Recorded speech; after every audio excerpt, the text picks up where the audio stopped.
The story begins with a guy running into the temple and loudly saying that he is already here, and it is no longer safe here. They need to leave here immediately. The man looked at him and asked who he was talking about. The guy asked with a very scared look if he had not heard of Humite Street. The executioner Leakin, the vampire killer, the lord of the blue evil, is heading here with the undead. He will not let the Dark Order leave. The killer will get rid of them in the most cruel way. The man smiled and asked what is there to worry about. After all, the best holy knights are with them. The guy was trembling with fear and said loudly that these knights have turned into walking dead and are approaching here. The main character used magic with a frightening smile and directed his army forward. At the same moment, the guy and the man saw the shadow of the army of the dead and turned to look at it. They all broke through and quickly ran inside the temple. They attacked the two men and they loudly begged for mercy. The protagonist followed them in and the man wondered how this was possible. Zombies were supposed to serve them. The protagonist stepped on his hand and he said in a dissatisfied voice that no matter how hard he tried, God was on their side and he would grant them salvation. The protagonist put a gun to his head and said that it would be him. The man closed his eyes and began to cry and thought that divine energy was seeping through his skin. The protagonist said with a calm face that God's blessing would lead them to hell.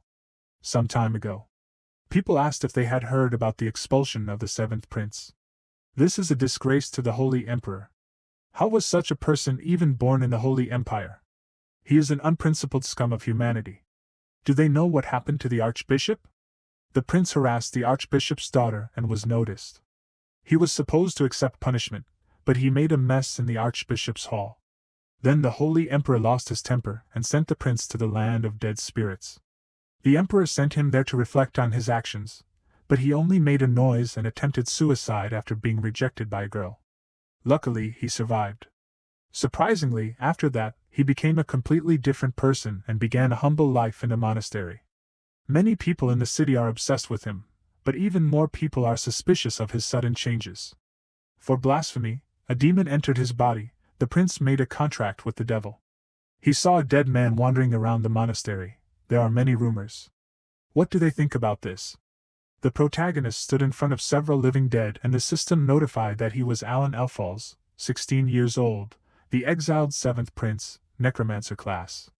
He closed this system window and asked why it kept appearing. It seems that rumors began to spread because of them. If this continues, he may be mistakenly accused of being a heretic, and what will he do then? In fact, he is not Alan Elfals. He used to be an ordinary Korean guy, but suddenly he became the nasty grandson of a holy emperor. He got into his body when he tried to commit suicide. He pointed to the system window that was above the zombies' heads and said that he could see the status window. He used his necromancer abilities to become the guardian of the cemetery. But this was perceived as heresy here. At first he was confused, but then he started to get used to it. Maybe it's time for him to stop already? They worked hard together. One zombie dug a hole, and the other was a gravedigger, and it all ended with placing a tombstone on top of the grave. Alan said with a smile that it was a glorious day. The zombies were happy to hear this and looked at him with a smile.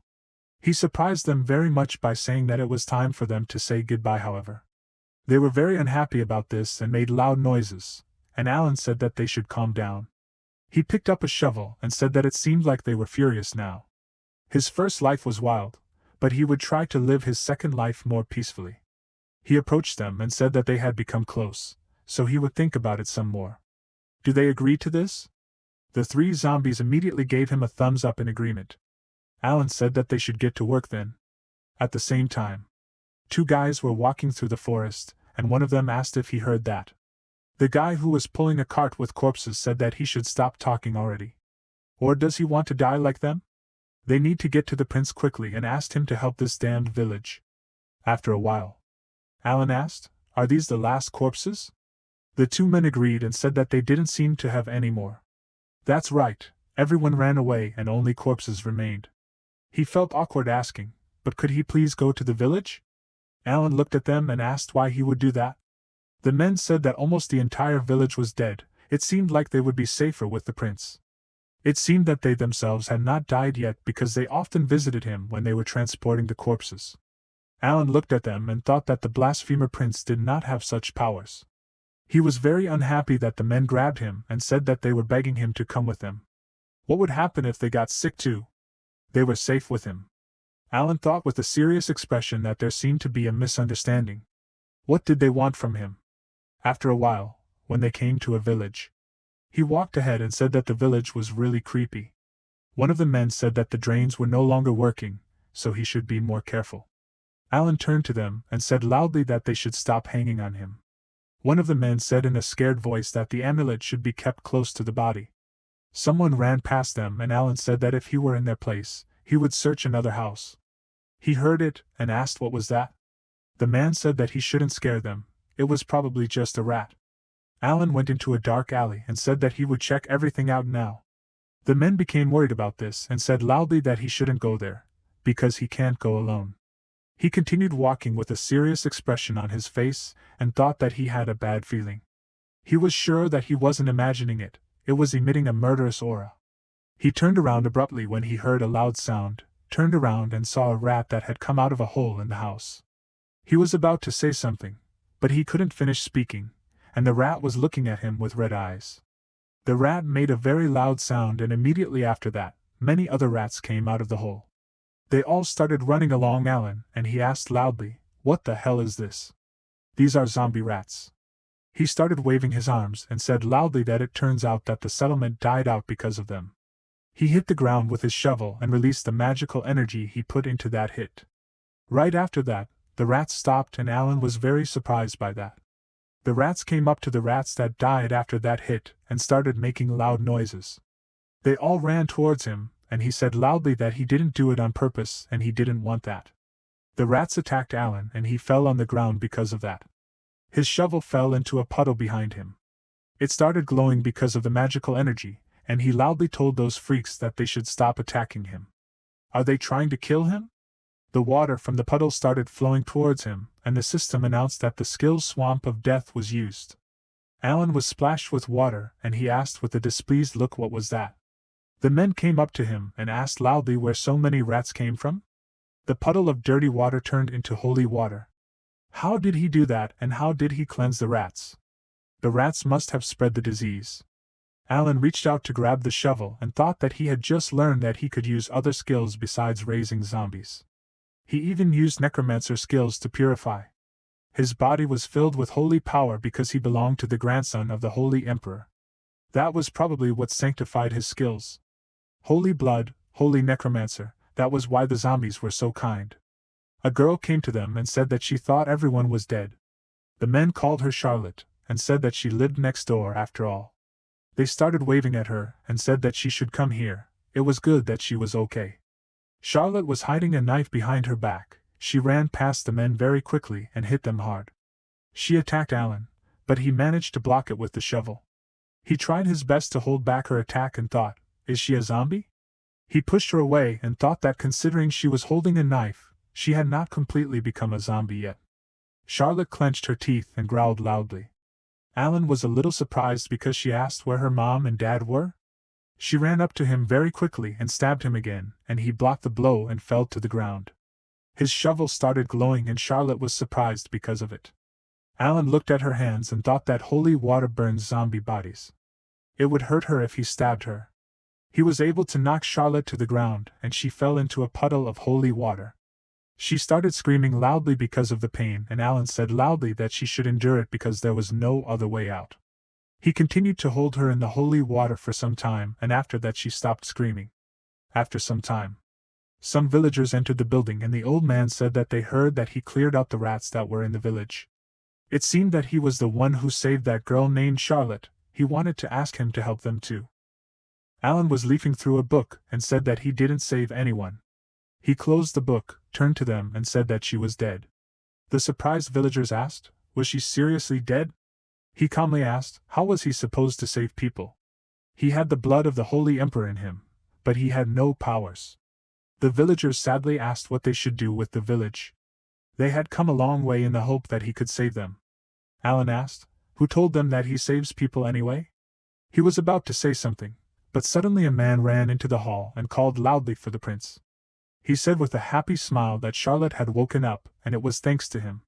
She looked tired, so they put her to bed. The villagers were very unhappy because he lied and the man said that it seemed he had a lot of guests. Alan looked away with a displeased expression and said that he didn't care. He stood up and said that it seemed like they would have to agree. He had more divine power than them anyway. He raised his hand and said that he had a condition, however. A system window appeared above the old man, which said that he was Parlock, 75 years old. Mastery of dialogue, gardening and tricks, and also full of doubts. Alan looked at it, and thought that it was interesting. He sees everything about him. He wants his help, but he doesn't trust him because he is a worthless prince. He said that his condition was simple. He was not going to work for nothing, so they would have to give him money and food. They would also have to rebuild this cathedral for free. The villagers were surprised by this and asked, "Do they have to completely rebuild the cathedral?" Alan calmly said that their lives depended on it, but since they did not want to. Parlock immediately raised his hand and said that he agreed to it. Alan surprised them very much by saying that there was one more condition. They had to make sure that the Holy Knights did not find out about this deal. The villagers left, and he thought with a smile that finally the cathedral that was meant for exile would be useful. He told them about the 30 corpses that had turned into zombies. He could solve this. He started looking for something and said that they should get a pitchfork. He took his shovel and said that they had asked him to deal with the zombies. Did they really expect him to fight alone? They could do the hard work while he read the holy prayer. The villagers looked at him with frightened faces and called him a demon. Suddenly other people ran up to them and the man said loudly that zombies had come for them. People started running around the cathedral, and Alan said loudly that they should grab their weapons as quickly as possible. They would have to swing them if they had to. At the same time, a huge crowd of zombies was walking towards the village. Alan was very surprised when he saw them and asked loudly, "Are those 30 corpses?" He turned around and called out loudly for the elder. Parlock said loudly that he saw while running. He admits his guilt. People started fighting against this crowd of zombies. Alan also joined the fight. His shovel began to create holy water and the system notified that the Death Swamp skill was used. He thought that using the skill was not the hardest thing, because he had already been a necromancer before. In order to earn some money, he tried himself as a beta. In that world, he chose the necromancer class, but unfortunately, he died from an electric shock. He passed out and then woke up in this body. Luckily, the skills from the game were transferred too. The divine power changed his body, and it is not that easy to control. Every time he uses a skill, the divine power starts to flow out. Can he fix it? His attention was drawn to a man who fell to the ground and said loudly that he can't anymore. He was trembling with fear and said that he knew that it was a zombie, but his wife was still there. She came up to him, held out her hand, and he asked how he could kill this woman? She was about to touch his face and screamed loudly. Alan ran up to her very quickly and kicked her. Because of this, she fell to the ground and the man loudly called out for his wife. Alan with a serious expression said that she was already dead, so he should stop talking nonsense. The man was trembling with anger and asked what he could possibly know. He pointed a shovel at his wife and said loudly that he should look at her. Her body is rotting and her soul has long been lost. If he wants his wife to suffer, he can run away, and if he does not want, he should stop crying and start killing. He was attacked by a zombie and he was very surprised because of it. He looked up and saw the silhouette of a person high above the ground. It turned out to be Charlotte. She landed in the center of the street and hit the ground with her hand very hard. She turned around and with a calm expression asked the prince if he was okay. She remembered the past and thought that autumn and winter are the times of infection. It seemed to her that it was already in the past and next year they would be okay. She believed her mother's words. Charlotte ran into the house with a frightened look and said loudly that there were rats with red eyes in the street. She was very surprised when she saw that the whole house was splashed with blood and her father, who had become a zombie, had bitten her mother. She was trembling with pain with tears in her eyes, called her name, and said that she had to run away from here. Charlotte was shocked by what happened and called her mother. She was shaking with fear, slowly moving back and continued to look at them.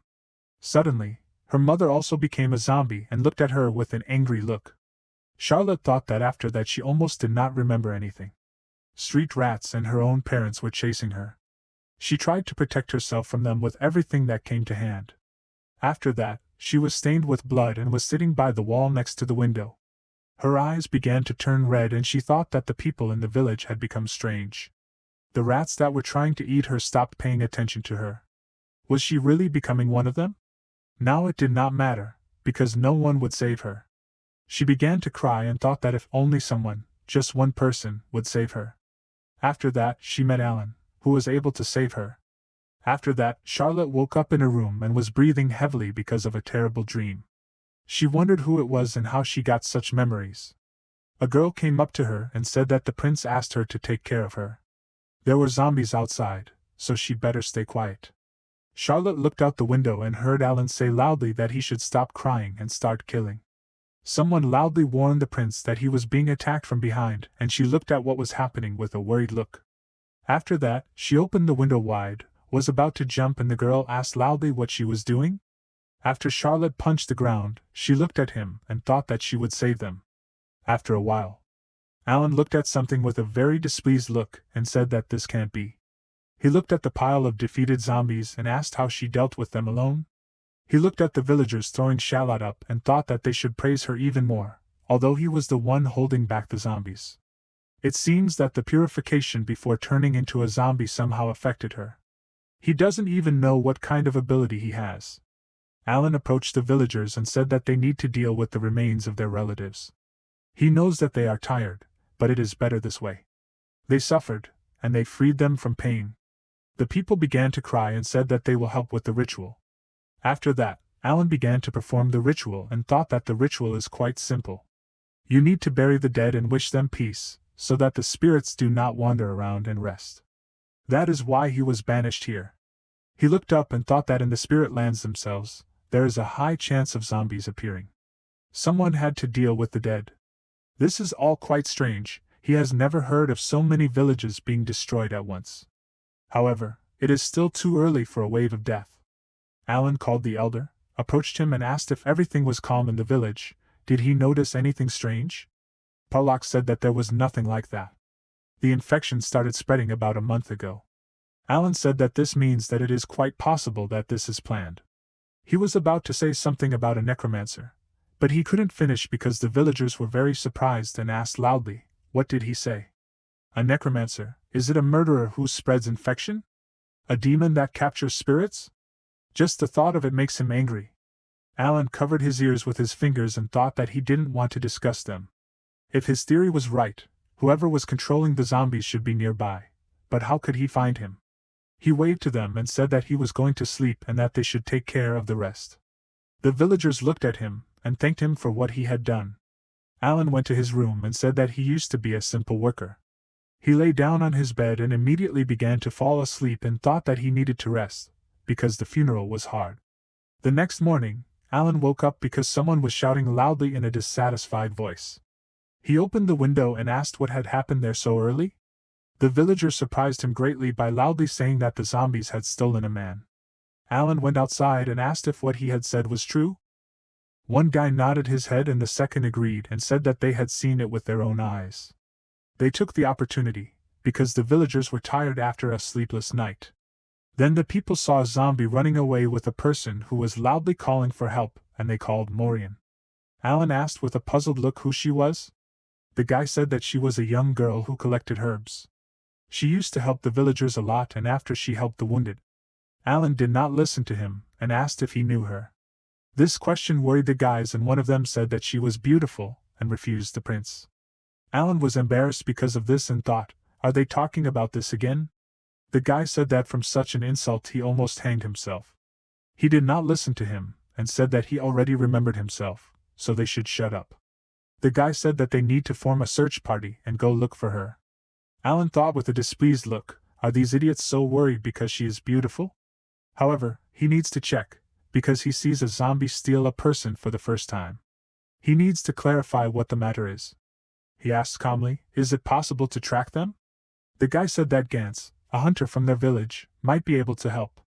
Alan said that they should set off then. They should also tell that hunter to come immediately. He looked to the side and noticed Charlotte standing next to him. Alan noticed that she was staring at him, and wondered if she held a grudge against him. He started running down the path and said loudly that they should hurry, because if they hesitated, she might turn into zombie dinner. Charlotte was a little embarrassed by this and looked at him silently. After a while, the hunter said that the zombies walked by dragging their feet on the ground, so they were easy to track. They were sure that they came here. The guy said that it was no wonder, it was so cool here. Alan called out to Gantz and said that he did a great job. He looked to the side and thought that he had tracked them well. The cave was full of ominous demonic energy. It is quite possible that this place is infested with zombies or is the source of the infection itself. Although there are places with a natural accumulation of demonic energy. Judging by the behavior of the zombies, there is a high probability that someone is behind them. Alan asked if it is worth burning this place to the ground. The guy with a worried look said loudly that Morian is there. He turned to him and said that, however, it is very gloomy here. In such places the undead buffs are much stronger. If everyone runs inside for one woman, then everyone will die. The guy looked at him with a puzzled look and asked then how should they save her? Alan said that they need to prepare better and go back. Of course, the probability that Morian is alive will become lower. He heard a loud sound, immediately turned around and asked what was that. He was very surprised when he saw a huge bear in front of him, which was already next to him. This monster bit him on the shoulder, he screamed loudly in pain, and the people immediately ran to him and loudly called for the prince. The bear ran away from the others very quickly and carried Alan away with him. The monster threw him down, and he thought that this bear was also dead. He waved the shovel with a worried look and the system notified that the skill Swamp of Death was used. He sprinkled the bear with holy water and this monster screamed loudly because of the pain. Alan grabbed the wound on his shoulder, and the system notified that the skill Terrifying spell was used. He began to heal his hand and thought that as expected, this is healing. His divine powers are almost at zero, and such moments are best to change skills. The bear came down to him, stomped loudly, and this attracted Alan's attention. He looked at this monster, and the system notified that it was the king of gluttony, age unknown. The ability to bite, crush, cut and gnaw at organs. The condition is enhanced by necromancy. Alan wondered, did he become stronger because of necromancy? It is not surprising that he holds on even after holy water. However, if a necromancer controls him, it will be problematic. How is he supposed to defeat a bear with his bare hands? Suddenly, the bear ran towards him very quickly, tried to bite, but Alan managed to jump to the side. The bear immediately swung its paw very quickly to attack again. He did not have time to finish this blow because Charlotte jumped on him from above and plunged a knife into his eye. The bear immediately raised its head and began to scream loudly. Alan looked at her with a surprised look and wondered, did she follow him? Although now it does not matter. He loudly called her name, and said that she should hold this freak. Charlotte was surprised because of this and loudly asked what he said. The bear easily threw her away and she hit the ground hard. She managed to roll and the bear hit the ground with his paw. She looked at this monster, who was standing in front of her with his mouth wide open. Charlotte managed to put the knife in front of her and plunged it into the monster's head. Her hands were shaking because of what was happening and the bear was making very loud sounds. Alan managed to run up to her and hit the bear hard on the head. Charlotte looked down in surprise as the monster was thrown a long distance away. He extended his hand and said that he was grateful to her for buying him some time to regain his skills. She also held out her hand and said that she should thank him. Charlotte noticed that it was a zombie's hand and this surprised her very much. Zombies began to rise from the ground and Alan said that this is how you need to win. She looked at the crowd of zombies that crawled out of the ground with a worried look. He said with a sly smile that with such a number this monster had no chance. All the zombies he summoned immediately attacked the huge bear, and he screamed loudly because of the pain. Suddenly, this monster struck very hard with its paw and threw several zombies into the wall. Many zombie arms started to emerge from the ground again. Alan was breathing heavily because of fatigue and thought that this bear had killed many people and he had managed to summon many zombies. This bear's vitality was definitely much higher than his zombies. The bear defeated all the zombies he had summoned and came very close to Alan, who was standing calmly in place. Charlotte stabbed the monster in the head, and it immediately began to fall to the ground because of it. She looked at this monster with a calm expression on her face, which was lying on the ground and not moving. Alan stood in place with a very tired look and thought that the outcome of the fight was obvious. Charlotte noticed that he was feeling unwell and called out loudly for the prince with a worried look. She put his hand on her shoulder, offered to help, and asked if he was okay. Alan said that he was fine, he had just used too much divine power. He wondered what she was doing here, and why she had followed him. He called her by name, and said that he had shown her all his power. However, he wanted to live quietly, so he would like to ask her to keep this a secret. In Charlotte's eyes, he was handsome and had a calm face, but in reality, he was very sick and thought that he would not really bother her anymore, so she should leave him alone. She said with a serious look that he was her savior, so she would fulfill any of his wishes. Alan was about to ask her something, but at that moment, a group of people came and loudly called them. The guy with a worried look loudly asked why they jumped there. Is he okay, right? They took equipment with them to explore the cave. They started to go down to them, and Alan thought that everything was fine, so they can go back, because they can help anyway.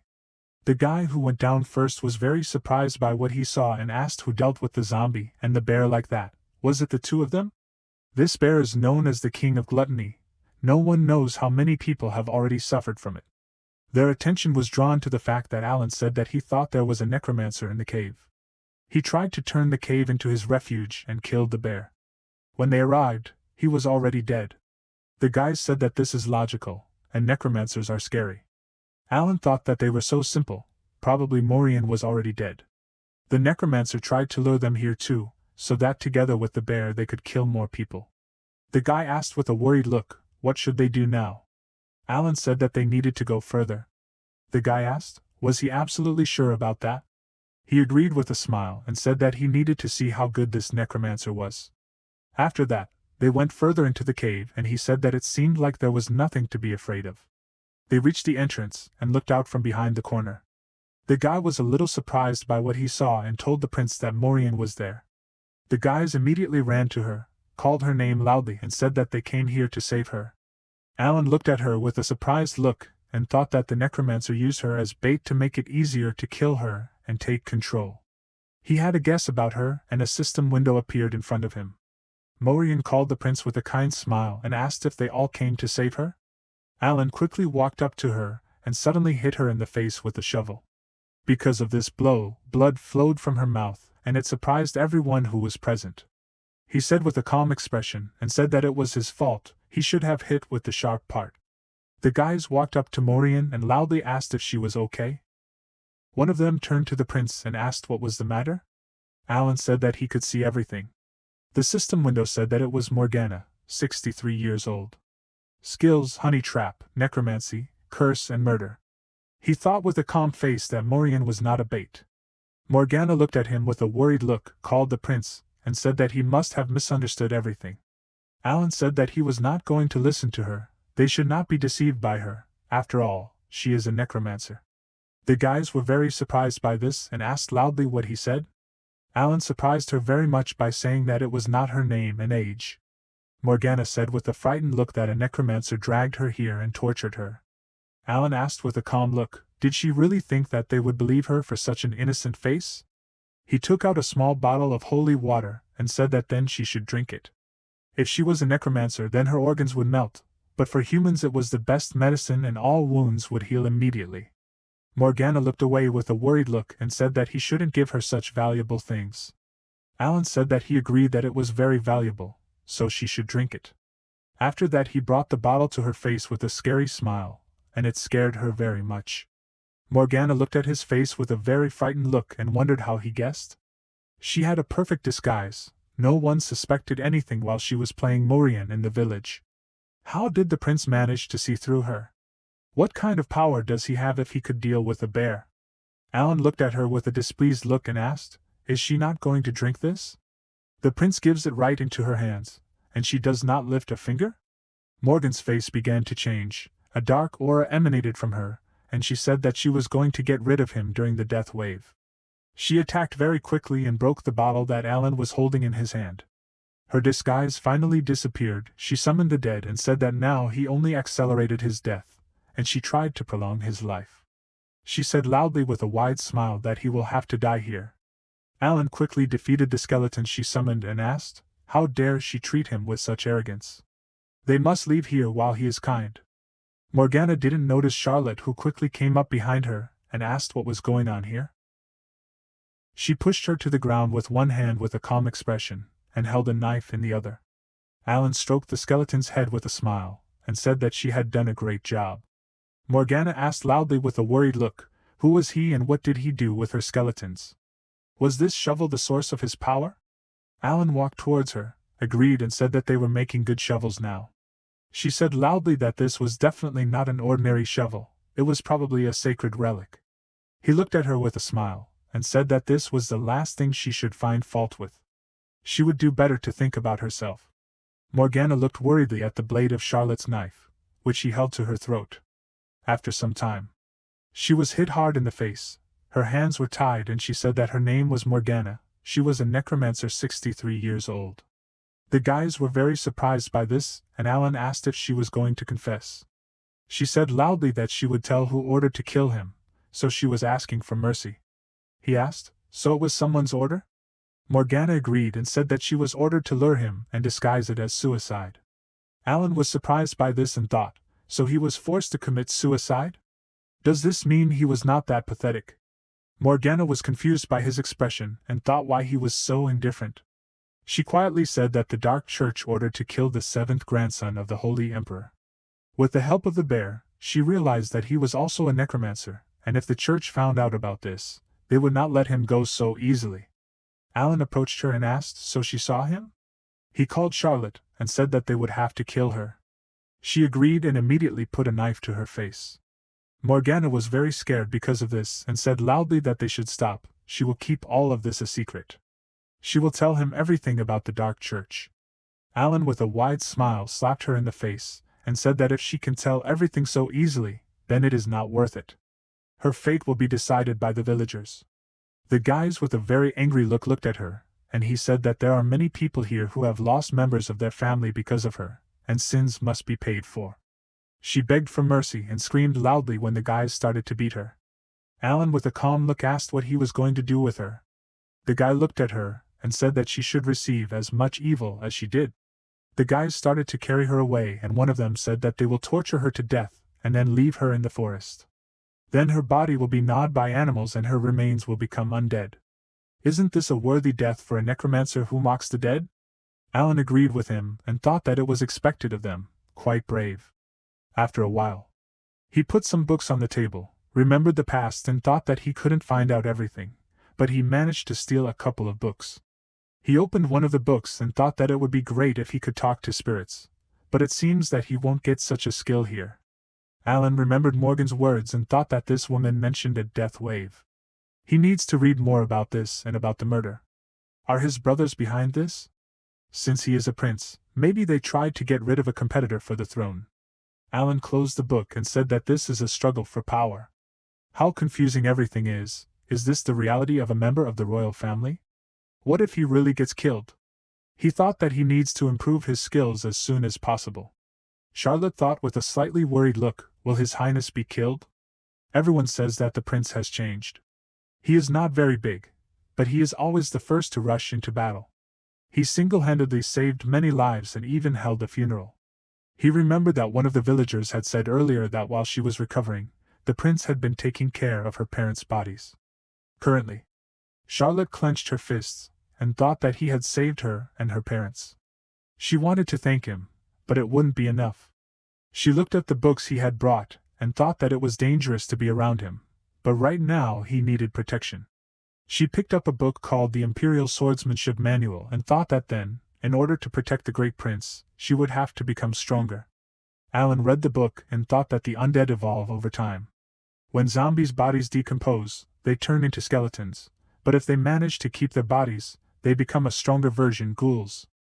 A ghoul turns into a Delahan, he into a vampire. The more they evolve, the smarter and stronger they become. When zombies are in the dark, the mana accumulated in the darkness triggers the evolution process. That's why these creatures strive for strong mana. Thus, the place where all zombies are summoned is called the Land of Dead Spirits. In order to prevent their flesh from rotting in the warm weather, these freaks go to dark and cold places. When winter ends and winter comes, the cold period comes, and the desire to find the Land of Dead Spirits reaches its peak. These times are called the Death Wave. December 25th is the coldest day of the Death Wave period, the day that the king of the Land of Dead, Amon, died. This is the day when all the undead go to the Land of Dead Spirits to get their lives back. Alan closed the book and said that there was about a month left until the Death Wave. He thought with a slightly worried look that this witch was planning to kill him with zombies. Charlotte came to him, called His Highness, and said that she would help him if he gave her this. Alan agreed to it, and gave her the book he was reading earlier. He watched her leave and thought that he didn't even ask her, but she continues to come to the church every day. Not only does she sort the books, but she also cleans, takes care of the cemetery and cooks food. He closed his eyes and thought that she would probably leave sooner or later. As far as he knew, Grill adopted her, so now she has a home to come back to. This idiot looks sloppy, but he's a good guy. Suddenly, the door to the church opened and several knights walked inside. Alan was surprised when he saw them and asked what they were doing here. A system window appeared above one of the knights, which said that his name was Harmon Dien, 33 years old. Second in command of the Holy Cross Knights, Holy Family Sword Art, Helmet Defense. He said with a calm expression that he had heard that he had captured the Morgan Witch. Alan looked thoughtful. He decided not to even greet him, treating him like an exiled prince. Considering that he had already heard the news, that meant he was being watched. He agreed and asked, "They captured her with the villagers, what was the big deal, was there any problem?" Harmon said that they had come to confirm, but it seemed to be true. He had fought together with the villagers? Alan looked at him with a calm expression, remembered the past, and agreed. Harmon asked, "They also killed the king of the beasts with gardening tools? Also, a man named Grill killed 30 zombies and cornered a witch with holy water?" He told them all about it himself. Alan thought that it hadn't even been 5 minutes since he had praised him. Harmon smiled and said that to be honest he thought it was an exaggeration, but when he saw the traces of a fierce battle he realized it was true. Alan thought that if he was a holy knight he shouldn't be so trusting. Harmon asked if he knew that Morgana belonged to the Dark Church. Alan agreed with a thoughtful look and said that he heard it from her. She spoke as if it was some kind of secret, but it seemed to be a well-known fact. Harmon agreed and said that it was an evil organization. It had already managed to destroy 5 villages. Alan was surprised by this and realized that he was an idiot for not knowing about it. Harmon asked, "Did they really get rid of her?" Alan asked, "Didn't they hear about it?" She had already been killed and her body thrown away. He asked the prince if it was his doing. Alan asked calmly, "What kind of power does one need to have?" He thought that of course he was the one who dealt with her, but he shouldn't reveal his powers. The villagers had helped him, so it was better to stick with Grill's version. He pretended to be surprised and said that he had been so scared while he was there. All the knights looked at him with disgust and Harmon thought that just thinking about it made him want to vomit. He coughed and said that then he must not know about the witch's magic books. They were supposed to take the books on dark magic, but for some reason her bookshelf was empty. Alan said with a smile that maybe the villagers burned it because of the sinister aura. He could ask them about it. Harmon took out a small bag and said that the last thing left was, but not the least important. Morgan's reward was 80 coins. There was a good reward on her head. Alan reached out to take the bag and said with a smile that he was just doing his duty. Harmon said that he would need to share with the other villagers. Alan agreed with a sly smile, and said that the surprising thing was that he received books and gold. He opened the bag and Harmon said that his business was finished here, so he begged him to forgive him. He should pack his things. Alan was very surprised by what he said and turned to him sharply. He asked, he was already banished once, and now he was being banished again. Harmon sighed and said that a death wave was beginning, they would escort him. Alan thought with a surprised look, were they continuing to take care of him because he was a prince? He asked, if they evacuated, would they send him back to the Imperial Palace or to the warm south? Harmon refused and said that he would go to the Lonia estate. It was half a day's ride from here, they would be in the land of the dead anyway. Was there any point in evacuating at all? The estate, a fortress, was built to stop the death wave. They had gathered soldiers and prisoners to fight off the zombies. There will be many victims, so he asked for the funeral to be held at the Lonia estate. Alan and Charlotte thought about his words and stood there with very dissatisfied faces. After a while, Janet Lappin, 43 years old, feudal lord of Lonia, Viscount. Features sociable and merciful. He asked the prince with a kind smile how he felt. Alan said with a dissatisfied look that he was not very well. Janet asked if the journey had been difficult. He started to leave, agreed and said that the carriage had been very uncomfortable. The Viscount noticed the other people who had gotten out with him and asked who they were. Grill said that he was someone good. Charlotte stood next to him and said that she was an assistant. Alan looked away and thought that considering that he was in exile, he was treated quite well. He said that they should stop talking and take him to his room. He looked around and wondered, however, why had he come here? The land of the dead spirits of Lonia, this is the so-called sacrificial fortress. This place is so called because of the sacrifices that want to ease the wrath of the dead. The castle is protected from the death wave only by the erected walls. It will protect against zombies for a month. Just until the spring after the death wave. Alan saw many chained people walking in a row and asked, will all these prisoners be sent to the front lines? Harmon agreed and said that from him they only needed help with the wounded and holding funerals. Alan looked at him and said that it seemed like he could help with that. He was very surprised because Harmon said that every year there are at least 2,000 or 3,000 dead here. Alan asked if he would have helpers. He calmly said that they had about 80 priests who could perform a purification ritual. The soldiers would help with the funeral, so he didn't have to worry. Sometimes people die from overwork, but that's normal. Alan looked at the Viscount who was standing next to him, and called him. He said loudly with a displeased look that he wanted a drink. In such circumstances, he simply could not survive without alcohol. He would rather die from it than from hard work. Immediately after that, they began to bring him bottles of alcohol, and he loudly told Charlotte that she should have fun with Grill for now. He took 2 bottles of alcohol and said that they should return before the death wave began, because they still had to protect him. Alan entered the room, closed the door behind him and said that he was going to rest. Charlotte stood still and thought that the prince should trust them. Harmon thought that he had become quite mature. Alan stood with his back to the door and thought that he had played well. Of course, he was not going to drink it. He touched the bottle and turned the alcohol into holy water. He looked at this bottle and thought that, however, he could not cope without holy water. It would be better for him to fill the vessels with holy water and drink it to cheer himself up.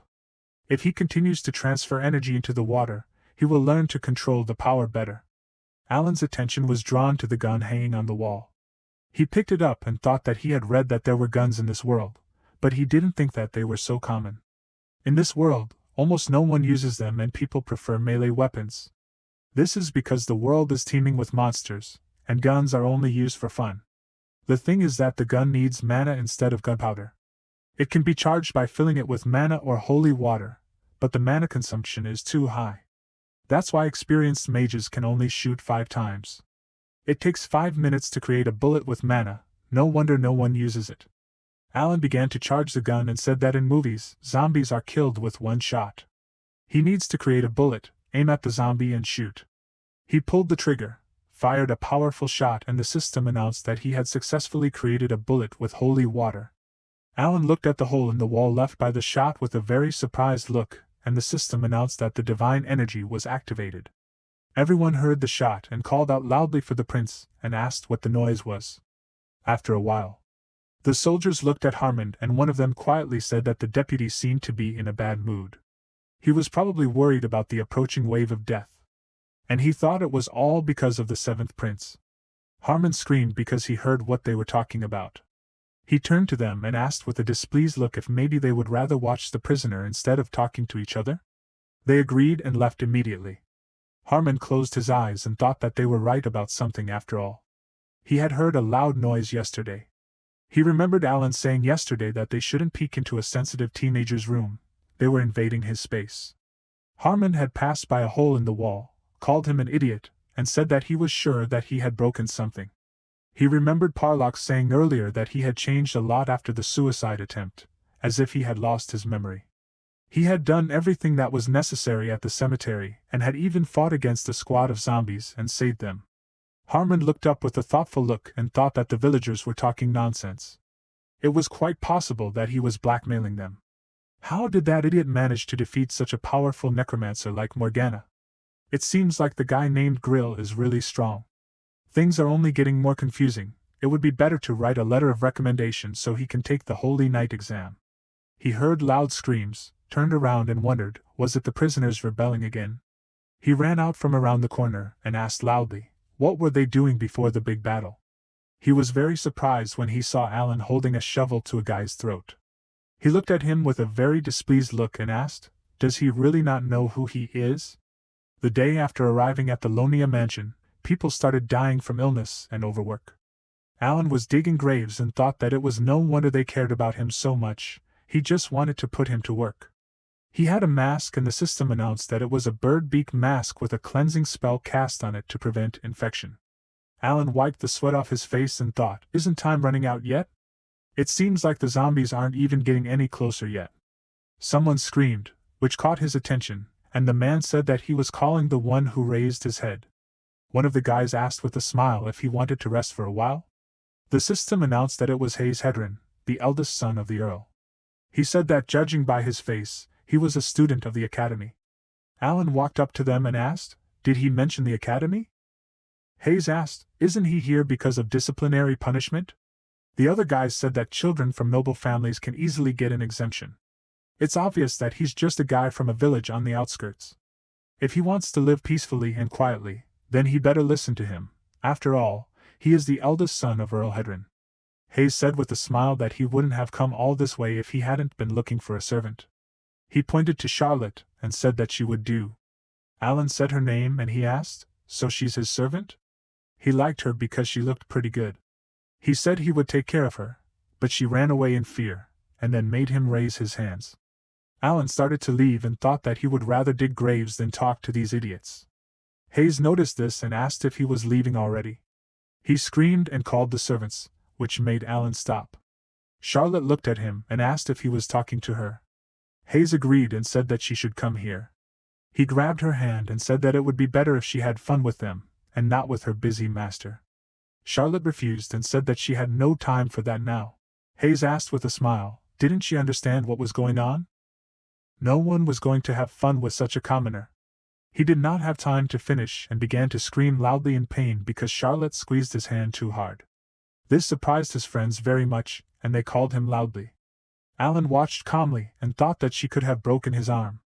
Hayes looked away with a displeased expression, insulted her, and asked loudly if someone like her had nothing to show except strength.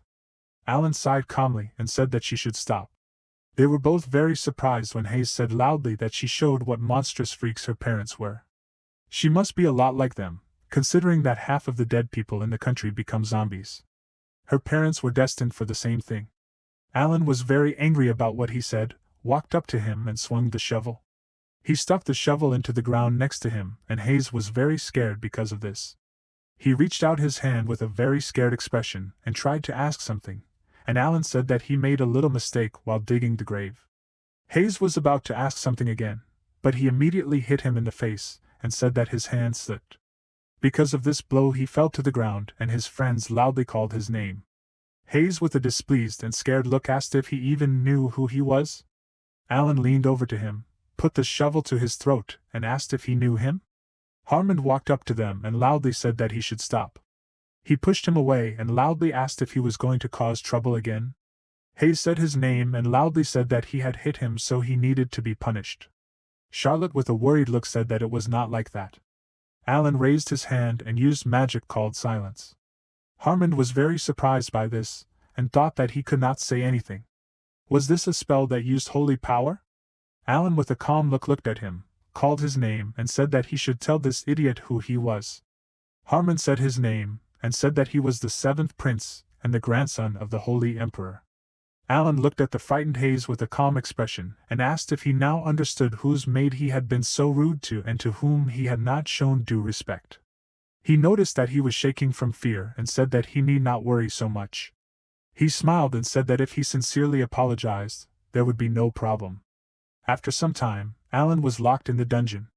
He asked if there was a problem, right? Charlotte stood next to him and said that according to the Holy Knight, the injury inflicted on the son of a nobleman cannot be forgiven. She asks for his forgiveness, because it is because of her that he is here for a week. Alan calmly said that all this happened because of that rude freak. She need not worry. He will spend time here reading. He looked out the window and said that this is better, there is a blizzard outside. One of the soldiers ran to Harmon and called for a deputy. He said that they had ordered the prisoners to clear the snow, but the blizzard was so bad that they were unable to keep up. Harmon ignored it, and wondered if the 7th prince even knew that he had cast a spell. He was certainly good for nothing, but the blood of the Holy Emperor flowed through his veins. The soldier called for his deputy again and Harmon heard him. He turned around, agreed, and said that they needed to continue clearing the snow to maintain the height of the fortress walls. He looked away and said that it had become freezing, but there were not many zombies. The Holy Emperor killed the King of the Dead Spirits on December 25th. The soldier asked if they should report this to the Holy Emperor's family. Harmon said that it was for the best, they should gather the prisoners. They needed time to gather themselves. After a while, the prisoners entered the fortress and the soldier said loudly that they should close the gates. They noticed the wounded and called loudly for the priests, and said that they should help them quickly. The guy said that the zombies attacked from behind and they couldn't find them because of the snowstorm. He raised his voice and said that everyone who was behind had already been eaten. The soldier said loudly that everyone should gather and take positions, they should climb the walls and prepare for battle. Harmon looked down from the wall and thought that this was why it seemed quiet here. The day of the death of the King of the Dead Spirits, Amon, was coming soon. The zombies simply couldn't help but appear. Very soon there would be at least 3,000 dead people here. However, how did this happen? No one could have imagined that the zombies would attack from behind. Were they really suppressing their instincts by hiding under the snowdrifts? The undead are dead people, they are not afraid of anything and rely only on instincts. Since they do not wear equipment, and do not use any strategies, they dealt with them easily every year. Harmon saw a crowd of zombies walking towards the fortress, and said that this is an impeccably prepared army. He thought, this has never happened before, what is this? He was very surprised when one of the monsters loudly called out to people, and said that they should be afraid and wait for their death. Their fear is justified, because he is the judge of this world, the Messiah who will save this world through death. He is a follower of the god of death Udai. The system notified that this is a vampire count, age unknown, can deprive mana with a bite, an arrogant necromancer. At the same time, Alan was sitting in his cell and thought that it was very noisy outside. For some reason, they are delaying the food, what happened there? He went to the window and asked how they dared to leave the prince hungry? Jennid came to him, and loudly called His Highness. Alan turned to him and said that he was not trying to escape from prison. He said loudly that he should get out of here quickly. He went to the bars and said that he was still under arrest. Jennid said that it was not the most important thing now, since there was a whole squad of the dead outside. Alan asked, so they were short of workers, right? He said that was not the case, there really was a whole horde. The vampire brought a regiment of zombies with him. Alan asked, maybe they imagined it? What was such a high-level monster doing here? Jennid said that this monster spoke their language and it controlled other monsters. It was definitely a vampire. He opened the door to the cell and said that he also did not know what exactly happened. Right now a holy knight was fighting them off. The fortress could fall, so they needed to evacuate to a safer place. He would accompany him. Suddenly, rocks started falling from the ceiling and Alan asked what that noise was. Jennid said it was probably a squad of zombies. They should quickly leave through the back door. Suddenly a crowd of zombies crashed into the wall at high speed and they ended up in the cell. Alan was surprised by this, turned around at the sound and asked what was it. Jennid, looking surprised, said loudly that this monster had thrown a crowd of zombies at them. The dead had invaded the fortress. Alan, looking displeased, took a shovel and thought that since they were already being attacked here, he was afraid to imagine what was outside. He closed the door to the cell and said loudly that he should quickly come to his senses and go command the soldiers. The more people they killed, the more zombies there would be. Jennid was going to run away and said that he would go look for shelter for the residents. Alan, looking worried, continued to hold back the crowd of zombies and wondered what he should do. Before this, he had coped with everything because the monsters were not very high level. However, now there were too many of them. He began to use magic and thought that in such a situation he could only run. He released holy water and the zombies began to scream loudly because of the pain. When all the zombies fell to the ground without strength, Alan opened the door to the cell. He went further and thought that he should take advantage of the moment, and quickly go outside. He went through the hole in the wall, and immediately heard the loud screams of the inhabitants. He saw a crowd of zombies attacking the inhabitants and soldiers, which made them scream loudly and call for help. The wounded guy who was bitten by the zombies screamed loudly and said that there was nowhere to run. Soldiers with shields stood between the zombies and the inhabitants, and one of them loudly said that they should retreat quickly, they would push them back with their shields. They turned around and loudly said that there was also a crowd of zombies behind them. They were attacked and they screamed loudly in pain. Alan heard all this with a displeased look and thought that he did not know how much longer he could hold out thanks to the holy water. He raised a shovel over his head and said that everything was not going as he planned. He stuck the shovel into the ground and said that he felt like the goddess Gaia was angry because she couldn't control him. He started using magic and the system announced that a blessing was spread. He created a large amount of holy water and it started falling on the ground. The zombies raised their heads and looked up at the sky and their skin started melting due to contact with the holy water. They started screaming loudly in pain and grabbed their burned areas. The people were surprised by what happened and asked, "Are zombies melting in the rain? They should look at this, the wounds are healing. Is that holy water? Drops of holy water are falling from the sky. It must be Gaia's blessing." The man said that the prince did this. They should look over there, the holy water is surrounding His Highness. Alan was very tired because he used too much power to use magic. The villagers looked at him and asked, "Can he use holy water? He may be an exiled prince, but he is still the grandson of the hero who stopped the king of the dead spirits, Aman, 50 years ago." The soldier looked at the villagers and asked loudly, "Does any of the villagers need help?" The Lord opened the basement of the mansion, "He will take them, they should follow him." The villagers immediately ran to him and said with happy faces that they were alive, they did it. They thanked His Highness while continuing to run. Alan said with a tired look, that he only caused it to rain inside the fortress, and he was already very tired. He called the soldiers and said that they did well. They will have to go with him and help the Holy Knight. The soldiers apologized and said loudly that they did not have suitable weapons. Alan pointed his finger at him and said that the undead cannot be disposed of with such ordinary weapons, so he will grant them a blessing. He is doing this for the first time, so he does not know how long it will last. Now their weapons have a holy buff. The soldier looked at him with a puzzled expression and asked what buff he was talking about. Alan said that their weapons were not so useless now, they still had to repay him for saving their lives. The doors of the fortress opened, and he said that they would have to fight for their lives. They saw soldiers fighting zombies outside the walls. One of the zombies noticed them and quickly ran towards the fortress. One of the soldiers struck with his weapon and was surprised when he managed to win with one blow. The soldiers looked at their weapons filled with holy energy, and with surprised faces said loudly that he almost did not even touch the zombies with his weapon. Their weapons really did have holy power now. They ran towards the monsters and said loudly that these zombies were nothing, they would help right away. They began to fight the monsters and they thought that they had a chance to win, they would cope with this, because the descendant of the hero was with them. Suddenly, Dullahan came to the battlefield on a burning horse with a weapon made of dark energy in his hand. The soldiers were very surprised when they saw this monster. This monster released magical energy, and hit several zombies that stood in its way. He defeated several soldiers, but one of them survived and fell to the ground due to extreme fear. He looked at the gun that Dullahan pointed at him in horror, and said that they could not defeat this monster. Alan walked up to the soldier, pointed the gun at the monster and calmly said that he was sorry. After all, this was his second time, so he did not handle it very well.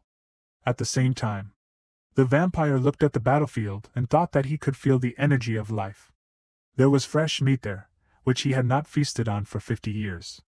I wonder how juicy they are? If he turns them into zombies, will the regiment become even more powerful? He has been waiting for this opportunity for 50 years. He has come a long way from a soulless zombie to a vampire. How much distance did he overcome before he gained thinking? Vampires are divided by the mana they possess. He became a vampire not so long ago, so others have not recognized him yet, but he is confident in himself, because he is a count. And he has this, the skull of King Aman. Thanks to this, he can collect such an amount of mana in a couple of decades that without it he would collect at least 100 years. He controls an army of 20,000 zombies. Very soon he will surpass the level of the count and become king. Ordinary holy water does not scare him anymore. These pathetic knights should quickly surrender and become undead. At the same time, Harmond, who was standing on the wall of the fortress, loudly said that they must continue shooting. They need to hold on and not let them break through. With the sunset, the undead become stronger. They need to kill at least one more. If they lose, then the end of the village. He thought that the zombies were already invading their territory. He cannot hand over command of this position, because the army is too close. Will everything be okay with the village? He squeezed the sword in his hand out of anger and wondered, if not, then what awaits them next. At times like these, you wish the Holy Emperor was here. A loud noise behind him caught his attention. Charlotte brought a lot of weapons and said that the village was safe because the prince was with them. So she would protect the place where His Highness was. After that, she threw all the weapons on the floor in front of him.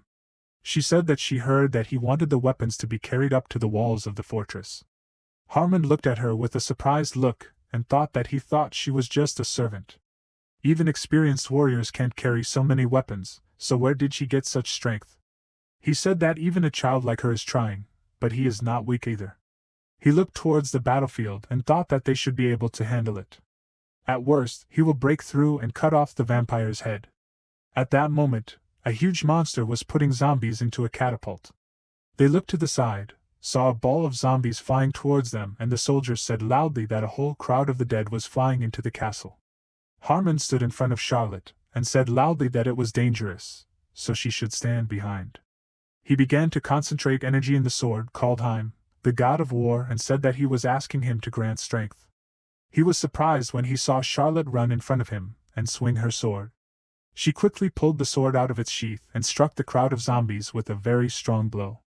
Because of this, the ball of monsters split into 2 parts and fell on the wall. She jumped down from a great height, and Harmon loudly asked how she did it. He looked at the monsters lying nearby with a surprised look and wondered, did she cut them in half? Zombies killed by this girl can't even get up. The undead can only be stopped by aiming for the head, or using a weapon with holy water. What kind of sword does she have? Charlotte ran very quickly across the battlefield and mercilessly killed monsters with her sword. Harmon watched her fight and thought that her tactics were sloppy. She uses muscle power to compensate for her poor sword skills. But this destructive power, this brutal blow, is definitely related to the imperial swordsmanship passed down to the Holy Cross unit. He shouted loudly to get Charlotte's attention, and she immediately turned to him. He asked loudly where she learned this. Was she a member of the Holy Imperial family? Charlotte said that she was just the 7th prince's assistant. This technique was something she learned from a book. After that, she ran away, and Harmon said that he did not hear anything. At the same time, the soldier put the box of bottles on the floor, loudly called the priests, and said that when their holy water runs out, they should heal the wounded. Janard asked where they got these bottles from. The soldier looked at him and said that the prince gave them to them. He said that he took the holy water with him just in case. Janard sighed happily and said that they were very lucky. By the way, where is the prince now? The soldier said that after returning from the battlefield, he took the remaining soldiers and said that he would help on the wall. Janard was surprised by this and asked loudly, did he go to battle and then leave again? The soldier said that he thought he had already given him permission to do so. Janard looked away and said that everyone was praising the prince and his holy power so much, it was not that they did not trust him. But will anyone remain within the castle walls? At the same time, on the street, there were several zombies dressed as soldiers and covered their faces with cloth. Alan climbed the wall with these soldiers and was noticed by a soldier standing there. He put on his mask and said that they were reinforcements. The soldier said that it was surprising that someone was still alive. The situation at the main gate was disappointing. Alan said that he knew about this, so they sent some troops to the walls. He thought with a serious expression that there was much more trouble there than here, so no one would look closely. He handed out all the holy water, so he himself did not have enough and was unable to activate the new skill ghost soldiers. He needed to raise the old soldiers, but it was too difficult, so he just used the corpses from the village. If they were caught, it would be the end, so it would be better to hide their faces. The soldier asked this priest, did he come to help? It would be better if he stayed in the rear. Alan said that he had some business on the way. He showed the gun he brought and said that he wanted to use this. The soldier was surprised by this and said that this gun was useless here. Alan pointed the gun at the battlefield and said that this is really the best view. He aimed at the vampire and said that besides, the boss can be seen very well from here. He aimed at the vampire, started releasing strong energy, and said that it was time to let him try Gaia's blessing. At the same time, Harmon came down from the wall and asked loudly, what is going on over there? The knight turned around, loudly called him deputy, and he said that he heard that the evacuation is over. They should let him help. The knight said that fortunately, it had not gotten any worse. The soldiers had suddenly acquired weapons loaded with holy water. Some of the fighters had skills no less than the holy knights. They had arrived as reinforcements. Harmon asked what had happened while they were defending the fortress walls. However, he was glad that the situation had not gotten any worse. The knight said that, however, they still did not know what to do with the vampire. Harmon hit the zombie, who approached them calmly and asked what about ranged combat. The knight said that they had used arrows and stones, but all the projectiles had been blocked by the magic shield. Even if the gun was loaded with holy water. He did not have time to finish because Harmon said that it still would not be able to penetrate the shield created by the vampire. So, it turns out, they would have to break through this horde to get to the vampire? He thought that they could not fight back, so it was impossible. The soldier who was standing next to him looked at something and asked, "What is this?" They should look there. Ordinary priests are not capable of this. Harmon also looked at the one who attracted the attention of the soldiers and was very surprised because of it. Alan was holding a gun in his hands, which emitted a bright light. Gaia, the goddess of love and mercy, called out. He said that he asked her to send her holy salvation and allow him to use the power that defeats the dead to break through the shield. Harmon looked at him with a very surprised look and wondered who this was. The particles of light reflected the divine face. Obviously, this is a blessing sent by the goddess Gaia. Even the most experienced priests rarely encounter this. He did not know that there were such powerful priests in Lonia. Charlotte came up to him and said that this was the prince. She looked up with a small smile and said that she saw his light. Harmon also looked at him and thought, the prince who opposed the goddess Gaia received her blessing? How can this be understood? If this is really the seventh prince, does it mean that he accepts the love of the goddess?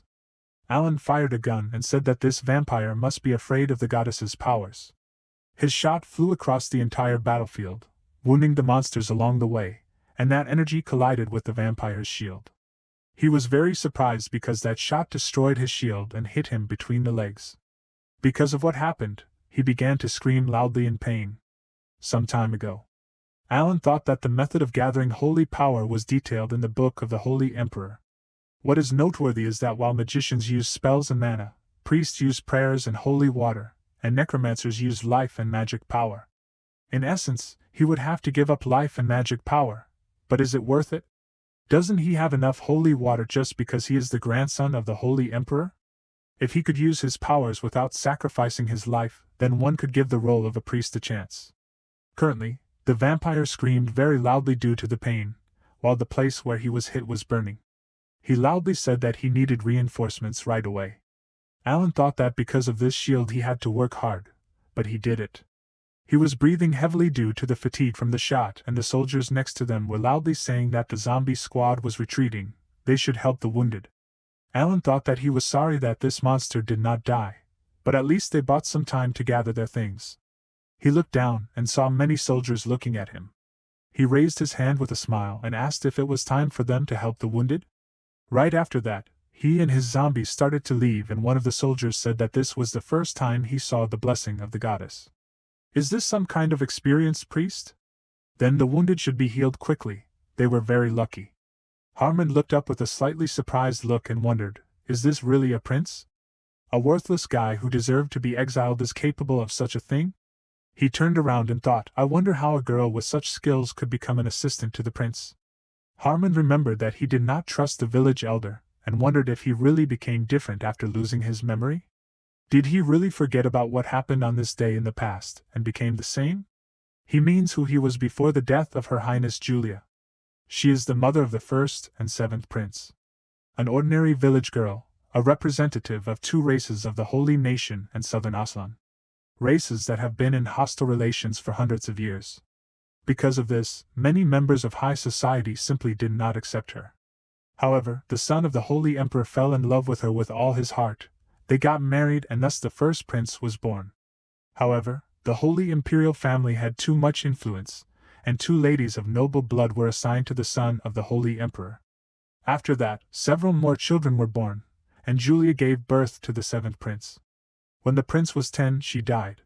She was attacked by a vampire during a night walk with her sons. Julia tried to protect the seventh prince, but was killed. the first prince, who barely survived that day, began to suffer from the curse of the heart. After that, the kind-hearted seventh prince became emotionless. He heard that he was so shocked that he went crazy. Could a person who lost his memory after attempting suicide really return to his old self? Wait, if he lost his memory, he has nothing to do with the holy power. No matter if he lost his memory or not, why did he keep his holy power a secret in the first place? Maybe he didn't want to attract the attention of the imperial family? Is he planning on taking revenge? He understands well. The imperial palace is not kind to the princes and princesses. The princes had a hard time, since the high society never missed an opportunity to blurt out a sarcastic word. Could it be that the seventh prince wants to take revenge on the nobles and the vampire for his mother's death? What if he planned his exile so that he could become stronger away from the constant surveillance? The Holy Knights have a direct connection to the imperial family, so he understands why he acts like this around them. Charlotte may well be from a good family. Julia has always been kind and sweet. The first prince ordered reinforcements, but he should not have left. He regrets it even now. No matter how hard he tries, he cannot forget the shame of the day he failed to protect them. It seems the seventh prince is planning revenge and is enduring insults and cruelty for this purpose. If the seventh prince wants to avenge his mother's death, then it will take a long time to help him. However, for this, he first needs to deal with Lonia. After some time, Harmon met a soldier on his way and asked if he was patrolling. He received no answer, and wondered if he did not hear him because of the wind. It is strange that he is walking in such darkness without a lantern. Maybe he is not a person.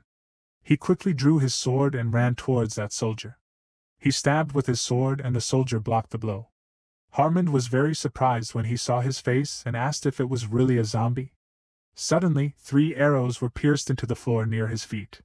He looked to the side and noticed several zombies and thought that he was not alone here. This demonic energy is strange, because they emanate holy power. Harmon broke the sword of one of the zombies, swung it to attack and said that no matter what, he cannot leave it like this. He did not finish his sword strike because Alan came to them, noticed what was happening and loudly said that he should stop. Because of this, the zombie stopped. Harmon was surprised and thought that the zombie had stopped moving. He turned to him and asked what was going on here. Alan, with a calm expression, called him by name and said that he should lower his sword. After that, they continued on and he asked if he was finished with the rearrangement of troops. The dead will come soon. Harmon was about to say something, called His Highness, and could not finish. Alan asked, after midnight will be the day of King Amon's death. I wonder if the zombie squad will become stronger? He called His Highness again and asked, so he uses necromancy? Alan was confused by this question, and said that he himself did not know. He thought that he was caught, and this was the end. Harmon said loudly that this is not something that can be talked about so carelessly. Is he already so desperate that he began to learn necromancy? Alan asked what to say if he really does not know. As he already understood, he summoned the undead, but due to memory loss, he really does not know where he got such skills. He just did it to help in the fight. He looked at him with a worried look and thought, will he believe him if he says that he reincarnated? Harmon asked if he made a deal with the devil, then where did the zombies get holy power? Alan said that he is not hiding anything, perhaps he has always been interested in necromancy. Now he's going to tell the Inquisitors about this? Harmon really scared him by saying that of course he should do it. Alan wondered if they would catch him and torture him, or maybe Charlotte would save him. He was very surprised because Harmon knelt down in front of him, and said that however, he wouldn't do it. He looked at him with a calm expression on his face, and said that he would help him until the very end. Alan looked at him in surprise and thought, it seemed to him that he hated him, and he wanted to help him? Could it be that the man decided to pull the right strings? He asked. He wasn't going to help him, he just wanted to keep an eye on him, right? Harmon looked down, and told His Majesty that was not true. He was about to start telling him about what happened when he was a child, but he stopped.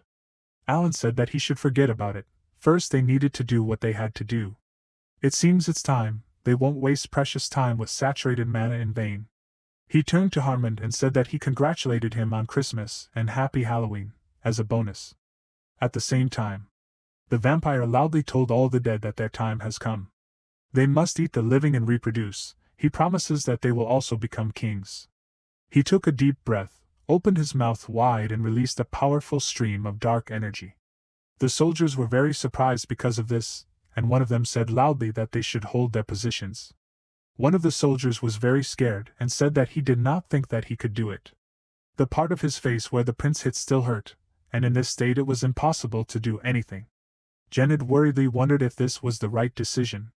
He saw soldiers in front of him, and crowds of monsters walking towards them. He worriedly wondered if maybe he should retreat instead of redistributing. His attention was drawn to the fact that the soldiers noticed a man in a robe and said that this was a priest. He would definitely save them. Alan began to use magic, called Gaia, and said that he asked for a blessing on them, all those who would fight. The system notified that a weakening epidemic, had been activated. Because of this, it began to rain, which weakened the zombies and filled the soldiers' weapons with holy energy. Genid was surprised and happy about this and said that for sure, a priest was with them. The soldiers rushed to attack and he said loudly that the goddess Gaia was with them. The soldiers ran forward and began to fight against many monsters. Harmon jumped high on the battlefield, swung his sword and said to the god of Warheim that he was asking him to lend him his power. He slammed his sword on the ground and released a strong energy. The zombies around him were hurt because of this attack and he thought that now the prince had every chance to raise the morale of the soldiers. He could not miss such an opportunity. His only target was the vampire. The monster looked at the battlefield with a displeased look and said that this priest was completely blocking his way. The area where this freak's divine power enters is not restored. He became very angry, got up from the throne and said loudly that he could not hold back his anger any longer. Harmon ran towards him very quickly and began to fill his sword with holy energy. He was about to attack, but the vampire jumped over him with great speed. He landed on a zombie. The skull he was carrying with him started to burn and Harmon said loudly that they have to stop him. This crazy vampire is heading towards the priest. The vampire transformed into a huge monster and asked, "Are they seriously going to stop him?" He grabbed one of the soldiers and said loudly that they can try to do this. At the same time, in the city, Alan ran through the city and thought that he knew that he would try to provoke him first. Just like he can see the flows of mana, this vampire can see his sacred power. It's only a matter of time before he finds him. He better move to a better location. As planned, he uses the dense wall of the territory to prevent this creature from reaching him. He was very surprised when he noticed a huge piece of wall flying right at him. Alan managed to jump to the side at the last moment, and it did not hit him. The huge monster approached him and asked, did he seriously think that this could stop him? He emitted a powerful dark aura and said that he had to die. He began to concentrate energy in his mouth to attack and Alan said loudly that he knew something like this was possible. In that case, he would use Plan S. He called out loudly for Charlotte, and at that moment, she appeared behind him with a huge rock in her hands. She flew forward with a serious expression on her face, and the monster shot out energy, and a powerful explosion occurred. Alan looked at Charlotte with a surprised look, who used the rock to stop the monster's attack. He thought with a worried look that the monster's magic was too strong, so the wall would not withstand it. She still doesn't know how to properly control her power. At this rate, they would both melt from this magic. Suddenly, Grill ran up to them and also began to hold the wall to stop the attack. He said with a tense look that even though he doesn't know how to fight with a sword, he can still help his daughter. They both tried to hold back this attack with worried faces. Alan started using his magic and asked if he had no power, then how was he going to help? He directed that energy at them and the surprised Grill called out loudly for His Highness. Alan thought that he couldn't properly contain his sacred power, but if that wall could also be strengthened with divine energy. He called Gaia and said that he was asking for the power to protect these unfortunate people. He was asking for her protection to stop the dead. She should give them love and forgiveness. Since he was praying, he was asking for help for them. He created a barrier of magical energy, and it really surprised the monster that was trying to attack them. Because of all that, there was a very powerful explosion of energy. Charlotte survived the incident, and called out for His Highness and Uncle. She noticed Grill lying next to her on the ground and called out his name loudly. She was about to run to him, but Alan stopped her by putting his hand on her shoulder, and saying that he was okay, he just fainted. He was breathing heavily due to fatigue from using magic, and said that she should calm down. Charlotte turned to him and asked His Highness, what about him? Alan said that he was tired as if he was about to die, but he was completely fine. The monster was in great pain due to the magical energy that engulfed his body and was screaming loudly due to the pain. Alan said that he thought this was his chance. Charlotte said that in his current state, he would not be able to fight any longer. He said that he knew about it, and he also ran out of holy water, so he was not going to just attack. This was their chance to escape. She should carry Jiawilo, they would go underground. Alan ran quickly down the street and thought that the holy power ran out faster than he thought. He was about to say something, but his attention was caught by a skull that was emitting dark energy. He thought that the mana was not gathering near the vampire, but somewhere else. Charlotte looked at him, noticed that he stopped, and called His Highness. Alan went to this skull and said that she should wait, because he needed to check something. He picked it up and thought, is this the skull that was on the vampire's neck? What are the functions of this item? A system window appeared in front of him, which said that this is the skull of the Necromancer King Amon. The user's magic power will increase by 20 to 200% depending on each standard, and the recovery rate will increase by 10%. All magic-related skill effects are increased by 10%. At the same time, the weakened vampire stood up and said that he needed to recover as quickly as possible. He was very surprised when he looked down and asked loudly, "Is the Necromancer King's skull missing?" He ran towards him very quickly and said loudly that he should give it to him. Alan stood quietly in place and thought that after looking at the characteristics window, he understood what was needed to use this thing. He put it on his head and the system announced that the acceleration was unstable due to a lack of sacred power.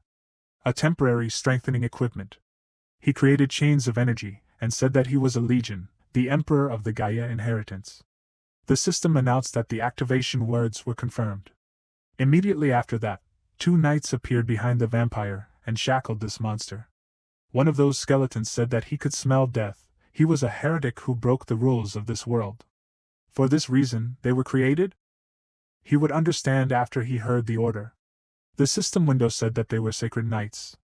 Those knights looked at Alan, called him dear lord and said that they were asking him to give them an order. The vampire was very unhappy about this and asked what was going on. Was he the one who broke the rules? A dead man imbued with sacred power? A dead man with self-importance? He had never heard of anything like this. They betrayed the will of Udai, the god of death. Alan pointed the gun at him, and said that he was also a little embarrassed. He should check this beautiful weapon for himself. On behalf of the priest and the holy power, he congratulated him on Christmas. After saying these words, he immediately shot the vampire in the head. Alan looked at the shot head of this vampire, and behind him were the holy knights he summoned. He was tired after using his power to make this shot. He fell to the ground and the knights he summoned began to disappear. Because of this, the monsters that fought against the soldiers began to disappear. This incident made everyone who participated in this battle very happy. Harmon went to the city and came to Charlotte, who was holding the wounded Grill. At that moment, an old man galloped up to the fortress and asked if he was too late. He was told that it seemed so. The old man said that he heard that there was a sign of abnormal activity in the land of the dead. It seemed to him that the king of necromancers was revived. However, it turned out that it was an ordinary vampire performing his tricks. Only he has no idea how he collected 20,000 dead people. Lonia is mostly made up of prisoners and local residents. Judging by the way this vampire couldn't handle them, one can conclude that vampires are not that strong. He thought that he had felt a strange atmosphere since their arrival. Traces of a struggle between sacred and magical powers of an incredible scale. If this vampire had so much magic, then what kind of person was able to stop him? The knight asked if it was perhaps one of those who ascribed themselves to priests. The old man said that it would be good if so. Over time, those vampires will begin to mix en masse with humans. It will be much easier if they have the help of a priest or priestess. Another knight galloped up to him and said that the god divided himself into parts for fun, in order to awaken the sacred power in humans. That's why they are difficult to find and not so easy to awaken. The old man said that he knew about it. He just says that there is no one in the castle who can handle this. They must send priests, healers and alchemists. They must take care of the inhabitants first, and then the prisoners. One of the knights asked him for forgiveness and asked if the 7th prince was there too. Would he like to meet him? The old man began to emit a very ominous aura and asked if he had offered to meet the 7th prince. This scared the knights very much. The old man galloped past them and said that they should go back. He had no need to meet with a child who had dishonored his mother. He called him a cursed grandson, and the system announced that he was Kelt Elfals, 105 years old, Holy Emperor. He said that he was willing to bet that he was now shaking, huddled in a corner of his estate. After some time, Harmon knelt down and said that the seventh prince was hunting a vampire. This surprised the Kelt very much. He rose from his throne and asked what he said. The people who heard it said that every joke has its limits. This is the most delusional thing he has heard in the last few years. The Celt asked with a displeased look, "Are they talking about the same Alan now?" Harmon looked at him, agreed with his majesty, and said that while they were in the settlement of Lonia on voluntary work, he was hunting for a vampire. The Celt broke his throne out of anger, and said that he thought him a loyal man, but it seems he is not. He asked loudly with a displeased look, "Does he want him to kill him?" The Archbishop, Raphael Astoria, who is 100 years old, said that it seems the Holy Emperor is a little out of sorts right now. However, as he already knows, what he just said could not happen. He is selfish and weak, he has no manners and common sense. How can they believe that he did such a feat? Harmon was sad because of his words and thought that, as expected, being on the seventh prince's side is not that easy. He wouldn't believe it himself if he didn't see it with his own eyes. He told his majesty that he was only reporting what he saw. Raphael said that in fact, there's a report that the people of Lonia are also protecting the seventh prince. Someone even called him a priest. Why don't they check it out? Because it might be related to the strange energy he felt last time. The Celt called his name and asked if he believed that it could be the seventh prince's power. Raphael told his majesty that it wasn't. He was just trying to stop the seventh prince from stealing someone's glory. The Celt calmed down a little, called Harmon by name, and said that he did not know whether his words were true or false, but each of them should be recognized for protecting the territory of the Lonia settlement. He rewards the title of Count Genid and Holy Knight Harmond. He gives him a small territory of the northwestern region. In addition, he must shorten the period of exile of the seventh prince. After he fully recovers, he will order him to return to the castle. After some time, Harmon came to the door in the castle and told his majesty that he returned from a mission. The man who was behind the door said that he could come in. After that, he entered the room, took a candle, went to the bed and asked, "Is he better yet?" Luan Elfals, 27 years old, the first prince, said that it was a funny joke for someone whose accidental death would mean nothing. His eyesight and hearing had deteriorated. It seemed that he did not have much time left for such conversations. So he can stop acting like that and come closer. He heard about what happened on the battlefield. Luan called Harmon by name, and suddenly grabbed him by the clothes. He said that he protected the seventh prince from his majesty. Protected this trash that defiled the honor of their mother who sacrificed everything for them. He called his name again and asked if he was even in his right mind. Because he looked like a corpse, he decided to side with this freak. He took the wrong path by choosing this idiot. There is no way he will be next. He didn't have time to finish because Harmon loudly called his highness. He said that he overexerted himself, and he was bleeding again. Luan was very surprised by what he said and was breathing heavily due to anger. He smiled, apologized and said that he knew that he was not that kind of person. He pulled his hand away and Harmon said he didn't need to apologize. To begin with, he and the seventh prince weren't to blame for anything. He was the one responsible for the death of Her Highness Jalisha. No matter what orders he received, he should have stood his ground. Luan said that everyone would have died then. He knew that they only survived because of the spare groups of warriors, right? Although his skin was bleeding because of that curse. He was no more use to him now than he was dead. Harmon called the first prince, and asked if he hated the seventh prince. Luan agreed and said that he was asking the obvious. He had disgraced them and was now recklessly living the life their precious mother gave him. Harmon asked what if the seventh prince had intentionally made himself look like an ugly thing. He had hidden his true motives to make sure he avenged Lady Jalisha. He had behaved inappropriately to gain strength, deliberately getting himself exiled. Luan looked at him with a displeased look and asked, "Is he even okay?" It seems like he was injured much more seriously than him. He should just rest for a while if he feels tired. Harmon said that he needs to carry out the Holy Emperor's order. He is going to leave for Lonia soon. Luan looked away with a displeased look and said that if this is the Emperor's order, then it is time for this freak to return. 3 weeks after the Waves of the Dead, at the Lonia estate. Grill stuck the shovel into the ground and asked, how long should he do this? After 3 weeks of hard work cleaning this place can finally be called a village again. So there will be no compensation, right?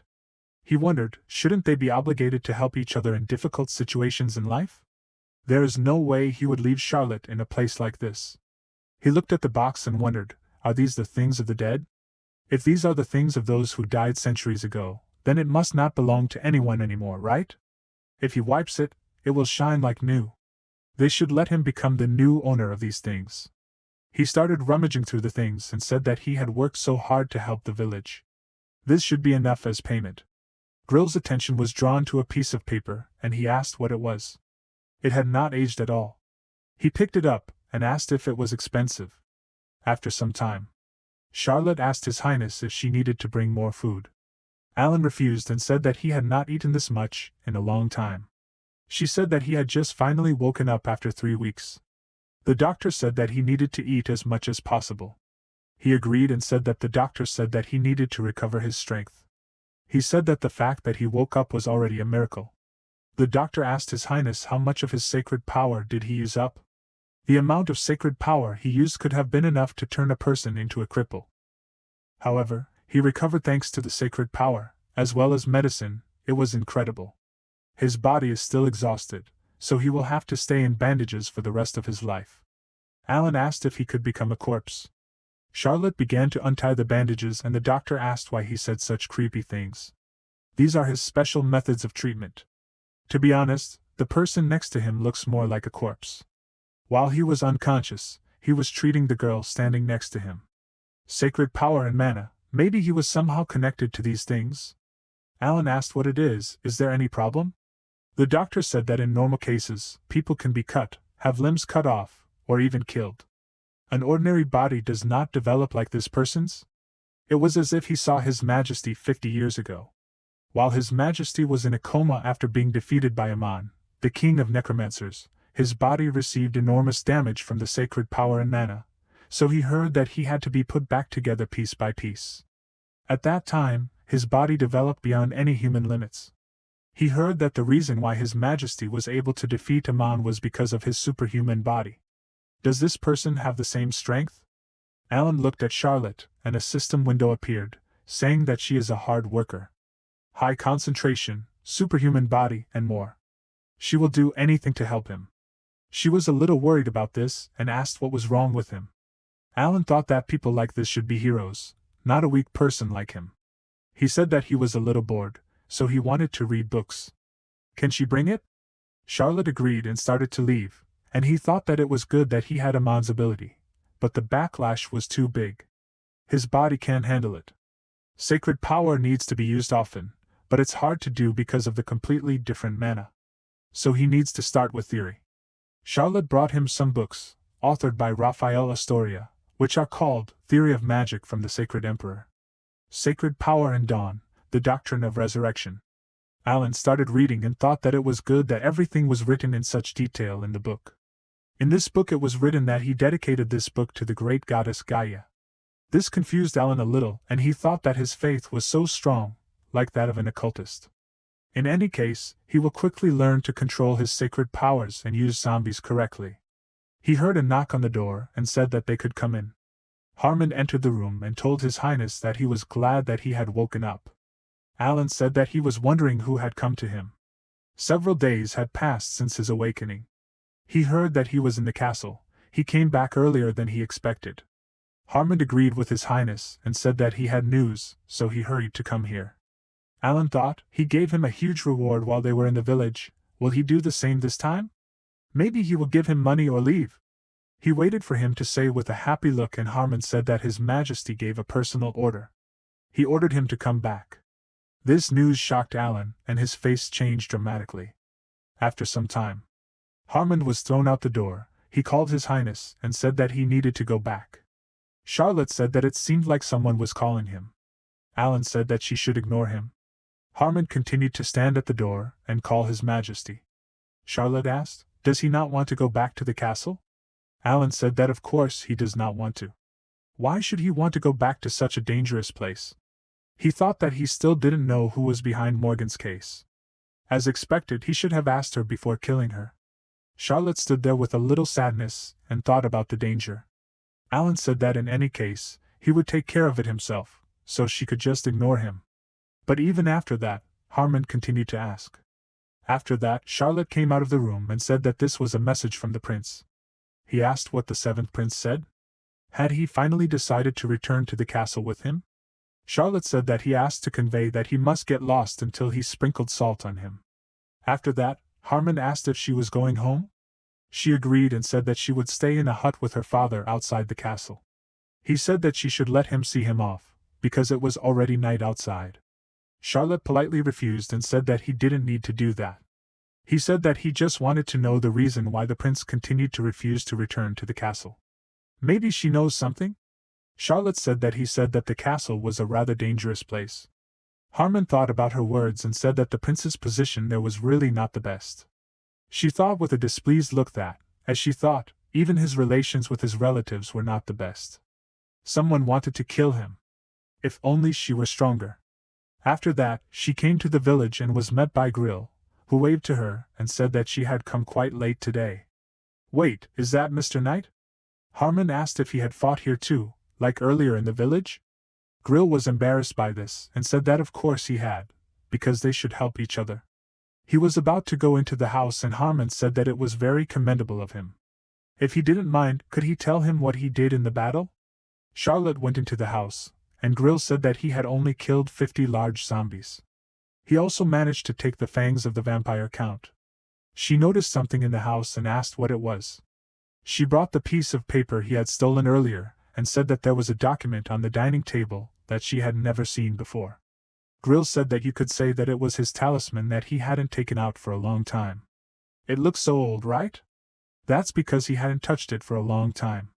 Harmon looked at it, and thought that it was a family document. Is that the seal of the Harris family? They were the family that protected the northern region of Lonia 50 years ago. The family that was wiped off the face of the earth in a mortal battle with the necromancer King Amon. There was no one as loyal to the emperor as they were. What is the document of the bravest family in these lands doing here? Perhaps these two are the survivors of the Harris family?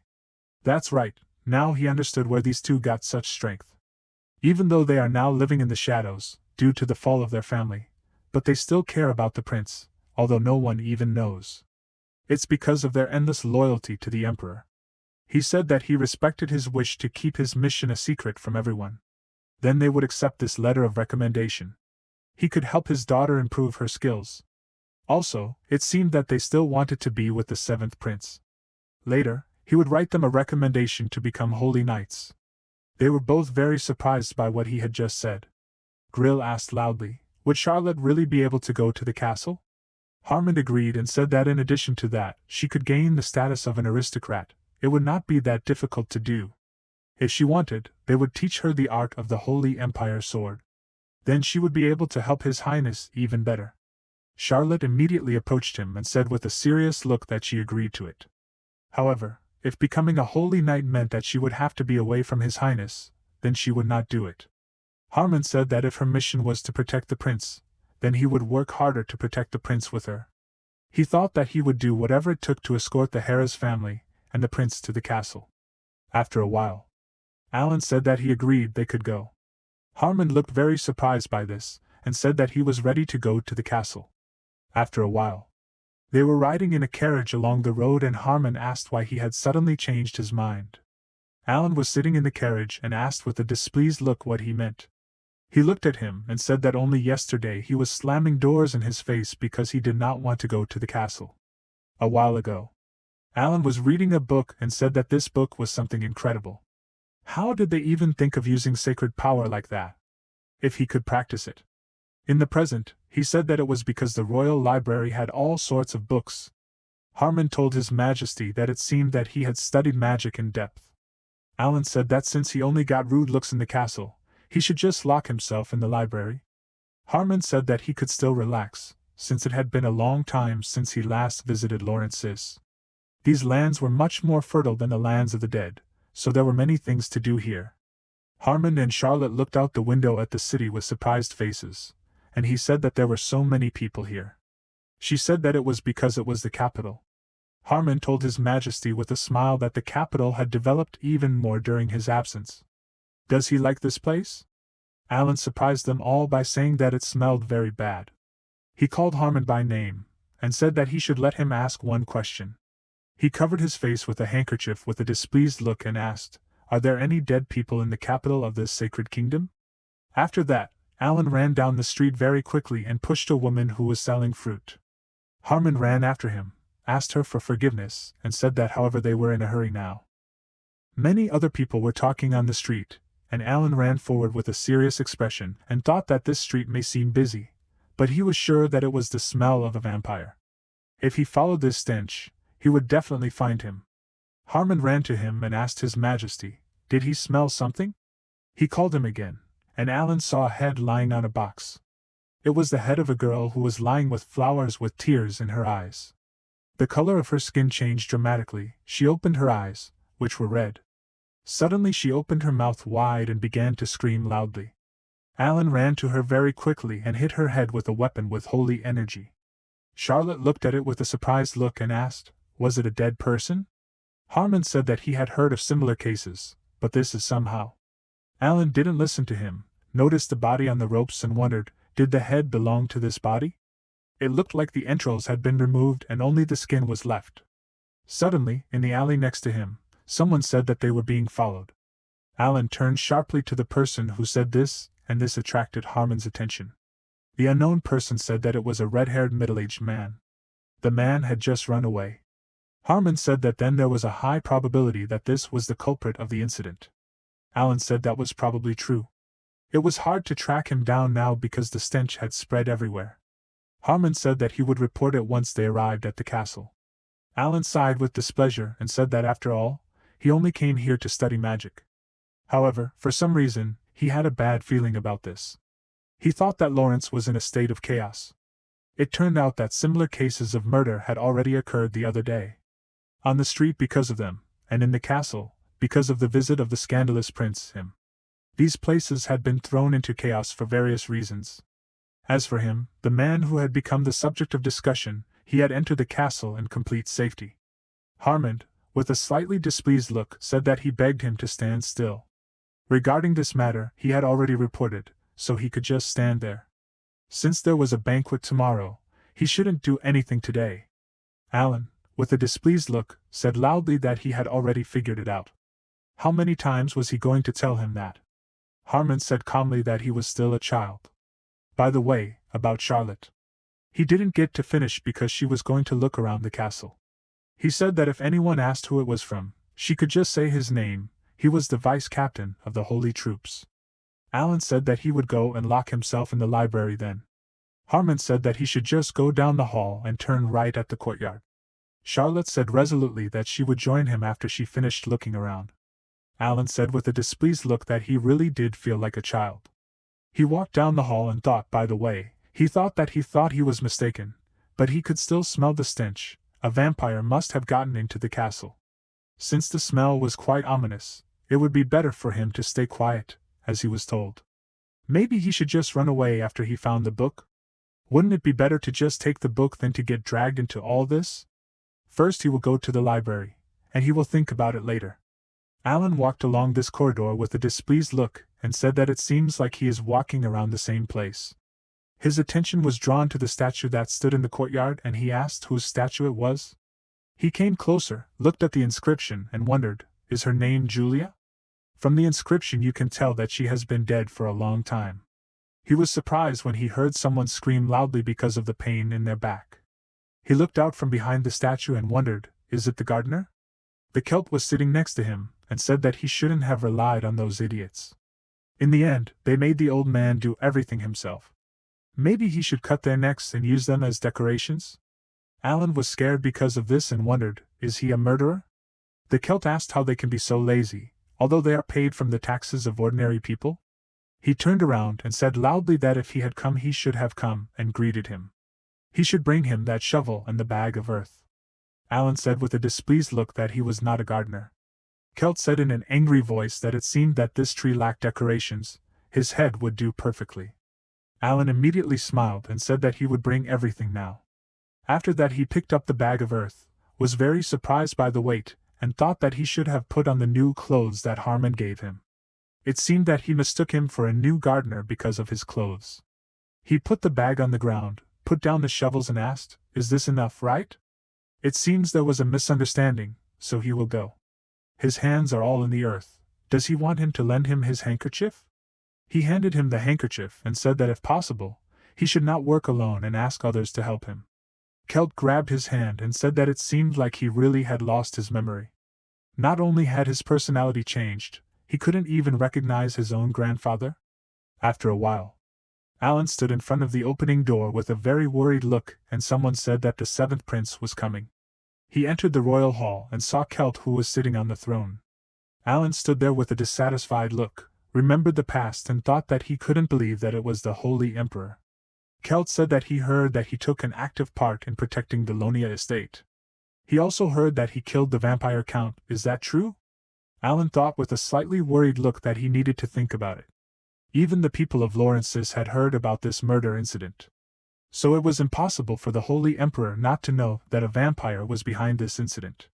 So right now, instead of being recognized for his merits at Lonia Manor, he plans to find someone who can catch the vampire.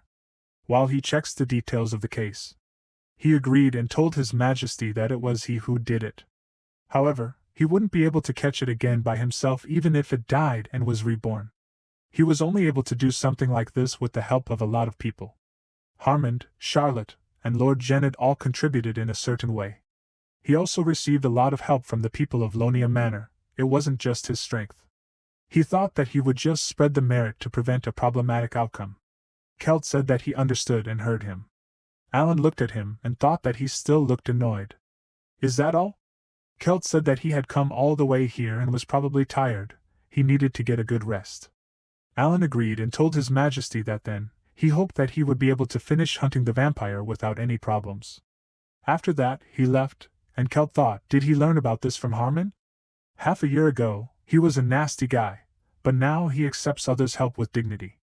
He even noticed the existence of vampires in the capital city. If someone loses their memory, then their character completely changes? And about Grill and Charlotte, based on what Harmon said, they are the survivors of the Hirai family. If this is true, then they should be successful in hunting vampires. But the Hirai is not a family known for martial arts and sacred power. The report he received from Lord Genet. He said that the seventh prince saved the lives of soldiers who were on the verge of death with the help of sacred power. There is also a story that the goddess's blessing came after his prayers and that he killed a vampire with a decorative gun. Even though the man was wearing a mask, Genet said that he was sure that the man was Alan. At first, he thought it was nonsense. The Celt asked the people standing next to him what they thought about this. The men said that he was sure that it was a lie. The prince said that he had not been on the battlefield for long. However, they said that the masked man had the same build as the prince. They must have simply made a mistake. Could this be proof? However, if this divine power was due to the blood of the emperor, then how else could it be explained? The Celt thought with a dissatisfied look that he would soon have to give up the throne. But not only did he not have an heir, he did not even have a person who could help him now. If nothing had happened to Jalisha that day, he would have chosen Luan as his heir. It was also his fault that he had become cold, since he began to think more about the safety of the kingdom than about his grandchildren. Maybe this child also had a chance? He continued to think about all this while the men spoke loudly, saying that he said that the seventh prince could not do such a thing. How difficult was it to negotiate with such an old man? Maybe he wants a fight? The Celt said loudly with a displeased look that if they did not want to get punched in the face, they should shut up right now. He loudly called them useless idiots, and a man entered the hall and told His Majesty that he should calm down. It was Count Pomer, an acquaintance of Luan. He bowed and asked, since they still had plenty of time, why don't they investigate this matter better? The anniversary of Lady Julia's death was in 2 months. It would be great if the seventh prince stayed in the castle until then. Since he was going to help catch the vampire, why didn't he rest until the upcoming banquet? The Celt smiled and said that he was right. There was a banquet soon. There was no point in rushing. So they would do. After some time, Alan walked down the corridor and said that he had finally found the library. Why was it so hard to get here? His attention was drawn to the fact that a girl noticed him and called him the seventh prince. He thought that he didn't think there could still be someone here at this hour. The girl apologized and said she would leave right away. Alan calmly said she could stay. After that, he looked at her and thought that she was very uncomfortable. He hadn't even done anything. He remembered what happened a long time ago, panicked and thought that this couldn't be happening. They stood silently next to each other, and the system announced that it was Alice Astoria, 17 years old, the granddaughter of the Archbishop. Specialty: love and forgiveness, incredible sacred power, and knowledge of magic. Alan read it, and thought that it was no wonder she was so uncomfortable. She must be thinking that he came back because of her. Besides, she had the same name as the author of the book he was looking for, the same last name. So the book was written by an archbishop? Alan thought with a tense expression that it was the archbishop whom he called Gaia's slave. He sighed, put his hand on his head and thought that who knew that he had met the author in this way. Now the protagonist could not even dream of asking him anything. Alan, surprised, apologized if he had scared her. He said that he had lost his memory, so he did not remember most of the people in the castle. The protagonist, looking at the tense Alice, thought that this was right. He would not have believed it either if he had been in her place. Alan quickly extended his hand upwards, thinking that he would just take the book and leave here. The protagonist, looking in amazement at the place where the book was not, thought that it was not there. Alice asked, perhaps he was looking for the Archbishop's book? The protagonist turned to look at her, and agreed with her. Alice, clutching the book in her hands, said that she had read it, but could give it to him. Alan said that he did not want to distract her while she was reading. Alice, handing over the book, said that everything was fine. In fact, she was going to clean up after herself before leaving. The protagonist took the book about resurrection in his hand and thought that this was a very loud title. Alice looked down with a sad look and said that these were just notes from grandfather's research. There was nothing special about it. First of all, people cannot be resurrected. Alan looked away in surprise and asked why this could not be done. He, holding the book in his hand, asked, is this about resurrection? Why is this impossible? Alice said that no matter how strong the sacred powers give life, it is impossible to catch a soul that has already left the body. Only necromancy can do this. Due to the fact that necromancy requires a huge fee, it is not good to do such a thing. Resurrection is impossible even when Gaia gives them amazing things. The protagonist asked what if someone has both sacred powers and magical powers? Alice looked ahead in surprise and said loudly that such cases are incredibly rare. If you use both powers at the same time, the body can just explode. Alan leafed through the book and asked if that was really true. He calmly looked at the book and said that he still didn't think it was impossible. After all, this was resurrection. Alice squeezed her hand with a puzzled look and asked what he meant. The protagonist said that the book said that if he wanted to use his sacred power better, he needed to pray more. Sorcerers can use mana and spells. For dark sorcerers, they use their magical powers and life. Is there a way for someone to use sacred power better? Alice said that if he was asking about a better way than prayer, then a magical tool could be used. Speaking of the fact that resurrection is possible, he had. Alan, irritated, did not let her finish speaking and said loudly that he had delayed the child with his conversations. It was already late, so she could go home. It seemed that she was uncomfortable with him, and there was no point in denying it. Alice, looking at the protagonist pushing her in amazement, said that it was not that. Alan, looking away in surprise, said that he would definitely turn off the light in the library before leaving. The protagonist said good night to Alice, who was looking at him in surprise. She clenched her fists and looked away, asking what about the conversation about resurrection. Alice, with a knowing look, thought that it must be just something strange from the seventh prince. It seemed that something had changed in him this time. She felt that his aura had changed somehow. After a while, Raphael turned to Alice. He calmly turned to his granddaughter and asked what she was doing. Alice, raising her clenched fist, said that she was studying in the library. Raphael said that she was full of passion, all in him. The granddaughter must be careful, because now the seventh prince is in the castle. The granddaughter looked to the side tensely, raising her hand. Raphael handed her the mask and told her not to strain herself too much.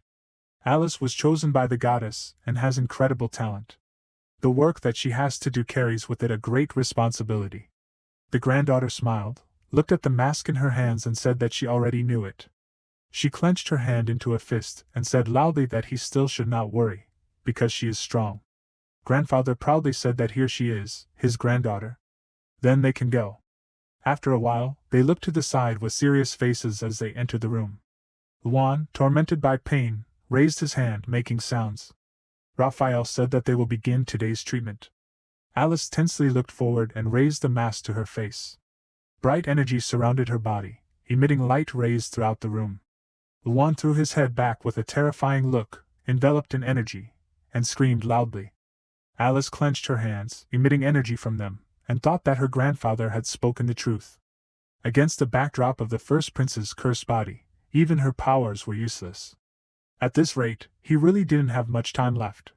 She really wanted to find a way out no matter what it took. Alice closed her eyes with a tense look, recalling the past. The protagonist said that he still thought it was impossible, this whole resurrection thing. She came out of her memories and thought that although she knew it was impossible, she remembered what he said. It would be good if his words were true. After a while, Ellen looked at the sheets of paper and asked, "Is that all? Is there no information about Mom and Dad here?" Harmond, standing in front of the protagonist, asked, "Does he really need this too? He still remembers them." Alan, sitting on the sofa, put his hand on his leg and asked if the deputy still thought that he had faked his amnesia. The protagonist said that he had really lost his memory, so Harmond should tell him about them. The deputy looked down with a sad expression. He said that when his parents were both alive, they lived a good and ordinary life. Alan looked up in surprise and asked if that was all. Harmond, turning to His Majesty, confirmed his words. The protagonist looked at the tense deputy with a serious expression. Alan thought that he wanted to know about the relationships between family members, but everything looked very suspicious. Since this was a royal family story, the protagonist thought that they would not tell everyone about it. Harmond said that, moreover, there would be a banquet soon. He turned to His Majesty and asked if he was ready yet. Alan, tensely holding a piece of paper in his hand, looked down and asked if he should. The deputy said that if the protagonist did something wrong there, he could be laughed at. Charlotte even learned the etiquette of the castle so as not to disappoint him. Alan asked if he could just enjoy it. Harmond calmly looked down and said that a party and a banquet were two different things. At this rate, what if the first prince came too? The protagonist calmly looked at the piece of paper and asked who it was. The deputy said that he was depicted on the family tree. Luan was Alan's older brother. He was the person the protagonist should be wary of the most right now. At the same time, Luan clenched his shaking hand into a fist and asked if there was really going to be a banquet. He looked up with an ominous look and sighed heavily, and asked if they were really holding a banquet for someone like him. After a while, there was a lot of food on the banquet table, and the musicians accompanied the event with their music. The Lord raised his hand smiling and said loudly that she had grown very beautiful. He was very glad to see her after so long. Alice smiled and put her hand on her chest and said that she was also glad about it. She tensely closed her eyes and thought that her grandfather asked her not to come to the banquet. Alice remembered the past. Raphael said loudly with anger that it would be the same if it was about Harmond or Lord Genet, but this is a banquet in honor of the seventh prince. She came out of her memories and thought that since her grandfather did not come, at least she should be here. Moreover, he is busy taking care of the first prince. Duke Fomer standing in the hall addressed Lady Alice, and she turned in surprise in his direction. The Duke smiling walked forward and said that she was beautiful, as always. He would be believed if he said that she was the reincarnation of the goddess Gaia. The man covering his mouth with his hand said that this is Duke Fomer. He heard that lately the Duke is popular with women. The girl covering herself with a fan asked, "Is this really despite the fact that low-ranking people are difficult to please?" The man said quietly that it seemed that because the Fomer had no interest in power, he had made useless volunteer work his hobby. Alice turned around in irritation, clenching her fists, and calling out to the people. The Fomer raised his hands, addressed her by status and asked her to leave them. He said with a tense smile that they weren't lying after all. After his wife's death, volunteering became the meaning of his life. The Duke shook his neck with his hand and said that apparently it wasn't quite aristocratic. Alice raised her hand and disagreed with him, and said loudly that it wasn't what she meant. On the contrary, he deserved respect. She raised her hand with a tense look and thought it was strange. The Duke was definitely a good man, and had served Lady Julia in the past. Now he supported the first prince, and was completely loyal to him. Instead of trying to gain power, Fulmer always worried about the first prince's well-being. He was also a person who always stood up for others. Why was she so uncomfortable then? Alice turned to the side with a smile and put her hand on her chest and asked for forgiveness. She said that she needed to greet the others. The Duke looked at her and said that then he would wait for their next meeting. Alice put her fist on her heart and thought that she didn't feel well. She looked to the side in surprise when she heard the goddess's name being called out loudly. Janet gritted his teeth and shook, saying loudly that as a lord from afar, he was invited to such a place. Giawilo looked at him with irritation and said loudly that he couldn't be nervous here. Janet should look at him, because he was just a low-status person. Where was the seventh prince? How could he just leave them here? Alice smiled and covered her mouth with her hand, watching what was happening. She walked up to them and greeted them, thinking that it had been a long time since she had attended a banquet. So it would be better if Alice stayed with people she was comfortable with. They looked at her in surprise and asked, "Is she the Archbishop's granddaughter?" Alice smiled and introduced herself, and said that it seemed like they already knew who she was. Janet said that he had only seen her from afar. The Fomorian with red eyes walked among the people and looked to the side. The man said loudly that under the protection of the Empire, Prince Alan was entering the hall. The protagonist looked forward with a serious expression and clutched the cloth in his hand. He quickly looked at the Duke standing among the people and Fulmer looked at him with an ominous expression. After a while, Alan crossed his legs and thought that this was unexpected. He crossed his arms and closed his eyes and thought that since he was a prince who had no rights to the throne and was even kicked out of the castle, he thought that no one would be at his banquet. The people looked at Charlotte standing in surprise. Alan asked why she was attracting attention. Charlotte kept her hands behind her back and looked away. The protagonist looked at her seriously and said that she just looked more aristocratic than him. Were the lessons she took worth it? Harmon kept his hands behind his back and said that the ability to present yourself cannot be learned in lessons. Alan asked what the deputy was talking about. Did he really not have the ability to present yourself? Harmon asked if that was what he said. Did His Majesty really think that? Fulmer, smiling, raised his arms to the sides and loudly greeted His Highness, the seventh prince. He greeted Harmon and said that they also had not seen each other for a long time. The protagonist looked at the Duke with confusion and asked who he was. The deputy looked at the protagonist with a serious expression, raising his hand and said that his behavior was not at all like the prince's behavior. Harmon loudly introduced the Duke. Fulmer, smiling, laughed and said that everything was fine. He extended his hand forward and said that so much time had passed since their last meeting that it was not surprising that they did not remember him. The Duke apologized for not being there for the protagonist in difficult situations. Alan, with an alienated look, raised his hand and said that he should not say such things. He shook Fulmer's hand and thought that the Duke served his mother in the past and supported her and the first prince. The protagonist remembers few people who supported him. Alan looked in surprise at the system window that appeared. The system window notifies that Count Fulmer is a vampire. Characteristics: bloodsucker, black magic, and is currently in a state of thirst. The protagonist, squeezing the Duke's hand, thought that this freak was a vampire. The Fulmer, emitting dark energy, asked if Alan liked the food at today's banquet. The protagonist, looking forward in amazement, raised his hand and said that it was delicious.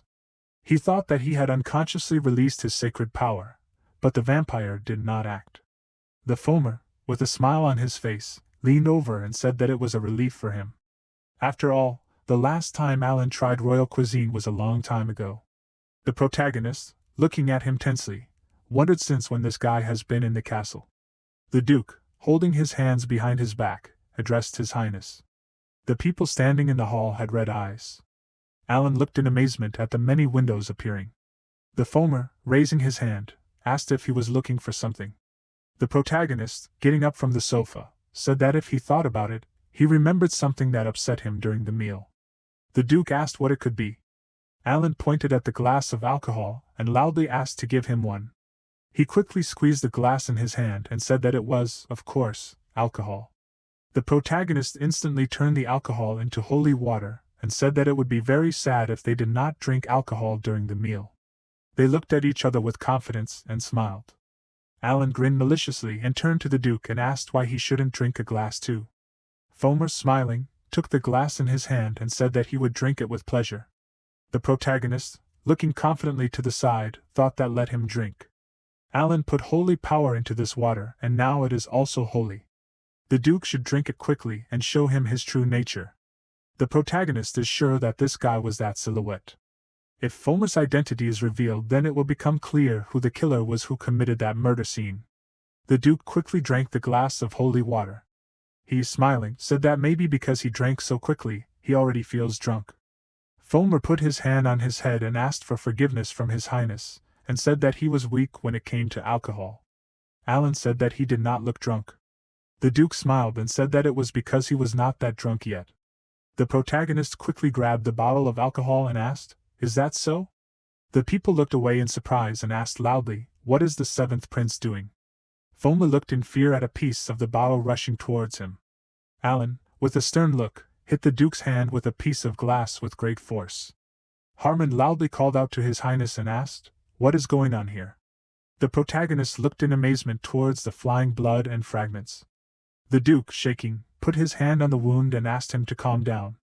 Alan wondered, is he really not healing the wound?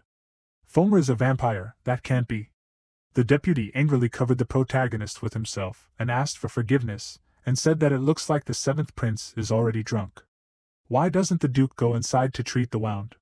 Fulmer, looking sadly to the side, said that it would be better this way. He then asked to forgive him, and quickly ran to the side.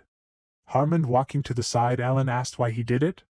Charlotte asked if he really felt that something was wrong with the Duke. The protagonist said that it looked like Fulmer was a vampire. They looked to the side in amazement, and asked what that meant. Harmon, with a stern look, said loudly that then they needed to catch him. Alan raised his hand and said that they had no evidence. First, the deputy should bring him a pen and a piece of paper. Harmon asked if it was so sudden, what did he need them for? The protagonist looked to the side with a serious look and asked, "Isn't it obvious? They will track the vampire." At the same time, the Duke quickly ran down the corridor, running into the room. He covered his mouth with his hand and stood near the door in the room. Fulmer quickly spat blood out of his mouth onto the floor. He clasped his bloody mouth with his hand and said that it was a curse. The Fomorian, looking terrifying, quickly opened his mouth, spewing out bright lights, and said loudly that this was it, that freak. The Duke thought that the protagonist had clearly understood who he really was. No one would have just offered him sacred water, saying that it was alcohol. The Fomorian, looking terrifying, covered his bleeding mouth with his hand and thought that he needed to cut out all his burned organs. He coughed up blood from his mouth, and thought that he needed new blood and fresh meat right now. Milia turned to the Duke and said that she was here to clean his room. The Fomorian, smiling, told her to come in. The maid, smiling, looked into the room and asked him to forgive her. The Duke said that she did not need to apologize and that she could just clean as she pleased. Milia, holding a stick in her hand, looked at the pool of blood on the floor. The Fomorian said that he needed someone like her. After some time, the maids looked in surprise at the open door to the Duke's room and greeted him. Fulmer smiled and adjusted his jacket, and said that it was a very good dinner. He looked in their direction and said that they must be so busy because of the banquet. The maid, smiling, put her hands on her dress and said that the Duke was the only one who was worried about them. Fulmer said that, by the way, about the maid, whose name was Milia, she worked so well that he was thinking of hiring her to his estate. The Duke asked the maids to convey his request to the chamberlain. The maids said loudly that working for someone like the Duke was very good, and they were sure that Milia would be very happy. Fulmer, walking away, laughed and said that there was nothing special in their estate and that he would go then. The maid, looking at him, said that the banquet hall was on the other side. The Duke, stopping, said that he was not going to the banquet hall. Fulmer, smiling ominously, said that he was going to visit the first prince to give him an evening greeting. After a while, the protagonist, holding a piece of paper in his hand, said that he had written everything. Harmon asked, "Is it really that many?" Alan thoughtfully looked at the piece of paper, and said that these were only the ones he saw on the first floor. Charlotte said that there were a lot of aristocrats here. The deputy looked at him and said that since there was no way to prove that they were vampires, the protagonist was in trouble. Still, none of them were parents, so things weren't that bad. Alan looked away in surprise and asked, "What do parents mean?" Harmon calmly said that, as the protagonist knows from the process of evolution of the dead, after evolution, if someone was born a vampire, they are called parents. For example, like the vampire duke who was defeated last time. After so many circumstances, the parents created the creatures. Their specialty is hiding among people. Alan, holding a pen in his hand, looked away and asked, "Can they really hide even from sacred powers?" The deputy looked down with a tense expression and said that, to be honest, they can. These freaks can change bodies with those they killed. The protagonist looked away in amazement and asked what that meant. Harmon meant the bodies were missing and the heads were left behind. The deputy sadly agreed with him and said that the vampire must have taken the body and they only saw what was left of it. Since it was a human body, the sacred power must have been stronger than them. Alan instantly squeezed a piece of paper in his hand. He turned to the side and addressed Harmon and asked, "He has a pretty high position in society, right?" The deputy looked at him with a puzzled expression and said that his role was high enough that he could move one group of knights on his command. The protagonist calmly looked forward and said that then Harmon should catch those on the list. First, he should figure out the situation and then kill them if necessary. The deputy looked at the list tensely. Alan turned to Charlotte and said that he would take full responsibility, so she should help the deputy. The deputy turned to His Highness and asked, "Will everything be fine with him?"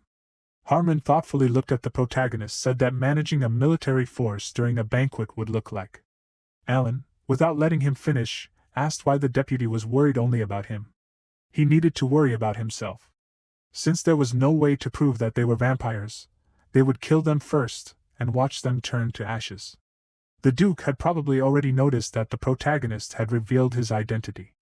If he didn't hurry, he would be in danger. They looked at each other with confidence. The deputy closed his eyes and agreed with him. Charlotte asked His Highness to be careful. Alan, looking at his subordinates leaving, thought that now he just needed to hide. He was surprised to hear someone call out to him. Raphael Elfos, the third prince of 21, said loudly that they had not seen each other for a long time. He smiled, held out his glass and loudly called the protagonist his younger brother. The system window notifies that these are Raphael's characteristics. He is cunning, very good at using a spear, thanks to his physique, trusting and afraid of many things. He will definitely become the next emperor for his mana. Alan wondered what's with these very bad characteristics. Raphael smiled and put his hand on his chest and asked, "Did he hear that the protagonist lost his memory?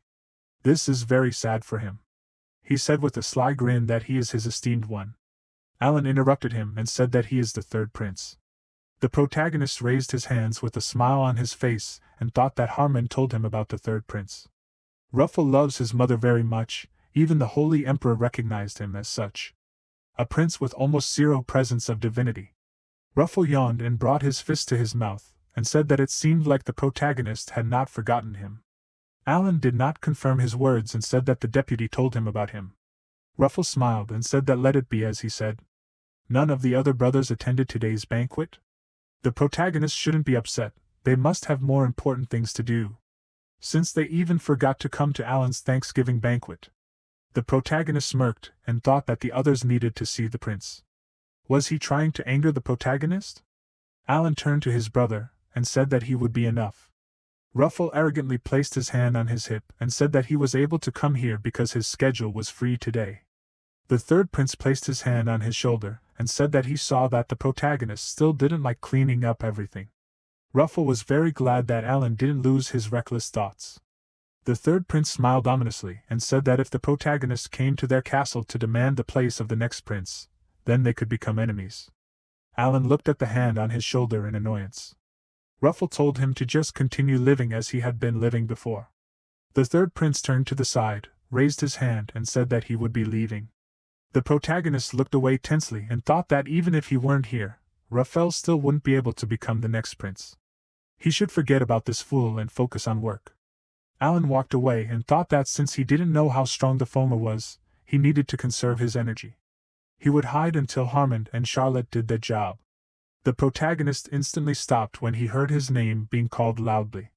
Juan called his name loudly and told Alan to come out quickly.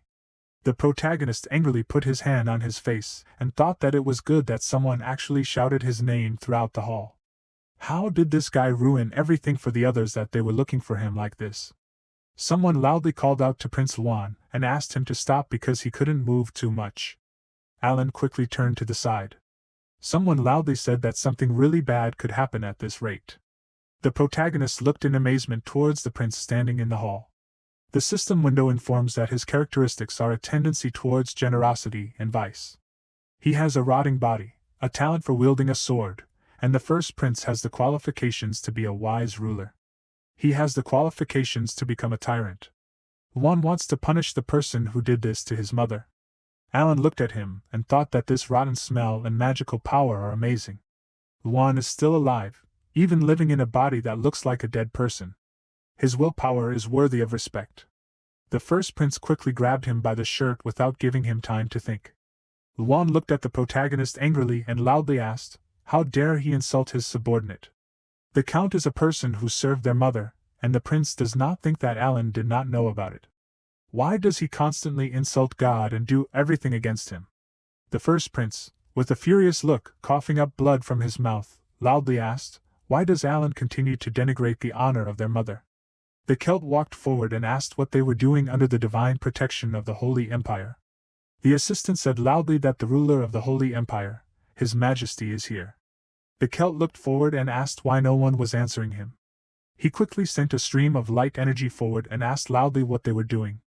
Alan gritted his teeth and raised his hand from the powerful stream of energy, and thought that even his voice contained such a large amount of sacred power. The Celt looked angrily at Juan coughing up blood from his mouth and loudly addressed him by status. The Emperor looked to the side with a serious expression and ordered the Archbishop and other doctors to take the first prince away and give him help. Raphael tensely agreed with His Majesty.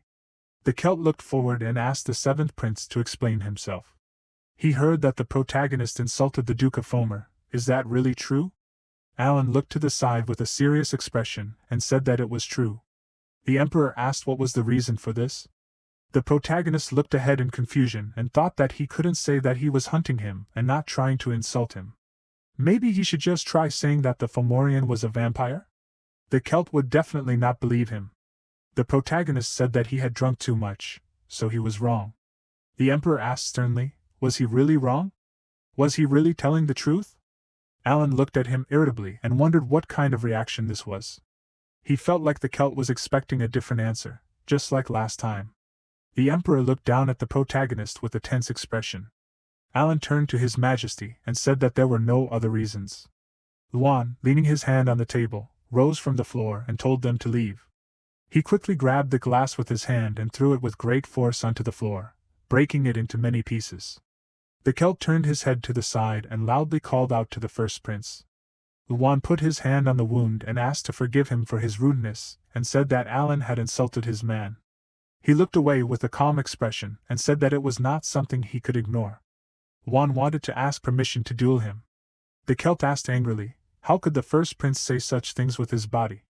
The Emperor walked away and said that he would give the protagonist a punishment after sorting out the whole situation, and that the first prince had to go now. Juan looked forward and disagreed with His Majesty. He said that he heard that the Celt generously thanked Alan for the incident at the Lonius estate.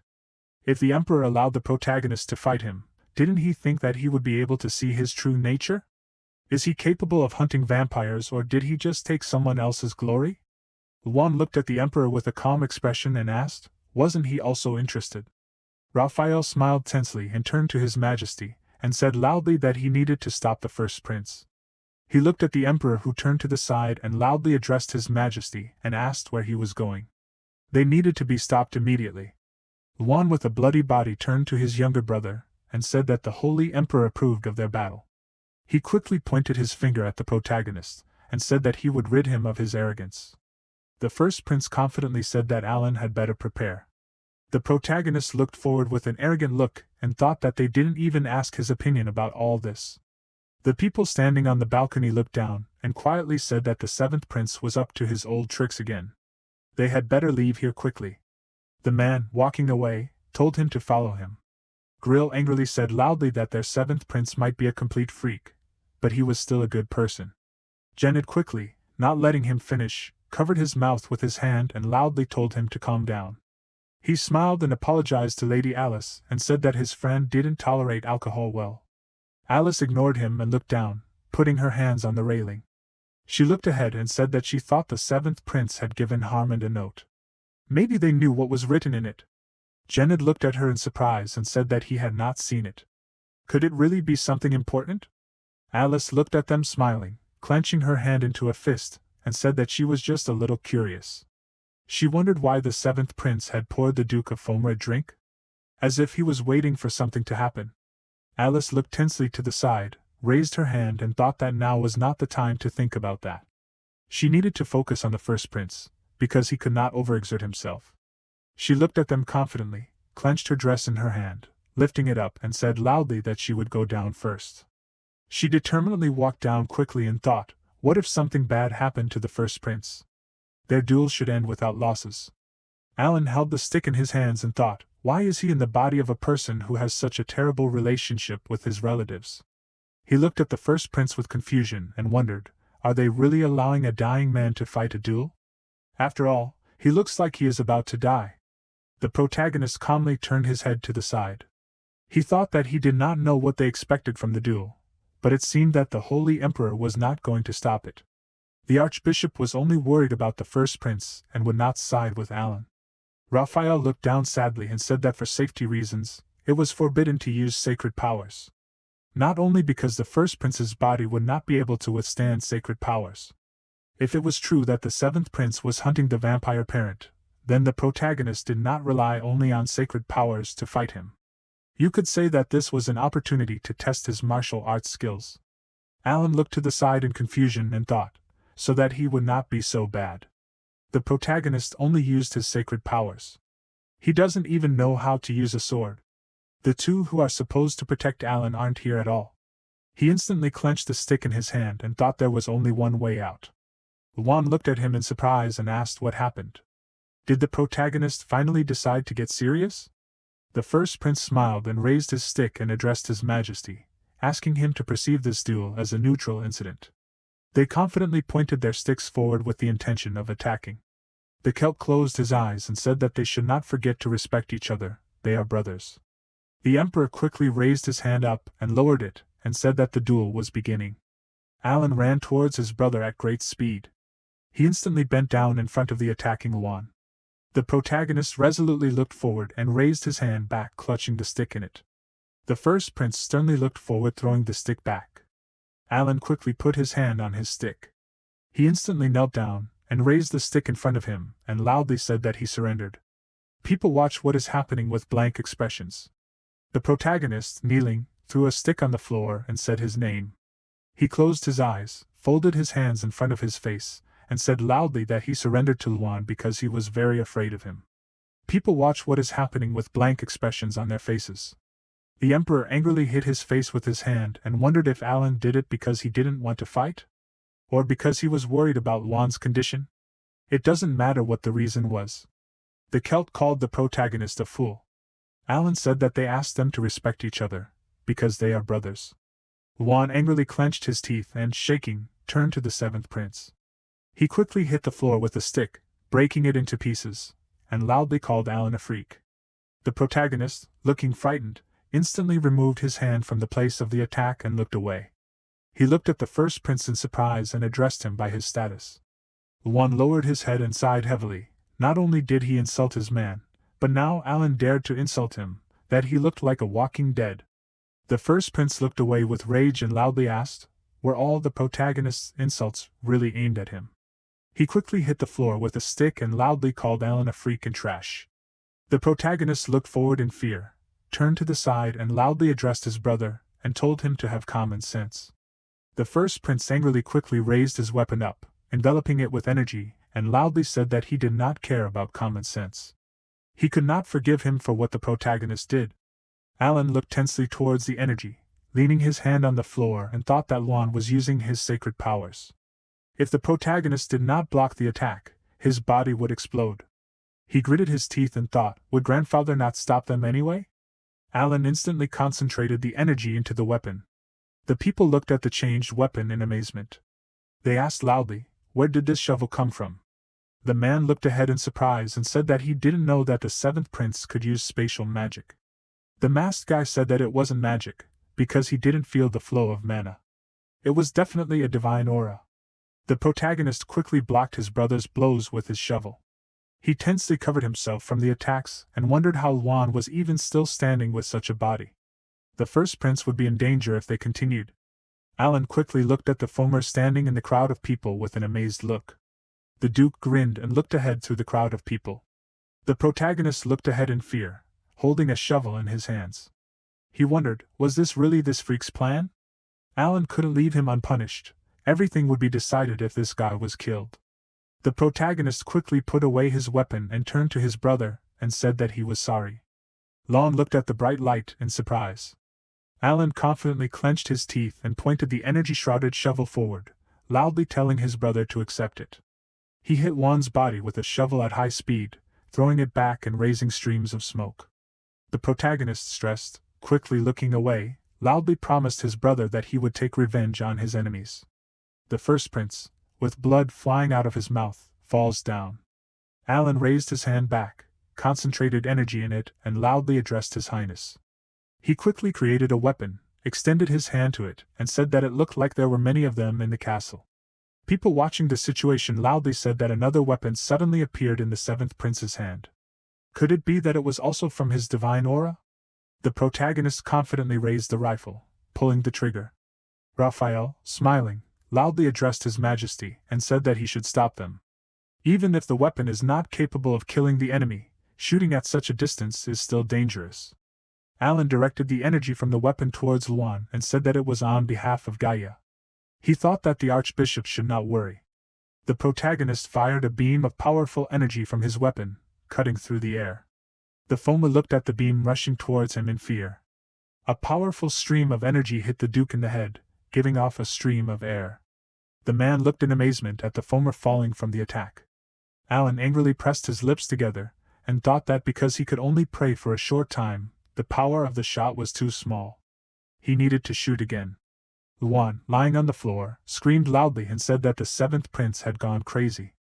The emperor ordered the knights to stop the seventh prince.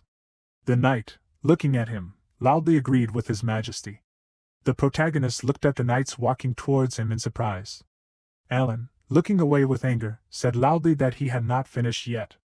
He thought that he only needed to shoot once. The protagonist would definitely be able to kill him if he shot again. Luan, looking down sadly, sighed heavily, remembering what was happening. The Celt, approaching the first prince, said that this was something new. He looked sternly at Luan and said that he was sure that he was thinking the same thing. The first prince, looking tiredly to the side, agreed with His Majesty, and said that he suddenly remembered what Harmon said that day. He said that Alan was deliberately acting like a freak. The protagonist deliberately made them kick him out of the castle to get revenge on his mother. After seeing his abilities, Luan can believe his words. Therefore, the first prince wants to convince that Alan really has the necessary qualities of a holy emperor. The first prince put his fist on his forehead and loudly addressed His Highness, and said that as the emperor can see, he will soon die.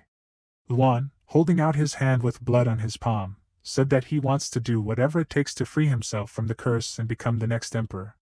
The first prince has already reached his limit and therefore, if he wants to get revenge on the nobles who laughed at their mother, calling her a person of low status, he needs to make Alan the next holy emperor. Luan clenched his teeth in rage and clenched his fist. He said that this freak really wanted to kill the Duke of Fomer. If the protagonist really wanted to ridicule the first prince, then he would have been his target. For some reason, Alan is simply obsessed with the Duke, although Luan does not know the reason. Raphael, looking at the emperor with a serious expression, said loudly that the first prince urgently needs help. The Celt, looking to the side, agreed with him and said that they would discuss the rest later. Does she know where Harmon is? Alice looked to the side in surprise and said that he left the banquet hall during the duel and never returned. The emperor looked sternly to the side, putting his hand on his beard. He looked at the archbishop and asked what about the Count of Fomer. Raphael, looking seriously, said that the duke was taken to the chambers for assistance. The Celt ordered that Fomer be told to come to him. The archbishop, looking to the side with an incomprehensible expression, asked for forgiveness. He asked what the emperor would do with the wounded man. The Celt asked, "Isn't he seriously injured because of his grandson? The emperor just wants to give him good care himself." The Celt looked sternly to the side, clenched the palm of his hand and asked, should he clear the Fomer's mind with sacred power? Perhaps it was too early to open his skull yet. Raphael said that he was not sure what the consequences would be after that. After a while, the protagonist angrily looked forward, clenched the bars in his hands and said loudly that he was imprisoned again. Alan gritted his teeth and thought that he only injured him, but he found himself in such a bad situation. What if the Duke is now walking around the castle and killing the servants again? Besides, the castle has become somehow too quiet. Did Harmond and Charlotte fail to complete the task? Seeing the Earl confidently walking around the banquet hall, the protagonist thinks that he still has secret powers. For them, being in the sacred castle is like being in the enemy's house. They probably have a manual that tells them how to get out of any bad situation. Even if that's not the case, it will be problematic for a deputy with his position to hurt aristocrats. Vampires pretending to be aristocrats will use their high status to surround themselves with personal knights, thereby delaying their capture. Using this opportunity, at the end of the banquet, the vampires will mix with the human aristocrats and escape.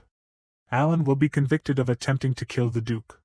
The protagonist angrily raised his legs, clutching the bars with his hands, and thought that this should not be. Raphael asked, "Is he really causing trouble here too?" Alan turned to the side and asked, "Is this really the third prince?" Raphael asked angrily, looking at him. The protagonist should call him older brother. Does he remember this? He smiled maliciously and raised his fist to his mouth, said that he saw his duel. Brothers should not fight. Alan said calmly that despite his own words, the third prince seemed satisfied. Raphael said that he was just in that mood.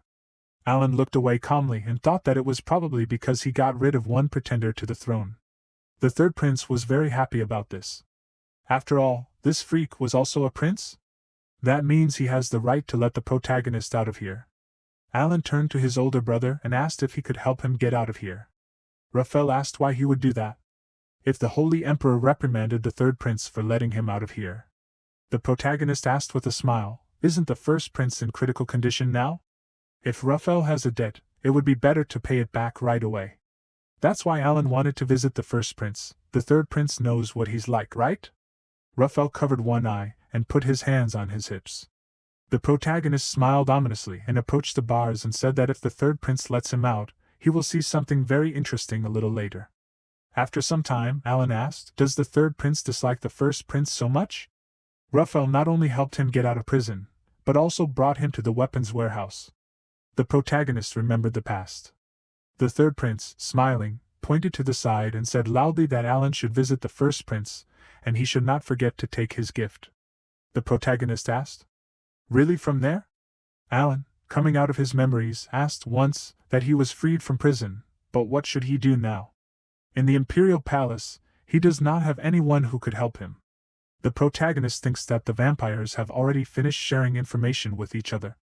He put his hand on his side with an irritated look and asked, "So it's time to use a little power?" A person with more power than Alan. He can use it, and the protagonist is afraid that he will have to turn to someone everyone trusts. Alan, enveloping himself in streams of energy, pointed his hand forward and said that he needs to clear the way with something. The system window notifies that the skill is activated. The protagonist said that it looks like they will have to help him with the arrival. The system window notifies that these are the spirits of dead soldiers. Alan, looking at the undead, said that he thinks that they should cover their faces with armor. After some time, the undead smiled and raised his hand, showing the armor on his body. The protagonist said that at first he wanted to quietly sort everything out, but those vampires continue to touch him. The first prince still does not understand what Alan was trying to convey to him. The protagonist, smiling, raised his finger and said that first they will go to the first prince. The maids, covering their mouths and hands, loudly asked them to stop and asked what was wrong with those soldiers. The seventh prince had started a rebellion.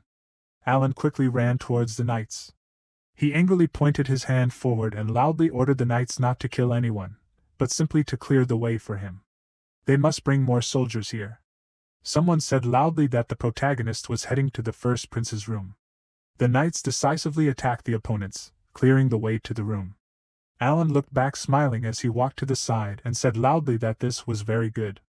The knight said loudly that the protagonist was heading to the first prince's room and needed to be stopped. People quickly looked at the protagonist who had entered the room and asked loudly, "Was this really the seventh prince?" The masked man with the knight restraining his movements behind his back loudly told Alan to stop, because they had not finished treating the first prince. The protagonist smiled, extended his hand to the side and loudly ordered to close the door and make sure that no one came in. The masked man raised his hands and loudly asked His Highness not to do this. The doors to the room were quickly closed. Alan stopped in front of the door without saying anything. Luan sighed heavily, looked away and asked, "What is he doing?" The protagonist looked at him and said that he did not want to do this. The first prince should have let him go before. Because of Luan, the vampire hunt failed. The first prince asked with a peaceful look, was he really talking about the Duke of Fomer? Alan asked in surprise, did he really know about this? Luan didn't confirm it, and said that from the look of him, something was really going on. The protagonist was wrong about that, because the priests confirmed it. Alan asked if the first prince was sure that they had checked everything well. Those vampires had human skin and were hard to tell apart from humans unless their heads were filled with sacred power. Doesn't one think that it would be hard for ordinary priests to tell apart those vampires from humans? Alan looked sternly at his brother, and said that as long as they were sitting here, this castle was simply filled with vampires. Luan asked why the protagonist didn't tell him that he was a vampire. Alan asked if the first prince would believe him if he did. Luan clutched the blanket with his hand and said that if the protagonist showed them his true self and if he told the truth, they would believe him. Alan looked away with a puzzled expression and asked what he meant by telling the truth. If the first prince wanted the truth, then he no longer wanted to be associated with this family, or the vampires. Apparently, he couldn't escape from this nightmare. The main character put on a mask, enveloped his body in energy, and quickly raised the shovel above Luan's body, asking his brother to first repay him for his labors with his life. The first prince looked fearfully at the beam rushing towards him, leaning his hand on the bed. At the same time, Raphael, quickly running down the corridor, loudly asked, "What is going on here?" The knight raised his fist forward and loudly said that the seventh prince and his soldiers had captured the first prince's room.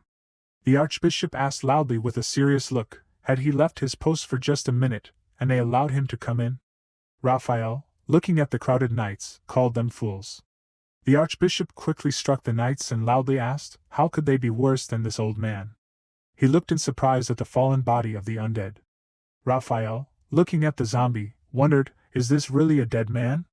Did the seventh prince control the dead? Was some necromancer able to deceive them? The same pure sacred energy emanates from them, just like from other sacred knights. Creatures that contradict the laws of this world. It is absolutely impossible to create something like this even with magic. What did this seventh prince do? Raphael raised his staff to the side and loudly ordered the knights to capture this hall. They must make sure that none of the soldiers leave it. The archbishop thought that he must first save the first prince before that. Raphael instantly struck the knights with his fist, leaving a stream of energy behind his attack. The knights fell to the floor, making loud sounds of pain. The archbishop thought that he needed to find the person who summoned them. The undead, enveloped in energy, quickly fell to the floor from the powerful light coming from behind the door. Raphael looked away in surprise and loudly asked, "What is happening? The soldiers are falling, and what does all this mean?" He quickly ran towards the slightly open door. The archbishop looked forward in fear. He looks at Alan, who was hitting the first prince's body with a shovel. The protagonist thrust the shovel into the bloody body, and said that it could be said that Luan had paid him with his death. Alan confidently looked down while clutching the handle of the weapon and loudly ordered the first prince to resurrect. The first prince thought that the protagonist had many strange qualities. Duke Fomer reported only about Alan's bad behavior near his bed. He said that the protagonist told everyone about Luan's low status, and that he insulted their mother. The first prince should have realized that Fomer was telling him such things on purpose. When he immediately came to report what happened in the banquet hall. The reason why Luan didn't suspect him is because he had been with him since he was young. Fomer was the only one who supported the first prince after the loss of his mother.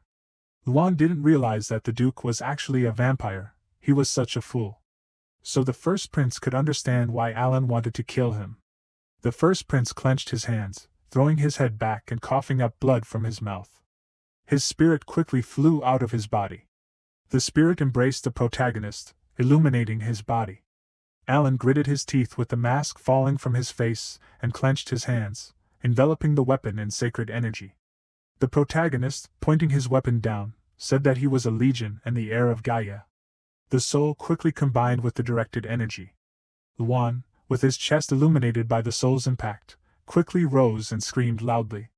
He instantly rose and crossed his bloody hands. Raphael, entering the room, looked forward. The first prince, holding a bandage in his hand, thought that his body no longer hurt, and now it was easier for him to breathe.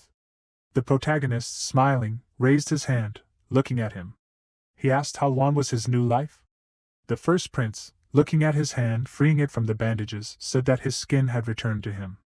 He quickly squeezed the bandages, removing them from his face, and said that his muscles and bones were in order. The curse that had tormented him all these years had disappeared. Luan, with his body naked and illuminated by a bright light, stood up and raised his hands up loudly, said that it was amazing. Alan, illuminated by a bright light, closed his eyes and raised his hand. After some time, the protagonist said that he used a lot of power to resurrect him. He will give Luan a detailed explanation later. Therefore, the first prince must find Harmon for him. Alan, sitting on the bed, said that he wants Luan to finish what he started. In fact, it will definitely not be difficult for the first prince to do this. Luan, looking at him, asked, "What is this?" After some time, the first prince, smiling, thought that he will do everything that his brother tried to do, without any mistakes and as quickly as he can.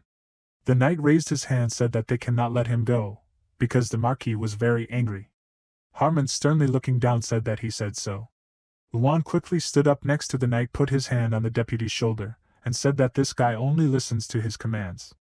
Harmon looked at him in surprise and asked who he was. He asked loudly in amazement, "Is he really the first prince?" Luan looked away with a confident grin. The deputy asked loudly with a puzzled look, "Is it really that the curse was lifted?" The first prince raised his hand and said that he would tell him everything in detail later. "Can Harmon show him the list?" The deputy looked at him with fear and said that if he was talking about that list. Luan interrupted him and said that Alan personally asked him for help, so there was no need to worry. The amazing thing that happened to his body was proof of that. Harmon looked at Charlotte without saying anything. He held a piece of paper in his hand and said that here was a list of vampires. Luan looked at the list in surprise and asked loudly, "Is there really that many?" The deputy agreed with His Highness and said that there were even aristocrats from other countries. His abilities were only enough for this. All Harmon could do was hold them back. The deputy sadly lowered his head and asked His Highness for forgiveness. The first prince put his hand on his shoulder and said that there was no need to say that, he did well. Thanks to Harmon, the hunt had become much easier. He had not used his powers for a long time. Charlotte looked forward in fear. The Inquisitor of Heresy and the Law of the Bloody Cross said that they followed the commands of the first prince, and they were summoned. Harmon looked down seriously, and thought that these soldiers were trained to kill the undead and only the first prince could summon them. They obeyed only his commands, and they were one of the 5 strongest groups of the Sacred Kingdom. Luan raised the list in front of his head and thanked them for gathering and asked, had they not gone hunting for a long time? The first prince showed the list and said that here was a list with the names of the freaks hiding in the Sacred Kingdom. They even killed his mother. Luan asked them to open the bodies, rip out the hearts and open their skulls, checking if their brains were covered with magic. The first prince smiled and said that it should be merciless and with special cruelty. They must make them realize how bad their fake life is. Luan calmly squeezed the list in his hand and said that this is a vampire hunt. After a while, a bright beam of energy opened the door, quickly throwing the knight aside. The man looked at the body in surprise and asked loudly, "Who dared to attack their family knight? Do they really think that after this they can just?" A beam of powerful energy quickly cut the man's head without letting him finish. The man of the bloody cross caught the head on his hand. He looked at the bright flame enveloping the head, and said that there is a small residue of magic under his skin. The man from the bloody cross clenched his hand into a fist, and said that it is confirmed that the people mentioned in this list are vampires. He ordered his assistants to kill everyone. The girl, looking at the fight in fear, raised her hand and screamed loudly in fear. She loudly asked them to stop. The man from the bloody cross looked at the face of the man he had captured. The vampires, running to the sides, loudly asked, how could they even understand? Luan put his hands behind his back and, watching what was happening in the room, loudly ordered to catch all the freaks who escaped from the palace. Harmon looked away in surprise and thought that they didn't care about anything except catching and killing the people on the list. They were really hunting now. The deputy clenched his hand into a fist and turned to His Highness and said that they couldn't find the Duke of Fomer anywhere. They had to find him and catch him now. The first prince confidently looked in his direction, and said that there was no need to worry about him. He smiled and said that Foma was called to a place more dangerous than here. Luan was sure that by this point, everyone knew about his oddities. At the same time, the emperor asked why the duke wasn't answering. He sat on the throne with an ominous look and ordered him to answer. The Celt raised his hand and asked if Foma was really a vampire. The duke folded his hands in fear and wondered what was going on.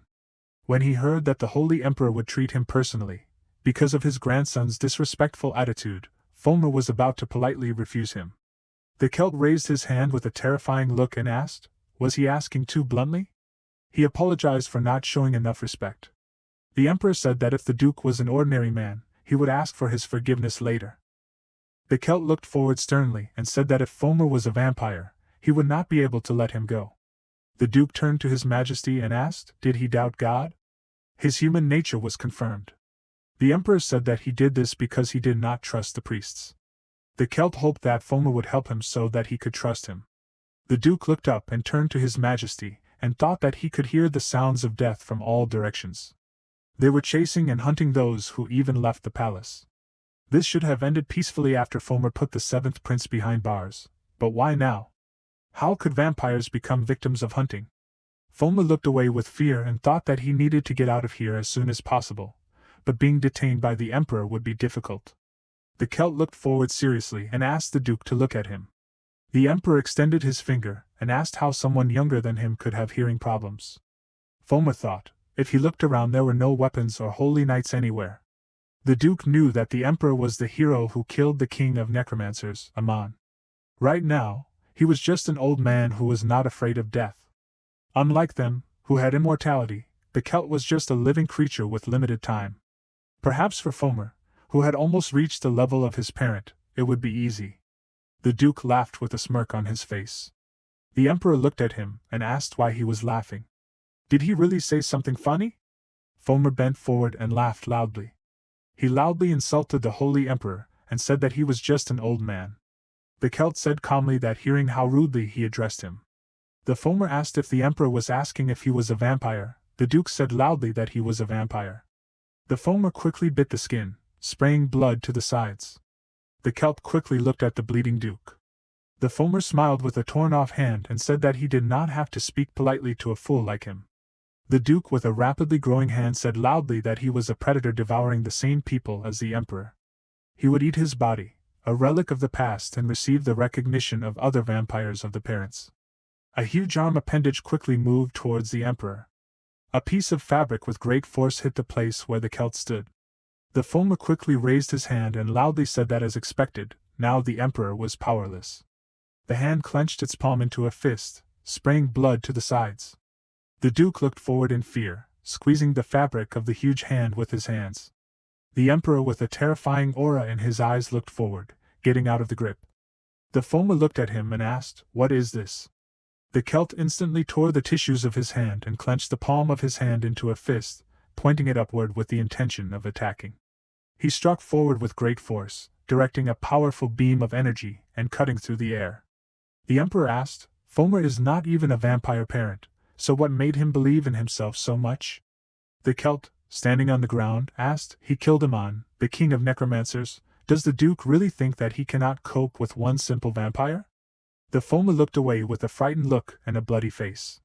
The emperor raised his fist forward with a smile and introduced himself. He slapped his hand against the duke's face with great force. The Foma loudly asked him to wait. Blood splashed from the duke's body in different directions. The emperor looked at the Foma's head in his hands and asked, "Does it seem that he is stronger than the others?" The Celt asked him not to die and said that because he must find out what happened in the incident with Elisha. The duke can see, it will be worse than death. The emperor looked at the head of the Foma with an ominous look, holding it forward. After some time, Darina Rose, 45 years old, the next princess, said that it was very loud in the castle. She, tearing off a rose leaf, said that the seventh prince had escaped from prison, and suddenly a vampire hunt had begun. Raphael looked down in disappointment. Darina asked if it was really he who had let him out. The third prince, looking sad, said that he was not going to help him. The vase quickly hit his head, splashing water to the sides. "Darina, putting her hands on the table, said loudly that she had told him to sit and do nothing. She said loudly with a terrifying look that she had told the first prince not to swear at the emperor. Darina quickly grabbed him by the clothes and said loudly that he had ruined everything. It was all because of this freak. She stopped with a puzzled look and, looking forward, said loudly that she was very sorry. Is Ruffel hurt? Darina hugged him with tears in her eyes and said loudly that she loved her son Russell very much. Darina only tries to make Ruffel the next emperor, and only then the next prince will look at her. The third prince, opening his eyes slightly, sitting on the floor, said that he was not the one of low birth from Ulysses. Dariana turned to her beloved firstborn and asked, "Does he understand his mother?" Ruffel agreed with his mother. He said that he will definitely become the next emperor. 3 weeks later, the legal bureau of the Holy Empire, everything was finished. Half of the people mentioned in the list were killed on the day the hunt began. The remaining vampires were executed in the square. It was a relief for the people and a warning to the vampires hiding in the shadows. Some of the vampires were secretly included in the experimental materials that were constantly updated. The incident that happened in the capital of the Holy Empire became known, and talk about it spread throughout the continent. More importantly, the appearance of someone who could see vampires caused quite a stir throughout the country, and the seventh prince was in the spotlight. Raphael extended his hand and loudly ordered everyone to be quiet. He said loudly that from now on, they would begin a meeting regarding Alan. The protagonist looked forward with a puzzled expression. Alan raised his hand and asked for forgiveness, and asked what the essence of the interrogation was. The archbishop put his fist to his mouth, and said that the seventh prince led his soldiers and destroyed part of the imperial palace. He violated the laws of the Holy Empire. The protagonist smiled and wondered if maybe he should just lock him up and leave him in the same cage with those vampires. The emperor said that it wasn't even funny. He turned to Raphael and said that he didn't understand a word of what the archbishop said. The Celt looked down sternly, resting his face on his hand, and asked what specific laws of the Holy Empire the prince violated. Raphael looked away and said that Alan was leading the knights without permission. Therefore, he will be convicted of rebellion. One interrupted him and said that in case of an emergency, everyone who is related to the prince by blood has the right to lead their knights. The first prince smiled and said that therefore there is nothing wrong with what the protagonist did. Besides, Juan is a person who was directly related to this matter. And the Holy Emperor is fine, so what questions can there be? Alan thought with a tired look, will the family still protect their family? He has a feeling that they are trying to protect him. The first prince raised his hand, closing his eyes, and said that if there is a problem with this, he will simply call the inquisitors again to find out what his intentions are. The emperor raised his hand, sitting on the throne, agreeing with his grandson. He said that they will find out if Alan really decides to start a rebellion. Or will it be just Raphael's dislike for the protagonist? The Celt turned to the archbishop and asked if he was right. Raphael angrily pointed his staff forward and loudly asked them to stop. He said loudly that he knew they would talk like this. After this interrogation, the archbishop is sure that the emperor will give Alan credit for getting rid of the vampires. The Celt rewarded him because the protagonist successfully cured the first prince. They covered their mouths with their hands while shaking, holding back their laughter. Raphael asked loudly with anger, how dare they mock the archbishop like this? Alan looked away with a smile and thought that it was true, there would be an award ceremony after this. The archbishop somehow managed to endure this imperial family? It was surprising that he gathered them all here so early. Raphael loudly agreed with them and said that they would simply move on to their next schedule. He closed his eyes and said that then, today's interrogation. The assistant, without letting him finish speaking, turned to the archbishop and asked, is something really wrong? Raphael looked at the protagonist and said that before finishing this interrogation, he would like to ask the seventh prince a question. Alan looked away in surprise and asked, is it really for him? The archbishop turned to his highness and asked, is it really for him to use necromancy? The protagonist looked away with a stern expression. Raphael asked, maybe Alan was somehow connected with necromancy? The protagonist thought that they finally asked. Why, of all people, did the archbishop know about the walking dead? Since his knowledge of magic is quite extensive, of course he would be interested in such creatures. Alan is sure that both the Sacred Emperor and the First Prince will also receive all the information. This time, the protagonist thinks that they will remain silent. He quickly raised his fist to his mouth. Alan, without confirming his words, said that this is impossible. Raphael raised his hand to the side and said that there is information. The protagonist asked in surprise, who is it? Did any of the priests present really see it with their own eyes? The archbishop loudly asked him to stop lying. He looked to the side with a serious expression and said that there were healers and holy knights. He had tied up those dead people on purpose so that they couldn't escape. Later, they found that the dead people had simply disappeared. They were following the seventh prince, Alan. Is the protagonist really going to continue lying when they have so much evidence? Alan raised his hand to the side and said that there were many vampires in the imperial castle that day. They could have used tricks to deceive them, the healers and holy knights. The archbishop squeezed his staff in his hand tightly, and said loudly that it might have worked with those knights, but an archbishop like him couldn't be fooled. Alan looked at him and thought that it was true, but here they were talking about holy dead people. A priest who had never seen them in person wouldn't be able to believe it. So the protagonist can still lie to them. Right now, if only he could be friends with Raphael. The protagonist raised his hand without thinking and asked, is he really interested? He looked forward with a confident expression and asked, can he tell him the truth? The archbishop extended his hand towards him and asked, is he really going to confess to what he did? Alan lowered his head and raised it and disagreed with him. After a while, black birds were flying across the bright sky. The protagonist walked through the arch and said that he was very cold. Charlotte turned to His Highness and said that he had done a very good job. She looked at him with interest, placing her hand on his body and asked, how is Alan's body? He had been in bed for the past 3 weeks. It must be hard for him to keep up with such a busy schedule like today. The protagonist smiled, adjusted his jacket, and said that he was fine, except for being a little sleepy. Alan looked down in surprise and thought that after he used the skull of a man, he had to spend 3 weeks in bed. He didn't know that the punishment for reviving would be so severe. Although he assumed that it wouldn't be so easy for him. Harmon turned to His Highness. Alan looked at him and said that it was just in time. He had one thing to ask him.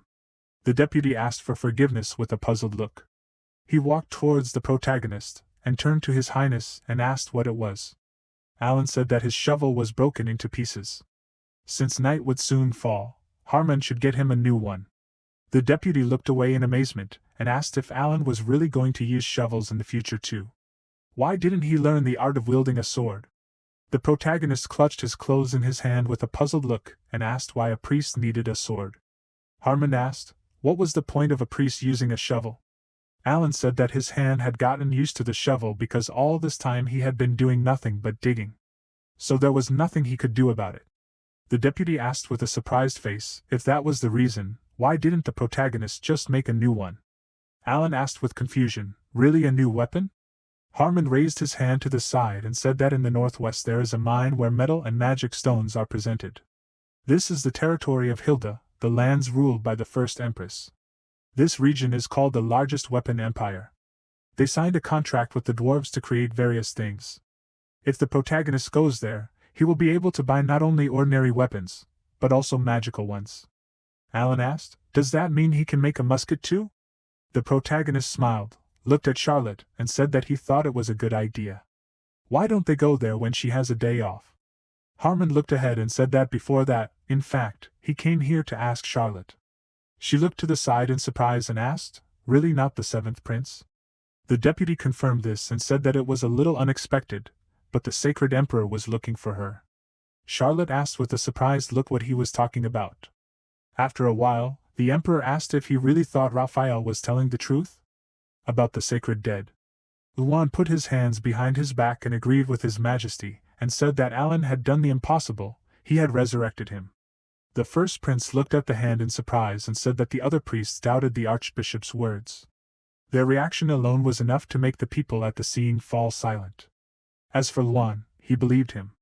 The Celt bowed his head sternly, and said that they didn't know anything for sure right now. Was there really a violation of the law, or was the protagonist hiding something from them?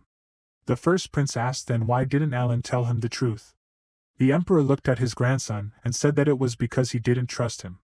After his expulsion, Juan insulted and pretended not to know him, even after the protagonist was threatened with death. Of course, he wouldn't believe him. The assistant turned to His Majesty and said that a letter had arrived from the first empress. The Celt asked him to come in. He raised his hand over the letter lying on the tray. The assistant said that since they had taken care of the insects, only the monsters remained. The emperor asked if he had sent the holy knights. The assistant said that it was true, he had sent the green cross to the territory of Hild. The Celt said that he believed that the enemy was not simple. Their territory was in the forest, so the green cross could not do anything. The vampire hunt had spread throughout the country, which angered the monsters. The emperor asked if he had any more letters. The assistant calmly said that Harmond was here with Mr. Grill and Lady Charlotte. The Celt looked away, folded the letter in his hands and said that it was he who had called them. He asked them to enter the room. They bowed and greeted His Majesty. The emperor said that he was glad to see them all. He had called them here because he wanted to reward them for defending the north. Grill looked ahead in confusion and asked, "Is it really a reward?" The Celt looked at him and asked, "Is it Grill?" The emperor heard that he always supported Alan, being nearby. The Celt extended his hand towards the bundle and said that that is why he wanted to reward them very well. The emperor opened the bundle and said that from now on, he gives Grill the title of the current owner of the House of Hires. Not only did he protect the territory of the north, but he is also the only aristocrat who supported his grandson. For this, the Celt rewards him with the title of Marquis. As for his daughter, Charlotte, the emperor rewards her with the title of Knight. She will work under his good leadership in the Yellow Cross. The Celt rolled up the bundle and said that of course, if she wants a peaceful and quiet life, which Charlotte lived before, then he will not force her. It seems that she has already made her decision. Charlotte looked sternly to the side. The emperor looking at her said that he will fully support her on his behalf. The Celt will appoint her the best teacher of the art of the sword. Charlotte gratefully thanked His Majesty. She confidently looked up, put her fist on her chest, and swore that she would support the seventh prince, and always be by his side. The emperor said that he was touched by her loyalty. The Celt turned to Harmond and said that he was truly an amazing person. The emperor had increased the subsidies of his territory, so the deputies should not be shy about using them. Harmond bowed and thanked His Majesty. The emperor handed the bundle to Charlotte. He said that they would be blessed by Gaia and the Holy Empire. The doors to the room quickly closed. Harmond smiled, looked away and turned to Grill and said that he was glad that his loyalty this time did not go unrewarded. Grill raised his hands with a frightened look and said, "What was this?" He asked loudly in fear, "What was that just now? What was the emperor talking about?" The deputy said that Hires was the name of his house. Grill showed him the document last time. Grill said loudly that he just picked up that document from the ground. Harmond asked in surprise, what was he talking about? Grill said loudly that he had said that he had simply picked him up while cleaning up the corpses in Lonia's territory because he looked expensive. The deputy asked what about the monsters he had hunted back then. Grill said loudly that it was simply not true. He put his hands on his head and said loudly that he could not believe that everything had turned out like this. Charlotte, with a drop of sweat on her face, said that if he meant hunting, then the seventh prince had done all of that. Grill threw his head back with tears in his eyes and said loudly that he was an ordinary person. How could he even become an aristocrat? This was all untrue. After a while, Celt said that Harmond had turned out to be a dreamer. He had mistaken an ordinary person for an aristocrat without even conducting a detailed investigation.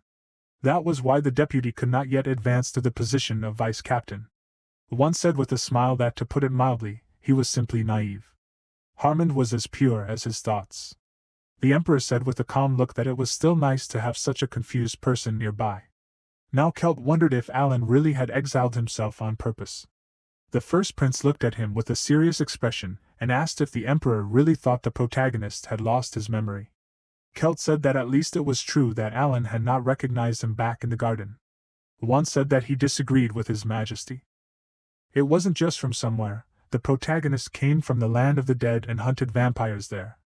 It was impossible to find such a place by chance. There must be a reason why Alan chose these people. That's why they needed the Hires family, but there were no survivors among them.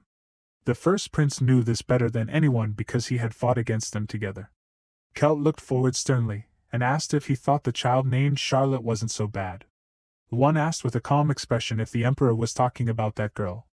Celt looked away with a calm expression and said that he had heard from Harmond that she had a good talent. He couldn't trust that girl, but the emperor believed that she could become even stronger. If Charlotte increases her power under the name of Heras like Luan and Alan, the Emperor is confident that she will be able to make their empire strong. The power of this sacred empire must continue to grow. The first prince smiled and clenched his fists, and said that he thought that Celt did not like commanders. The Emperor walked forward and ordered him to make sure that other nobles did not hear this. This child must be known by the Count's bloodline. Celt looked away with a serious expression and said that if we talk about the past, he knows that he did not realize the true value of Luan's mother. His mother is the only person who mourned the loss of the prince. The first prince looked at him and agreed with his majesty. The Emperor looked out the window and said that it turned out that it was painful to talk about family like this. He should have watched his daughter-in-law more carefully. Aslan's movement in the south is now a common thing. An enemy flag can be seen on the horizon. One said in surprise that it would be problematic then if the Hilda territory did not agree to their demands. The Celts said that they needed a person who could fight demons and a strong sacred power. The first prince agreed with his majesty, and said that a person must be brave enough to face those monsters. They looked out the window. The houses were standing under the dawn, and the bright rays of the bright sun.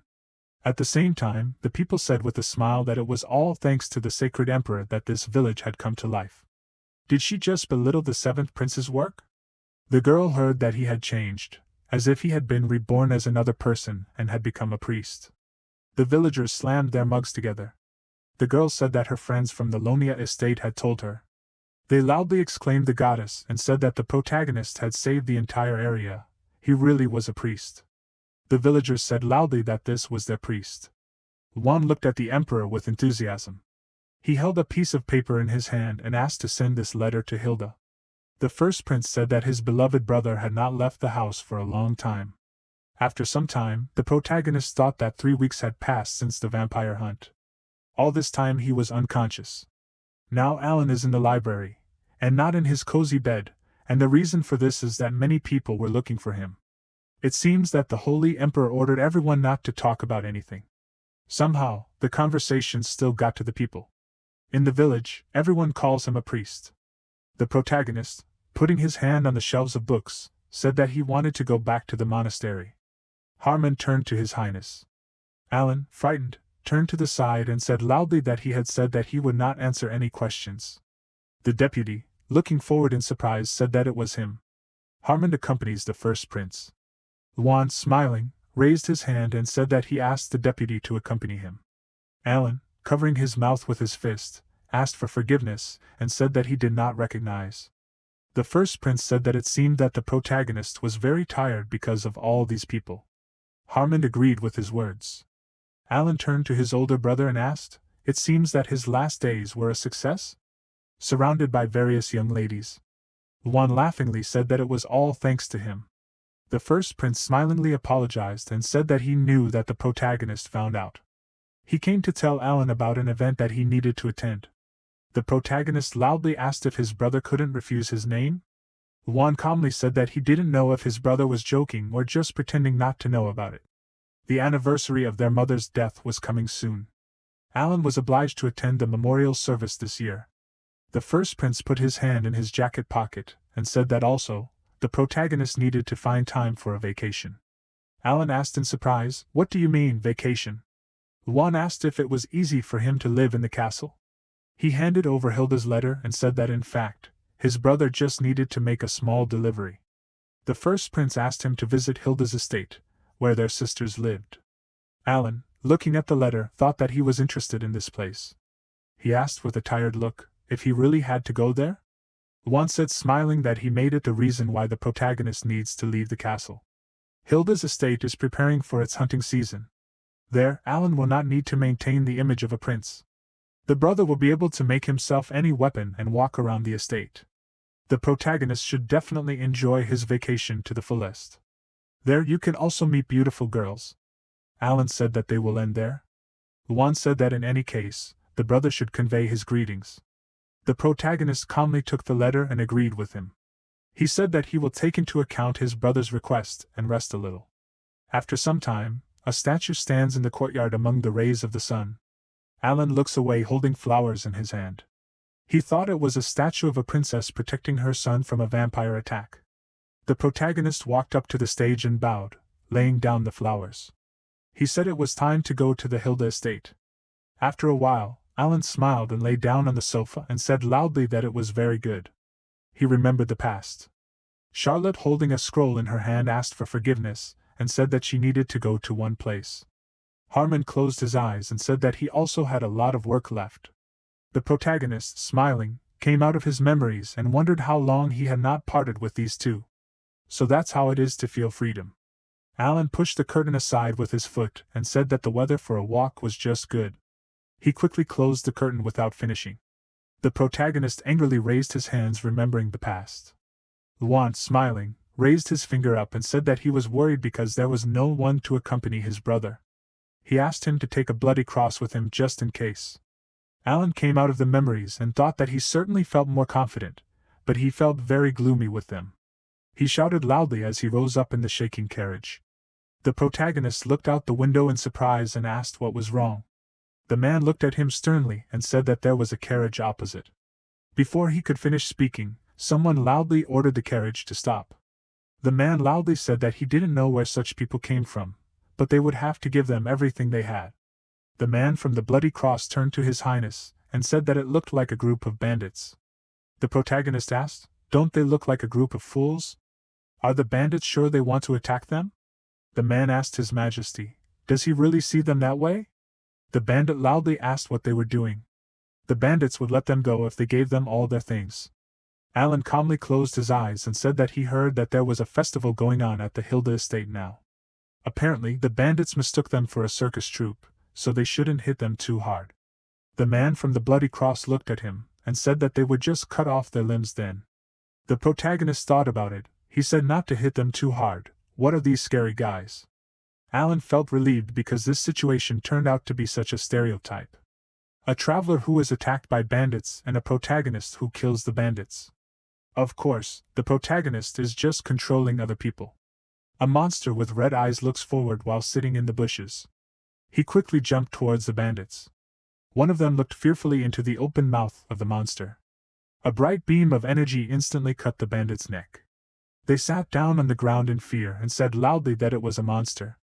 The man said loudly that it was the main monster. What the hell is going on here? Alan looked forward in fear, opening the carriage door a little. He thought he could smell an unpleasant odor seeping through the smell of wet moss.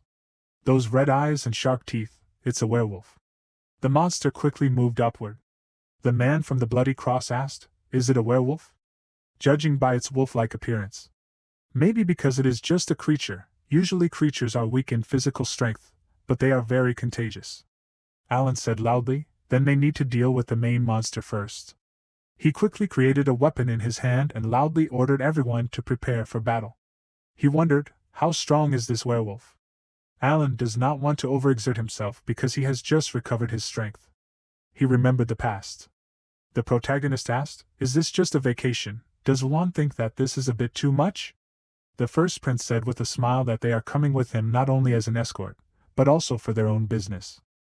He heard that they need to do something at the Hilda estate, so one thinks it would be a good idea to combine them.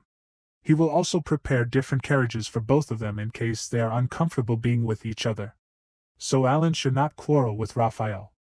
The protagonist, looking sternly to the side, came out of the memories and loudly addressed the archbishop, saying that it was a werewolf. He knew that Raphael did not like him, but he had to separate personal relationships from work. The door quickly bent forward. It instantly flew at great speed towards the werewolf.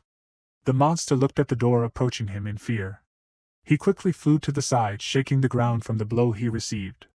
The archbishop, lowering his hand, said that these undead were half people, half animals. He hit the ground with his staff, creating circles of energy. Raphael, with a terrifying look, enveloped in energy, asked the werewolves to allow him to give them eternal peace. Alan thought that he was worried that the other werewolves would come running to the sound of howls. The werewolves ran furiously to the side, roaring. The archbishop instantly delivered a powerful punch to the monster's face. The werewolf flew back at great speed, cutting through the air. Raphael clenched his fist with an ominous look. The protagonist thought that it seemed like he didn't need to worry. When the archbishop said he needed to do something, did he mean hunting monsters? Is Alice here to help the victims?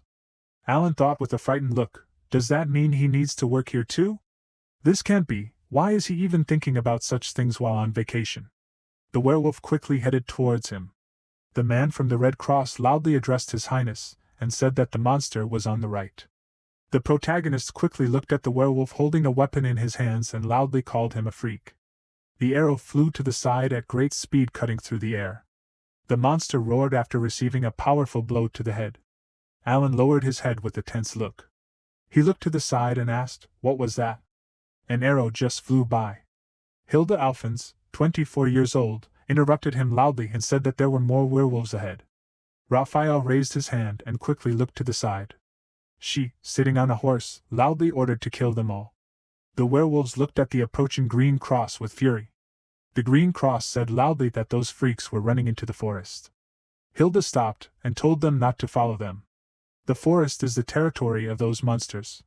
She confidently looked ahead and said that they should not get involved in a losing fight. Hilda, getting off her horse, said that they had not seen the priest and Alan for a long time. The protagonist looked at her in surprise and agreed with her words. Hilda, approaching his face, said that he had become a completely different person. She heard the news, but did not expect such changes in 6 months. Alan has changed a lot. Has he really lost his memory? The protagonist, with a surprised look, agreed with her words. Hilda asked to let her introduce herself then. She, smiling, looking to the side, introduced herself. The system window notifies that she is the mistress of the territory of Hilda, agile and very good at weapons. She, turning to her younger brother, said that they will talk about the rest in the castle. This is what Alan saw on the way to her castle. There are no signs of life on the streets, even the doors of the shops are closed. Just like the first prince said, there might be beautiful girls in this place. All the residents of the territory keep their doors closed. So the protagonist couldn't even see their faces. There were many attractions here, but each of them was decorated with werewolf corpses. Currently, Alan looked out the carriage window at the monster heads and wondered if by hunting season 1 meant werewolf hunting. What kind of place is this anyway? After a while, the protagonist angrily slammed his cup on the table and thought that this first prince is a freak.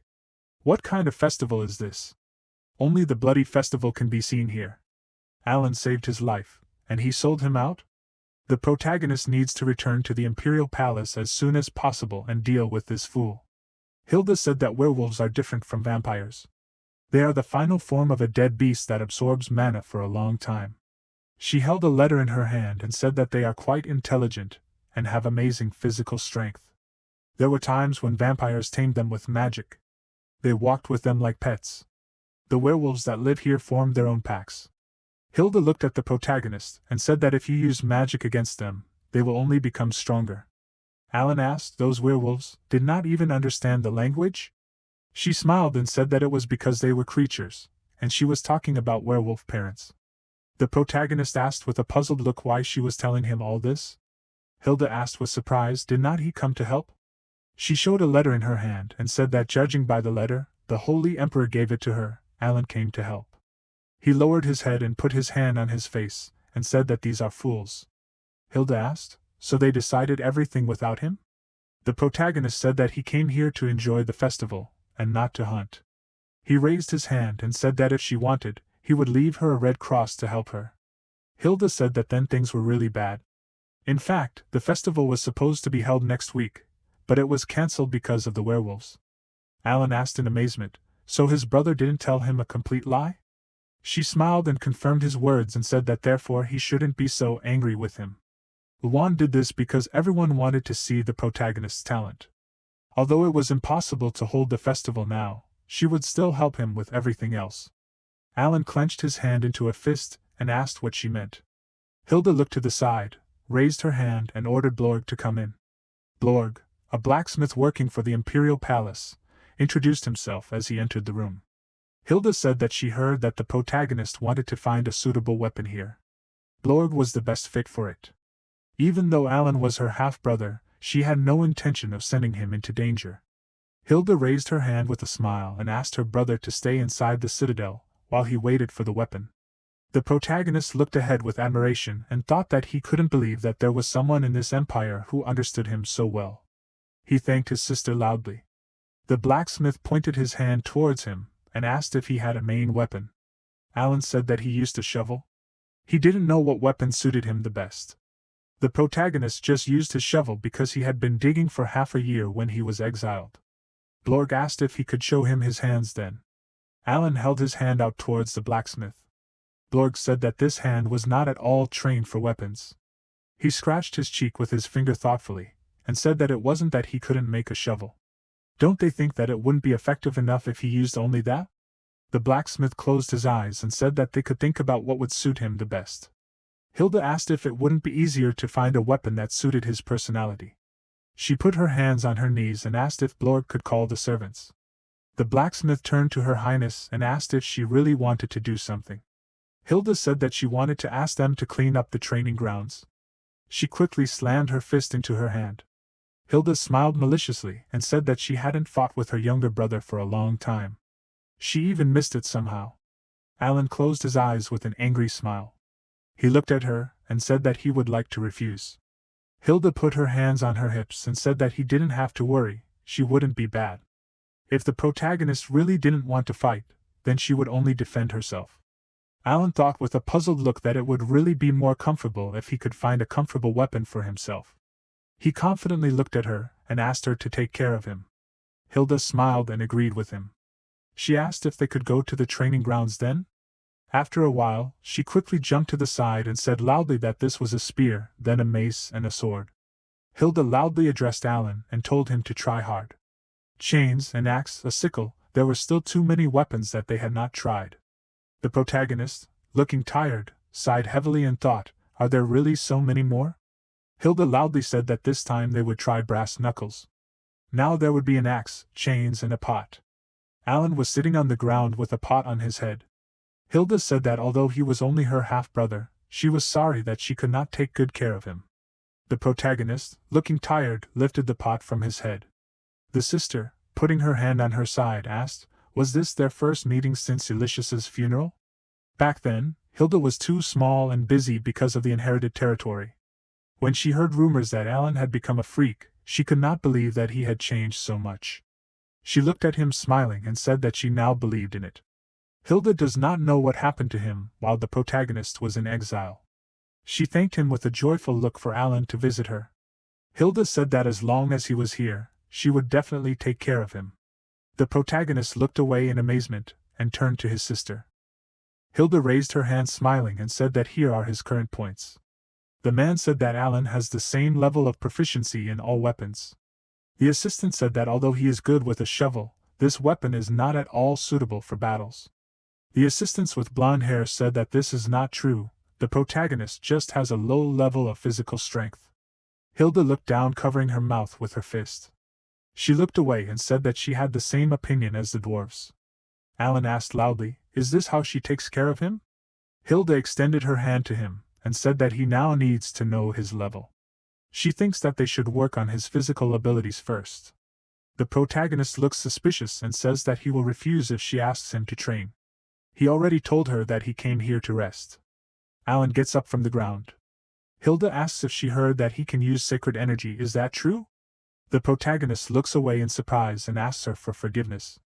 His sister asks if it works with any weapon, right? Alan agrees with her and says that sacred power can strengthen the attacks of any weapon he uses. Hilda says that then it might be his talent, strengthening the attacks of weapons. The protagonist looks forward in surprise and raises his hand. He asks with a smile if she realized it even though she didn't even see it.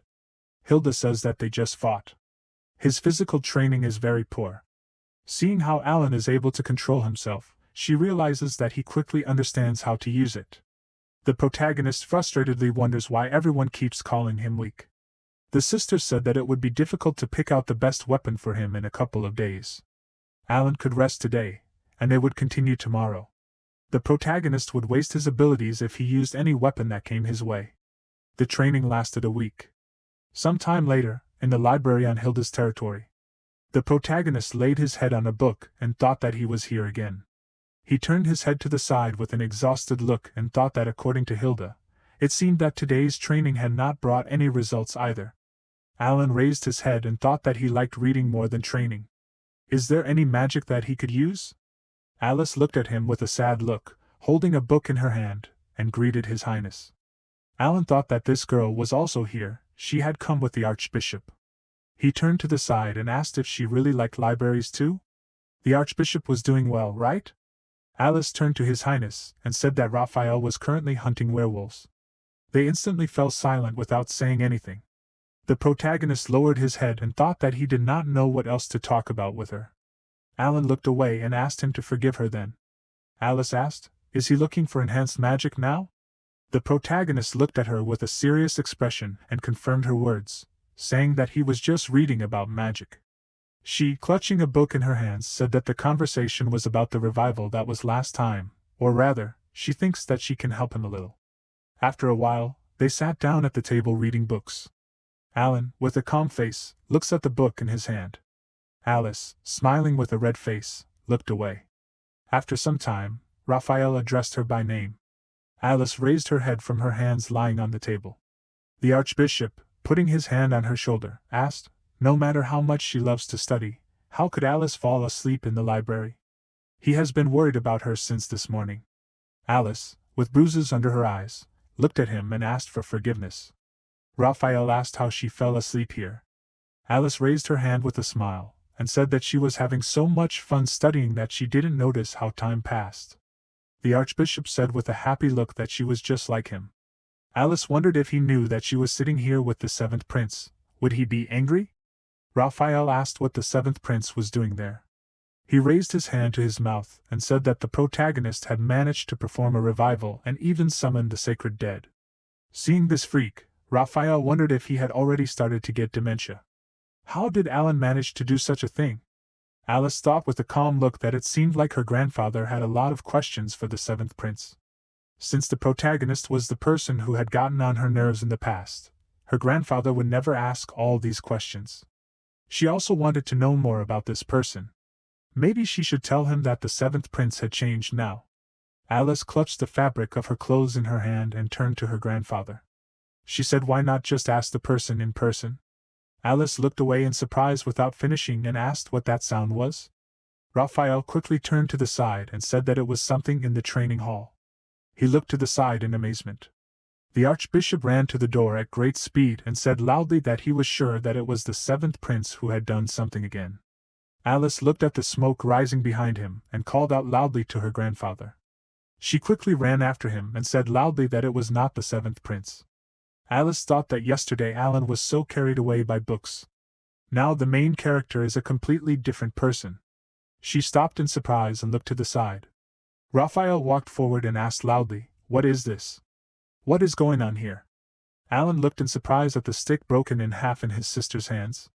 Alice looked ahead in amazement and asked, did His Highness really just break Her Highness's spear? The Archbishop asked, was that freak really that strong?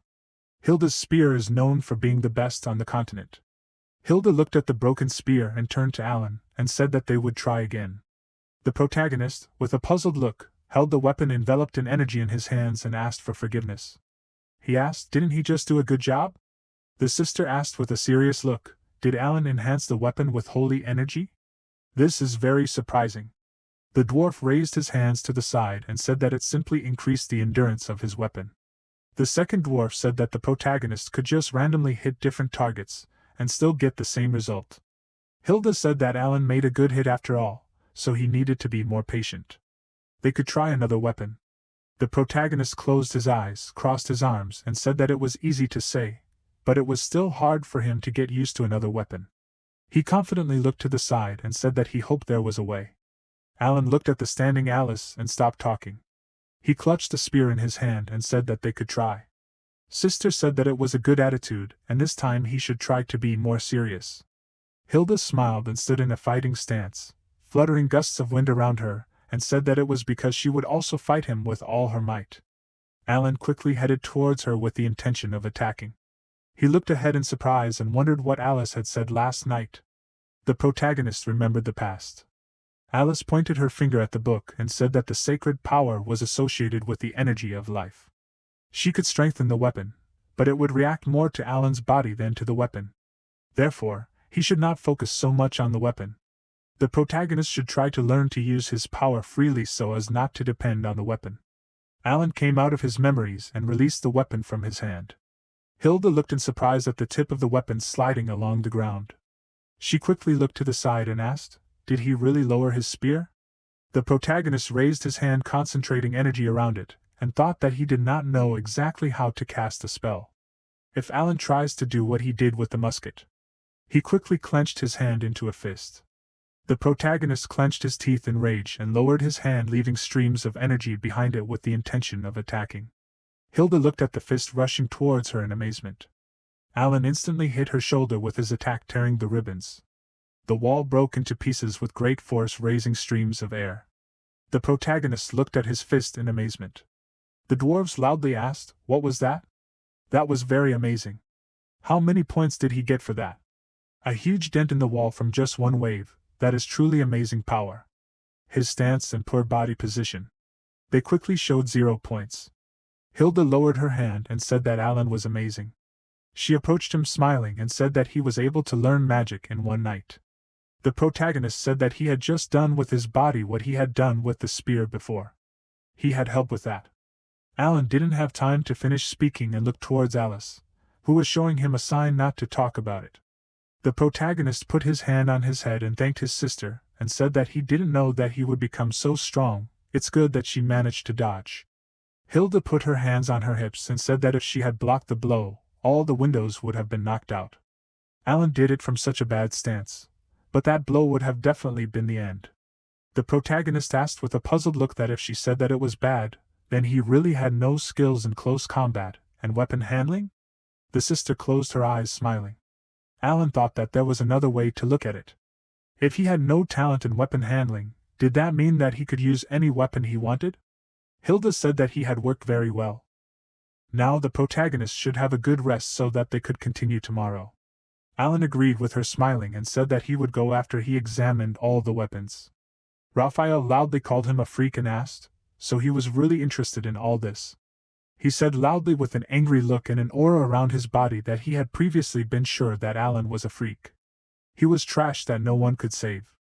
Alice smiled, put her hand on her shoulder and loudly turned to her grandfather, and said that it was time for them to go too. She said that she would return the blanket that he lent her. The archbishop looked away and said that he hadn't given her anything. Hadn't she been wearing it before he came? Alice confidently looked away, putting her hand on the blanket. She wondered if the prince could have covered her with the blanket that day. Alice happily lowered her head and agreed with her grandfather. She said that she seemed to have forgotten that she had taken it with her yesterday because it had gotten cold outside. Alice suggested that her grandfather go back. After some time, the bell rang. Alan quickly opened the door and asked what was happening so early. "Is Hilda really going to fight?" The assistant said loudly that it was an attack and a group of werewolves attacked the mines. The protagonist thought that was why the sister and the archbishop went together. "Is Alice really going to help them with the retreat?" She said loudly with a serious expression that the werewolves could have gotten here too. Alice loudly asked all the people to leave. Alan smiled, crossed his arms and thought, then he just needs to sit quietly and safely in the castle? The assistants loudly addressed His Highness and said loudly that he had arrived. The dwarf quickly ran towards him and loudly said that the matter was serious. The protagonist raised his hand to the side and loudly asked him to wait and not come closer. The dwarf looked ahead in surprise and asked what happened to the training arena. Alan kept his hands on the pole and asked for forgiveness, and said that he was training when this happened. The dwarf looked ahead in amazement and loudly asked what exactly he was practicing.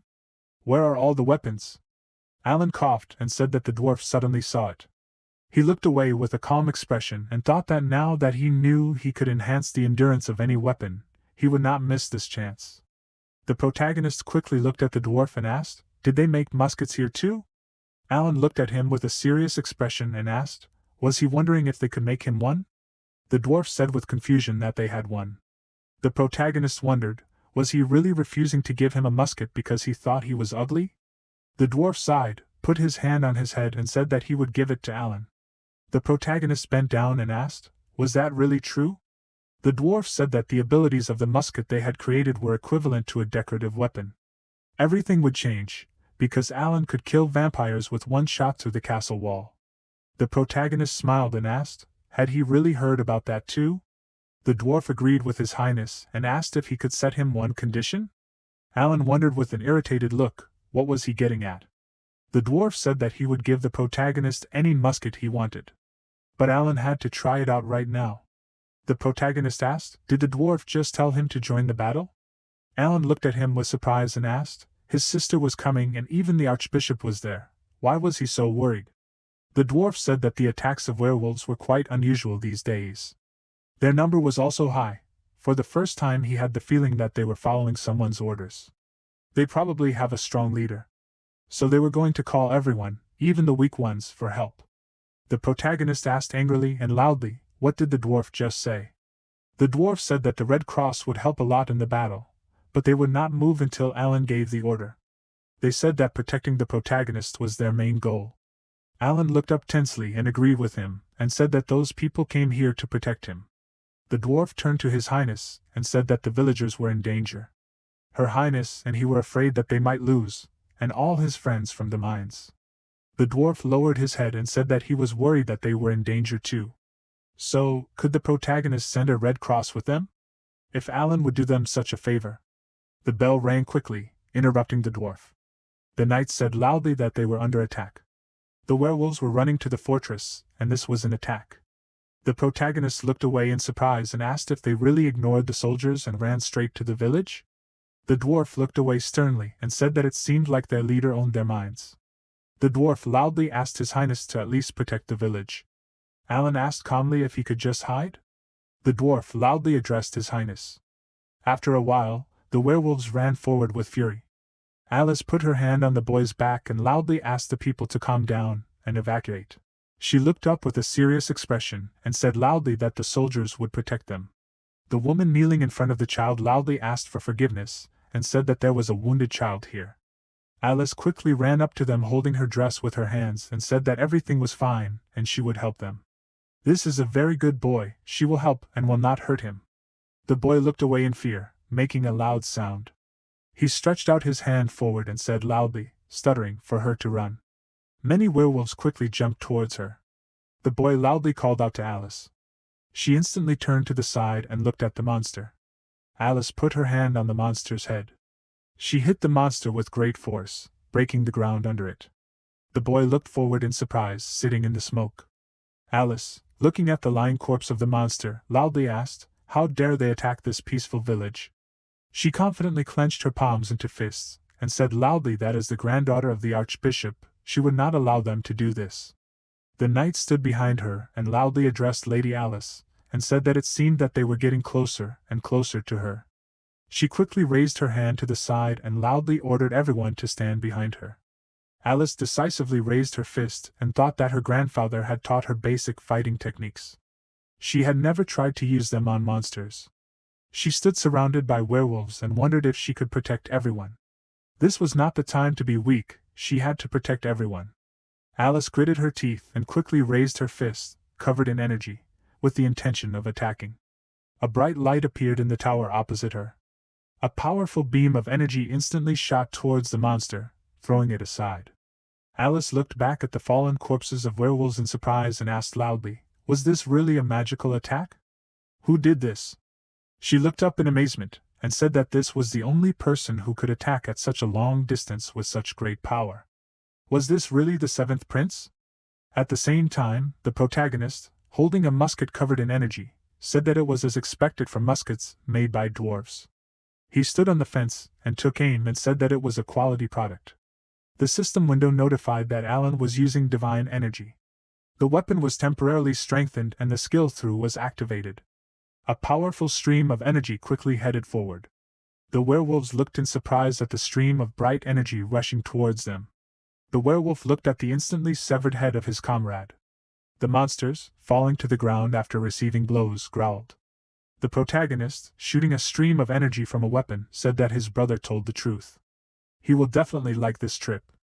The knight strikes at the werewolves while standing on the roof. The man from the Bloody Cross said that this year is the werewolf hunting season. The monsters, enveloped in red energy, quickly fall to the ground. The dwarf, looking at the protagonist, loudly said that it was amazing, he did it in such a short time. Alan asked, didn't he expect this when he made a deal with him? He smiled, looked at the weapon in his hands and said that he really liked the musket. The expenditure of divine power became less and new skills were added. The dwarf said that for him it was a relief that he liked the musket. The man from the bloody cross quickly looked to the side and turning to his highness said loudly that there were even more werewolves. Alan said that they were scared by the sound of gunshots. First, he would evacuate the villagers, and they would have to stop the werewolves that were coming this way. The man confidently looked ahead and agreed with his highness. The protagonist said that it seemed that his popularity was growing among the monsters. The man said that apparently even the god of death loved him. Alan confidently aimed and said that it would be a problem for him. The dwarf sternly looked away and thought that maybe the protagonist sometimes said incomprehensible things, but by making a deal with the prince he made the best decision in his life. No one expected Alan to be so talented. Everything is fine with Princess Hilda and the brothers, right?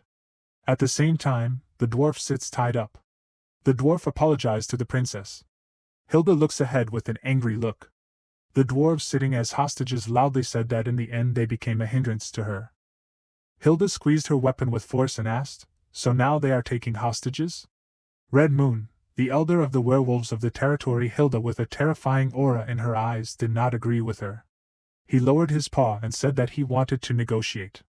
Red Moon with an ominous look raised his paw and turned to the princess, and asked if he should tell her more? Hilda asked with fury, did he really want to negotiate? After Red Moon took civilians hostage. The elder headed towards her, raised his paw and asked her to calm down. He said that if she listened to his conditions, he would let these people go. They want her, Hilda. The princess with a puzzled look quickly looked away and asked what he was talking about.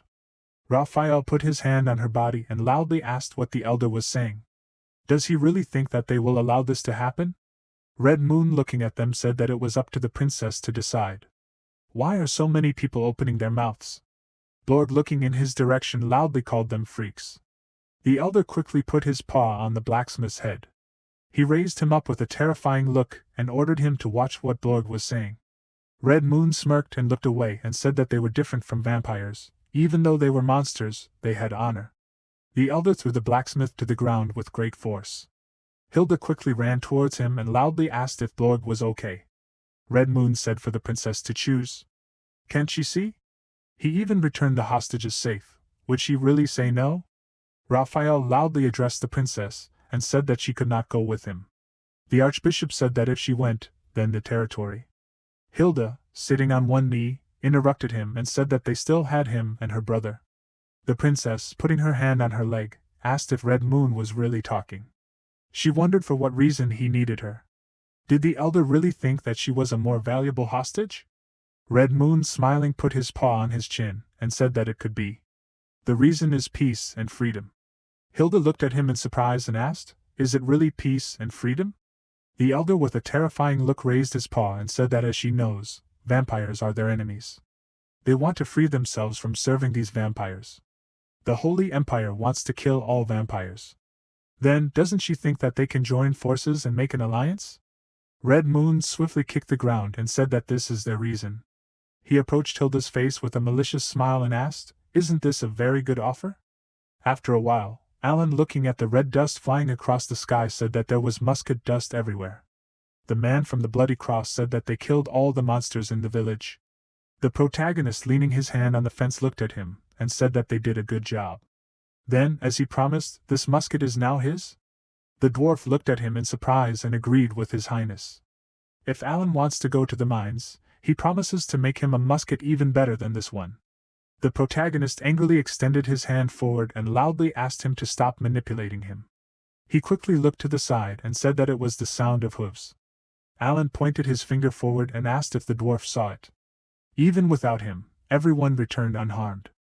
The dwarf clenched his hands into a fist, went to the fence, and loudly said that the princess could do it.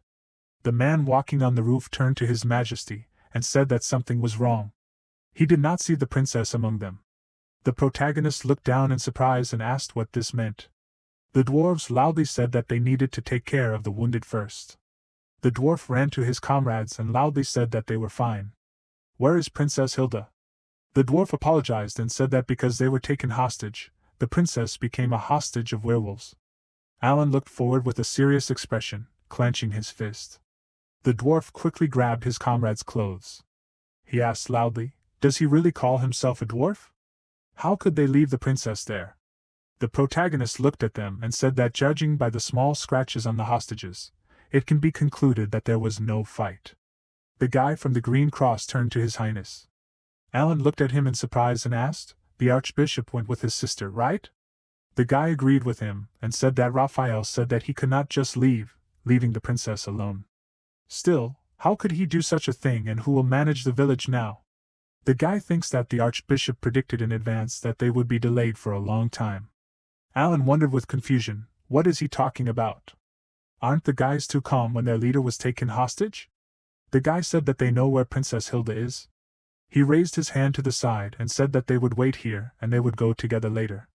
The main character looked at him and asked what if he refused to go with them. The guy coughed and looked at the dwarves fight. The guy asked if he should beg. After a while, among the tall trees in the forest, Alan asked if they had to go so slowly. He held the reins in his hands and said that the dwarves had panicked, but the guys didn't seem to be worried at all. The guy said with a calm look that the dwarves had close ties with the princess, but they believed in her powers. And she was with Raphael, so there shouldn't be any problems. The main character looked up and agreed with him, and said that this old man looked strong. The man from the Bloody Cross asked what strong meant. The guy looked to the side and said that it was true, His Highness had lost his memory. The dwarves don't care about the world outside the territory, so they probably don't know about it. Alan closed his eyes with a tired look. History Raphael, he has published many books, but there are also many historical ones. Because he, the Grand Duke, fought with the Holy Emperor against the Demon King. The protagonist looked ahead in amazement, and thought that he knew the Archbishop was strong, but he didn't think he was that strong. The man from the Bloody Cross said that for Raphael, these werewolves were equal to newborn dogs. The Red Moon looked at the princess, and said that it was very beautiful. Hilda asked, "Does he say such words like peace and freedom and that's all?" The elder crouched down lower and asked the princess not to be angry, and said that he had been watching her for a long time.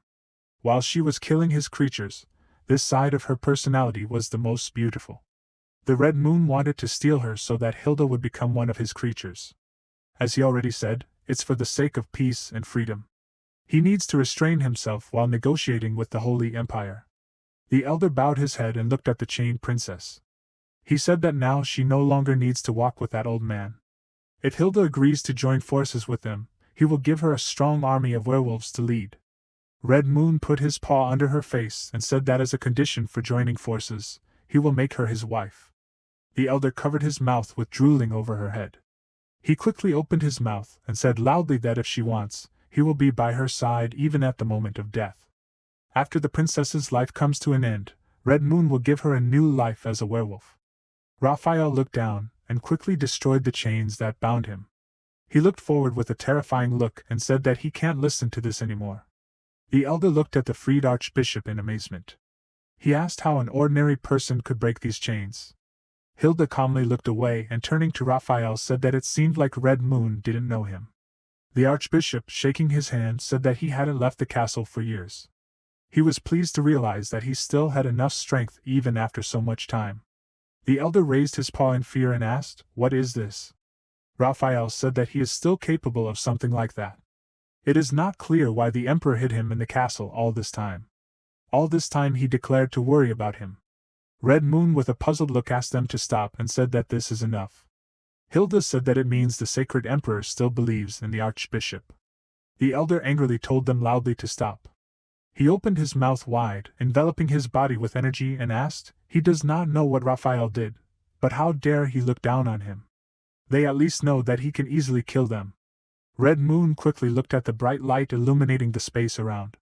Hilda radiating light asked, does this mean he wants to say that he can easily kill such ordinary people like them? She confidently clenched her hand into a fist, breaking the chains, and asked, after all, during all this time, they did not receive a single injury? They saved everyone and even got a chance to get rid of his pack, which threatened her domain. Hilda, getting up, said that it was very good that she came here in person. The elder, looking at her, thought that this was bad. He felt their sacred power, as if they were going to explode now. Raphael, looking sternly at the princess, asked, they took all their weapons, what should they do? Hilda looked at him with a calm expression and pointed her finger at herself, said that he could use his magic, and she would work with her fists. Red Moon wondered why they were acting so calmly. Even if the enemy is a member of the imperial family, they are just an old man and a girl, so if he runs away. The elder, without having time to think, quickly ran forward. Hilda, looking to the side, said that they needed to hurry. Raphael, concentrating energy in his hand, said that as expected from an animal, they sense approaching danger well. The Archbishop, with a terrifying aura in his eye, quickly looked forward. He waved his hand, raising a powerful stream of energy. Raphael sent several energy beams forward at the fleeing werewolves. The monsters with arrows piercing their bodies screamed loudly, throwing their heads back. The Red Moon with a thorn in his hand thought that he was caught by sacred power. He could not move his paws. The Archbishop looked at him and said that as he thought, the magic was not that strong, because he did not cast a spell. He folded his hands, enveloped his body in energy, and said that then he would begin a prayer to the goddess Gaia. Hilda looked at him, and said that Raphael should not forget to thank her on her behalf. The Archbishop addressed the dear goddess Gaia. The princess looked down with a calm look and said that it was very sad that it was time to say goodbye. In fact, she liked the elder. The Red Moon looked at her in surprise and asked what she was talking about. Was she really saying that she liked his proposal? Hilda, looking at the elder with horror, brought her hand to his body and said that in fact, she needed the stuffed animals to decorate her castle. The dwarves he released were actually good blacksmiths. If she left the Red Moon alive and allowed them to butcher him, the princess thought that the sacred emperor would appreciate his stuffed animals. The elder dug his claws into the ground, creating dents in it. He stood up on his hind legs with an ominous look, and growled loudly. Hilda loudly asked him to stop moving. The thorn of force in his body quickly broke through the skin. The Red Moon ran to the side at great speed. The princess said that the elder left his paw.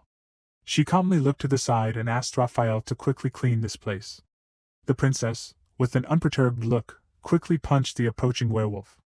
Hilda, standing in the rays of the sun, looked back and said that she wanted to send His Majesty a couple of butchered animals.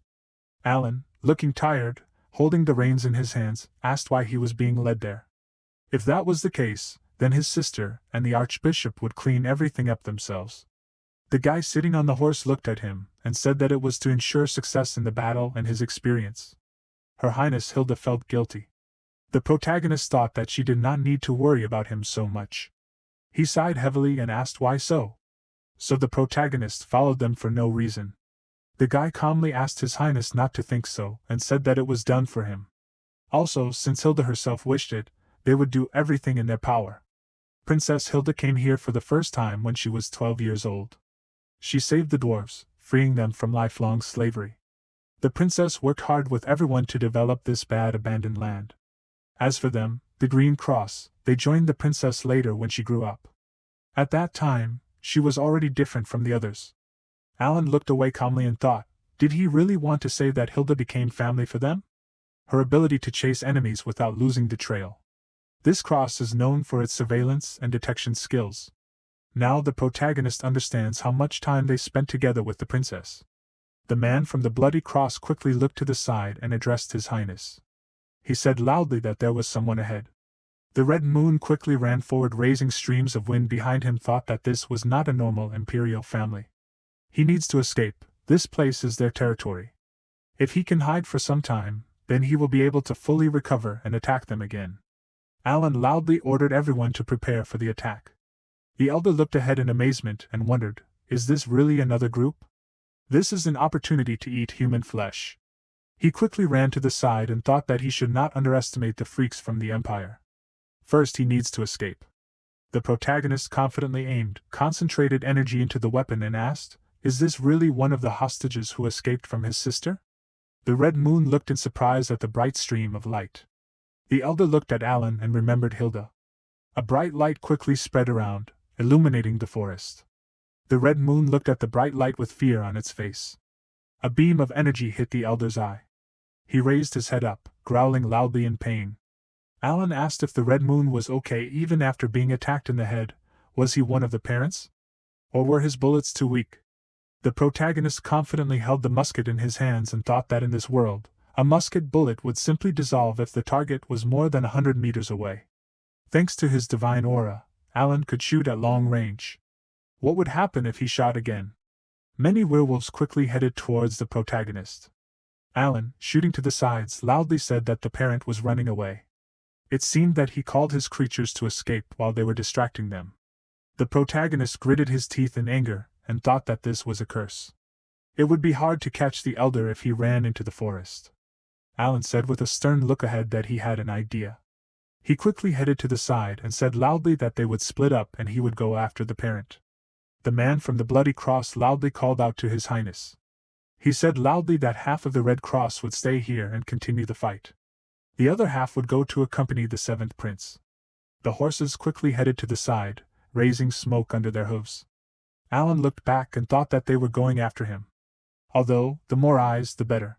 He smirked and thought that on such a weak parent, it would be very good to practice his skills. The system window notified that the Death Flood skill was activated. The protagonist loudly ordered the werewolf to stand still. He said with a smile that he heard that werewolves consider themselves warriors of honor. That's why the Red Moon is running away, because he is scared. Seeing the elder running, it became clear that he has no honor, he needs protection, right? The Red Moon looked away in fear, loudly insulting Alan. He stopped and said that even if he could escape, he would still die when the protagonist used that strange thing. So it would be better for the elder to take him to hell with him. The protagonist grinned maliciously and said that that was what he was talking about. He quickly jumped off his horse and loudly ordered the Red Cross to close his ears and eyes. Alan asked, aren't the Empire's words like sacred rules to them? He had an idea, so they just have to follow the instructions. Or do they not believe in him? The man looked sternly ahead and disagreed with His Highness. He said that the strength the protagonist showed saved them. The man believes in everything he does. He got off his horse and said that they received his command. Alan, holding a musket in his hands, thought that in fact, his will was not that great. Their loyalty to the imperial family was very useful. The protagonist quickly took out a skull and said that since there was no one, they could begin. Alan put the skull on his head and said that there were many things he wanted to test on it. The elder lowered his head and asked, does he really want to use him as a test subject? He loudly called the protagonist impudent. The werewolves quickly headed towards him. Alan, rising up, thought that he needed to calm down. If he was calm and held his weapon correctly, he would definitely not lose. The skeleton's hand quickly emerged from under the water. The werewolves looked at the hands under them with incomprehension.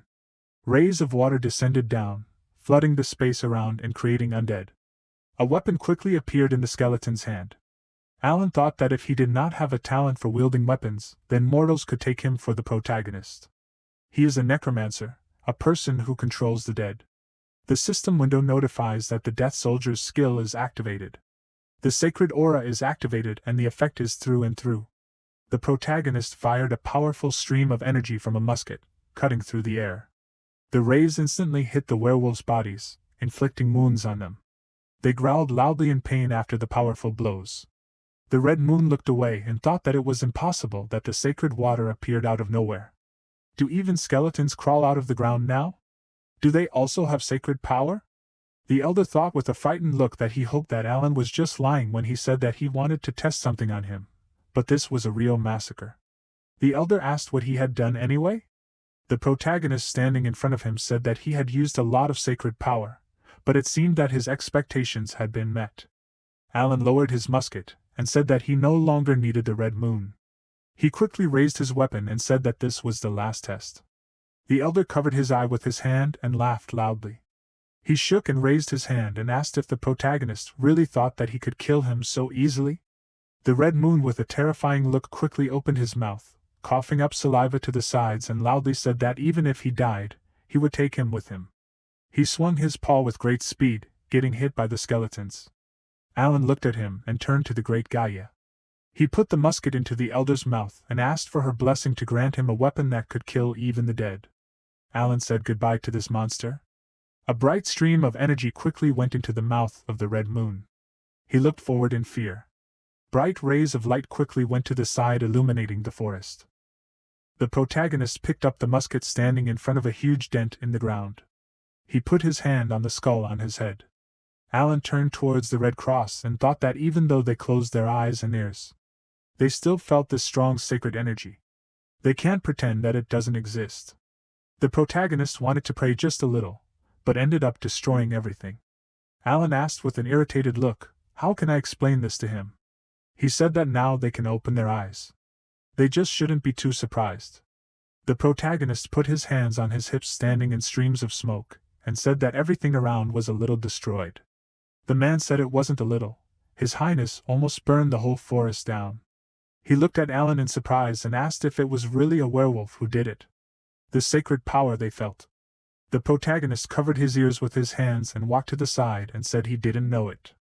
The main thing was that he was able to catch it. Alan sighed heavily and took the reins in his hand and said he was coming back, so they had to lead him back. The man said they had to go back before it got dark. The archbishop standing behind the tree said he had seen it. He thought with a frightened look that he had seen the sacred dead again. They were completely different from the ones Raphael had seen in the imperial palace. Those sacred dead were an army that could control weapons. How was the protagonist able to combine two opposing powers? The archbishop tensely put his hand over his mouth, and thought that it couldn't be. Was it really all because of Aslan's blood? The Southern Empire is the kingdom of Aslan, an empire that worships the god of death. This is the reason why Luan and Alan's mother, Elisha, was betrayed. Not only because she was an ordinary person of low status, but because she was born and raised in Aslan. Did the seventh prince inherit her powers too? In the entire history of the kingdom of Aslan, no one else has such powers. Even if you search the entire empire, there will be no one. Raphael can't believe that there is something he still doesn't know. He looked ahead with a happy expression and thought that his heart was beating really fast. The archbishop clenched his staff in his hand and thought back to Alice, and thought that he shouldn't admire the person who bullied his granddaughter. He wants to raise him himself so much. If Raphael teaches him stronger magic, how powerful will the protagonist become in the future? The archbishop clenched his teeth in rage as he remembered his granddaughter and Alan. He quickly clenched his hand into a fist. A powerful explosion thundered among the tall trees.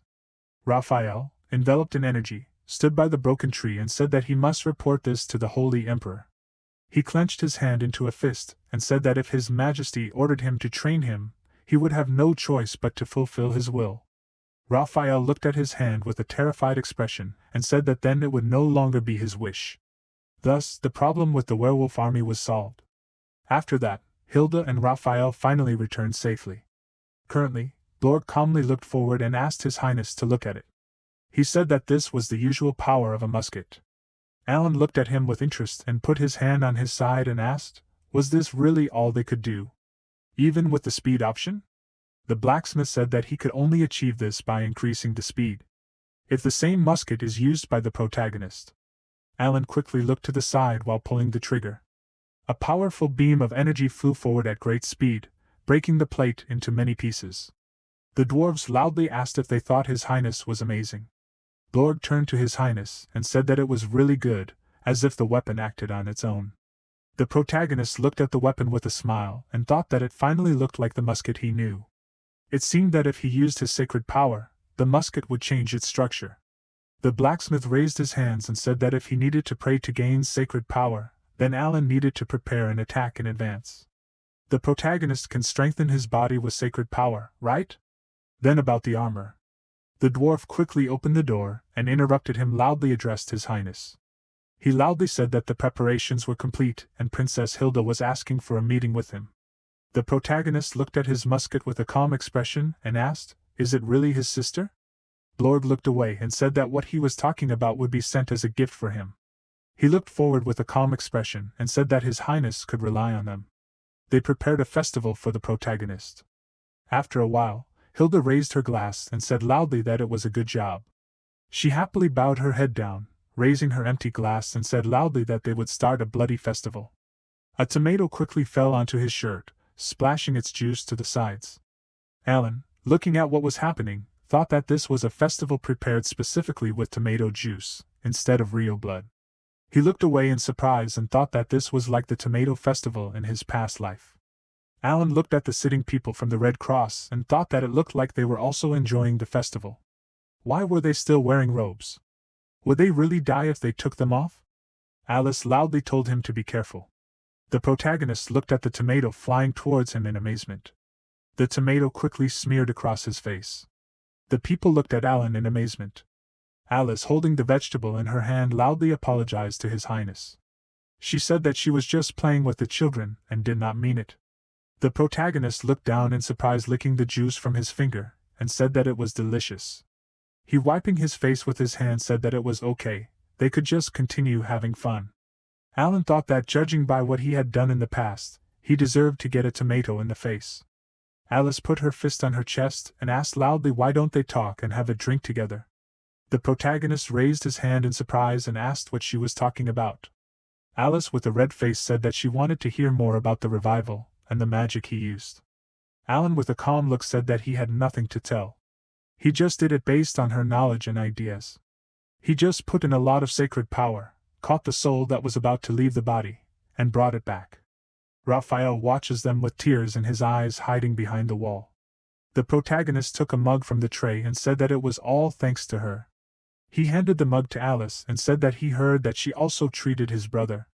Alan smilingly asked her to take it and said that they were drinking for a good healer who did not give up until the very end. Alice, stretching out her hands to the mug, said that she knew that it was too late. She thanked him for his help in the castle and on the territory of Hilda. They smilingly hit the mugs against each other. The residents happily said loudly that the monsters were gone. They will drink for Princess Hilda, Alan, and the Archbishop. The protagonist smilingly narrowed his eyes and thought that sometimes it was nice to be so smart. Now he misses those he left a little. The protagonist looked away and wondered if Charlotte and Harmon were okay. At the same time, blood dripped onto the ground. Charlotte knelt down on one knee with her hand on her sword, looking terrified. Oscar Bald, the vice commander of the Golden Cross, 84 years old, asked, "Is that all she can do?" "She is a dog, who was given the name Herase." Charlotte stood up from her knees, remembering the past. Kelt told her to follow him. He will introduce her to Oscar. The Emperor heard that he is currently farming in Humit. In any case, he is enjoying his extended vacation. He is the vice commander of the Golden Cross, and Oscar fought against Aemon's legion with Kelt. He is the man who is called the King of Swords. Charlotte looked up in surprise. The Emperor said that he hoped that this would be a good lesson for her. Charlotte, with a bloody face, came out of her memories and looked down. Oscar looked at her sternly, said that she has become stronger. What does she even want? So persistent, and has a name that does not even suit her. Charlotte confidently looked to the side and said that she wanted power. The commander looked up and asked what she would do with this power. Charlotte pointed her sword forward and said that she was going to serve the seventh prince, protecting him. Oscar asked what if the prince asked her to die. She said that she was alive only because of him. Therefore, she would sacrifice her life for him if he wanted it. The commander asked what she would do if he asked her to kill him. Charlotte looked forward with a confused look. Oscar looked to the side with a serious expression, standing under the firelight. He called her a naive child. The commander said that as far as he remembered, if the imperial family gives them an order, they are obliged to carry it out. Oscar, with a terrifying look, brought the weapon to Charlotte's neck and said that even if the request was, she would kill her master. Their word is law, so she should not doubt it. Charlotte said that she never doubted him. She confidently pointed the weapon to the side and said loudly that she could never hurt His Highness. Oscar closed his eyes and said that it was very reckless. He was sure that she understood what he was telling her. The commander ran his finger along the tip of the sword and said that he would make her the royal family's dog. Oscar ordered her to attack again. He quickly swung his weapon, leaving a stream of energy behind him. Charlotte confidently looks forward, blocking his blow. A powerful explosion thundered at the sight of their fight. After some time, Juan is next to the girl. He is lying on the bed and said that he seems to have heard something. The girl, putting her hand on his body, said that she heard it too. The sound is getting louder. The first prince quickly looked away. Alan instantly opened the doors to the room. He, with a terrifying look, holding a musket in his hands, turned to his brother and said that he was home. The protagonist came to him as soon as he returned to shoot. Luan, sitting up, said that he was glad to see him in his right mind. Why don't they talk? Alan shot quickly and, without letting him finish speaking, told his brother not to worry. The sacred power will benefit the first prince. Luan looked at the stream of bright power with a smile. He said that he didn't expect to get shot like that. After a while, the first prince put his hand on the place where he was shot and asked if the protagonist thought it was too much to shoot his own brother. Alan crossed his arms in anger and told him not to cry. His body would no longer be damaged by the sacred power. Juan would only feel a little pain because he would get a bullet made of highly concentrated sacred energy. So he didn't have to exaggerate. Juan smiled and extended his hand forward and said that he made mistakes just like his brother, so it could be said that everything was fair. Alan, sitting on a chair, said that at least now he knew. The protagonist, lowering his head to the side, said that so that the first prince knew, he was going to hide somewhere in the castle for a while. Juan, looking forward in surprise, asked, "Why is that?" Alan should walk around the capital. The protagonist with a sad look did not agree with him. He said that he did not know what was wrong with the archbishop, but on the way back, he continued. Alan told what happened in the past. Raphael turned to His Highness and the protagonist looked at him in surprise, opening the door. The archbishop asked loudly with a serious expression if he wanted to learn magic from him. Alan calmly refused him. The protagonist returned from the past, crossed his arms and said that after that, he continued to pursue him and offer him the same thing over and over again. Alan was already tired of him, and wanted to hide. Juan looked at him, and said that Raphael did this because he wanted him as a student. He is the best magic researcher. The protagonist looked ahead with anger, and without letting him finish, said that he didn't want this. He can study magic as much as he wants, as long as he has magic books. The assistant turned to His Highness, and said that he was here to hand over the work to him. The first prince ordered him to enter the room. Alan, leaning his face on his hand, thought that wherever he hid, he was sure that this old man would get him everywhere. The assistant said that the most urgent matter now is the matter of the Black Order. The protagonist looked forward in surprise and asked, "Is it really the Black Order?" Juan looked at the piece of paper and asked, "Has he really heard of it too?" The first prince said that they were found in the place where his brother caught the witch Morgan. This time they were found in Humite. His Majesty began to pay more attention to this, because this is an area with a large population. From the moment they were deprived of everything by necromancers, this became a big problem. Alan wondered, are there really necromancers there? He got a lot of good knowledge on necromancy from the book he got after he killed Morgan. The protagonist asked, after the necromancers are caught, what is Luan going to do with the remaining books from them and tools? The first prince, looking away with a serious look, said that since you can't bring such things into the castle, they will be destroyed. Or will be stored in the basements of the Humite Academy. Alan thought that it was very difficult inside the castle, but very good in Humite. He turned to his brother, and said that he wanted to make him an offer. Luan looked at him with interest and asked, what offer? The protagonist smiled and asked his brother to arrange a long vacation for him. He folded his hands and said that in exchange, he would take care of the Black Order for him. After some time, a piece of paper said that the movement of the Black Order was detected in the territory of Humite.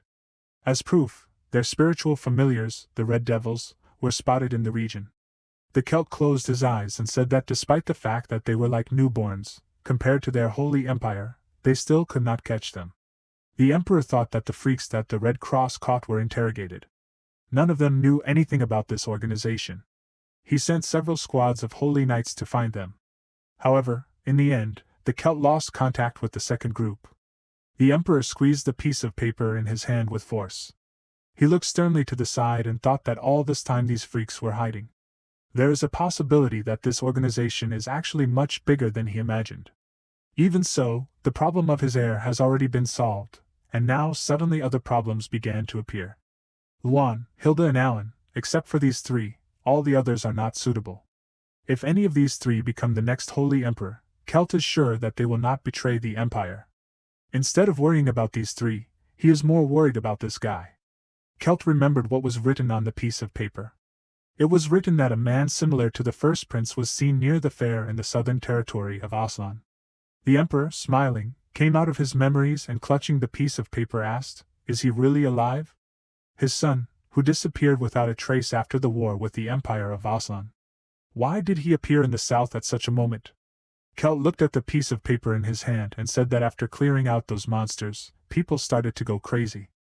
Why does he have to work so much at his age?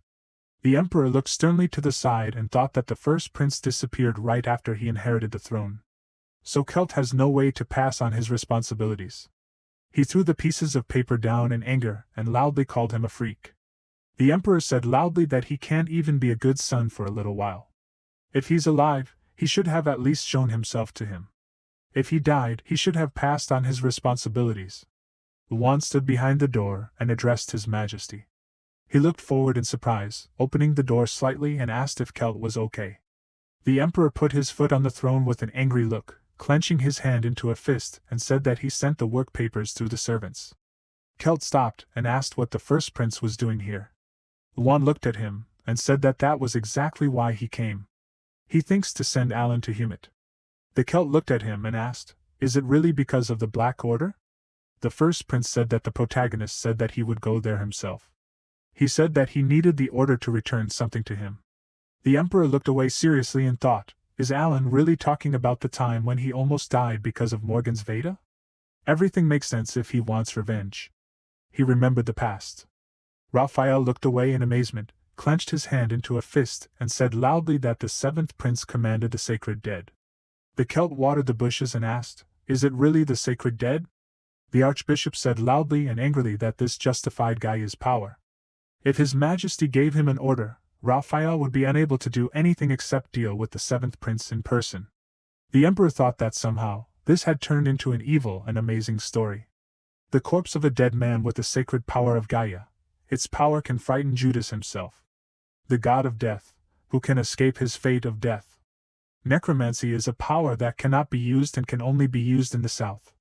What if there is a way to use it in the sacred kingdom? Then there is a chance that Aslan's empire will be divided. The Celt came out of his memories and asked, "Did Alan ask for something?" Yuan said with a calm face that he asked him about the books. Also about what could happen to the things left by the necromancers after the battle. The Emperor looked sternly ahead and asked the first prince to send the protagonist. He said that about the unusual movements in Aslan's empire, it seems to have something to do with the Black Order. If Alan can stop them, doesn't Yuan think it will be fun? The first prince agreed with His Majesty with a straight face. He put his hand on his chin with a smile and asked, "Was this mission difficult from the beginning?" The Celt asked, "Didn't he receive the documents regarding this matter?" Yuan said that he had only read the first page. He thought that the protagonist had accepted this mission without knowing anything about it. The Emperor looked ahead with confidence, and asked the first prince to send Alan away before he found out everything. Yuan asked His Majesty with a determined expression to rely on him. 3 weeks later, on the way to Humit, the protagonist began to read the documents after leaving the castle. He threw his head back in resignation and said that he had been deceived, this was a scam. Harmon said that it was time for him to accept all of this. He looked away with a serious expression while holding the reins in his hands and said that they had been on the road for 10 days already. Is it okay for only the deputy to accompany him? Alan angrily slammed his fist on the glass and said loudly that of course it was not so. He knew nothing when he left. The protagonist sighed heavily, lowered his head and told Harmon to wait, maybe it would be better. He said that since the deputy already knew about his powers, it would be easier for him to use them, without those people from the Red Cross. Harmon calmly asked him not to be so strict with the Red Cross. He said that they are people who will do anything for the one who gives them the order. The Holy Emperor handed over the control of the Heresy Inquisitors to him live. The protagonist said that he heard that at least 3 archbishops were involved to consider his decision. Harmon agreed with His Highness and said that Alant also has full authority in case of a situation involving evil. The protagonist looked at the piece of paper in surprise and asked, "So what?" He doesn't think this will help them find the missing groups of knights and deal with the Black Order. Alan, with a puzzled look, leaned the piece of paper against the window and asked, "What kind of red devils are these?" The deputy said that even if they attack the protagonist as a group, they will be much weaker than the Vampire Duke. The Red Devils are familiar spirits used by the Black Order. These devils are known for stealing children in the past. Harmon looked at Alan in surprise and asked if he hadn't heard the story that he would be kidnapped by the Red Devil if he cried. Alan said he had never heard of it. He was a whiny child, but he was still okay. Harmon said that they have fat bodies and thick beards. They wear red clothes and walk on the rooftops, carrying a bag for stealing children. The protagonist, thinking about such a person, asked if he could really do something like that. The deputy said that they are very strong, but they are not a threat to them. He exhaled air from his mouth and said that it is problematic to catch these demons. Alan asked in surprise, don't they wear bright clothes? Harmon said that these freaks know how to hide well. Even a trained holy knight can miss them. The protagonist asked with a calm look, is that so? He wondered if they smelled the same as other monsters. It will be inconvenient to keep the status window open all the time. Alan asked, what about the bait? The deputy looked away in surprise and asked, is it really bait? The protagonist, looking at the piece of paper, said that it says here that they usually steal children under 16. Harmon asked if Alan wanted him to use a defenseless child as bait. The protagonist pointed at himself with a confused expression and disagreed with him, asking if the deputy couldn't see who was standing in front of him. Harmon asked, but let him not say that. Alan interrupted him with a smile and pointed at himself, asking what the deputy thought of a 16-year-old boy sitting here alone in the middle of the night. So tempting, isn't it? A bright beam flew forward quickly. The red demon laughed, making a roar. They exuded a dark aura and looked at the carriage from the roof. On the piece of paper it is written that one should beware of the red devils. If something happens to their children, one should immediately report it to the guard. The protagonist said that it was very gloomy. Harmon looked around and asked if he could feel the aura of the red devils. Alan, walking forward, confirmed his words and said that the devils were weak, so they had a barely noticeable smell. He looked at the deputy with a serious expression and said that he would try to follow the unpleasant smell. Therefore, Harmon should go to the guard to find out what was going on. The deputy said that he thought it would be better if they went together. The protagonist interrupted him and asked if he really thought that these weak creatures could defeat him. He ordered the deputy to just go. Harmon, looking down sadly, agreed with his majesty and asked him to be careful. Alan, looking at the weapon appearing in his hands, agreed with him. The protagonist, with a confident look, quickly ran forward holding a weapon in his hands. He thought that he could catch them faster than expected. Alan, walking through the city, thought that as soon as he smelled the unpleasant smell, they would appear and he would be able to increase the distance between them. The protagonist, looking to the side, radiates an aura from his eyes. He quickly looked at the man climbing into the pipe with a red aura coming out and thought that he found him. Alan, quickly running on the roof, wondered, are they really using magic to hide their presence? He would have missed him if he had not strengthened his vision with sacred power. The protagonist, with determination, extended his hand forward and loudly apologized for barging in. There are red devils in this house. Alan, looking at the corpses lying on the floor, thought that this was a curse. He was too late. The protagonist sternly peered out the window, thought that it was a child. The red devil looked at him in surprise, holding a knife in his hand.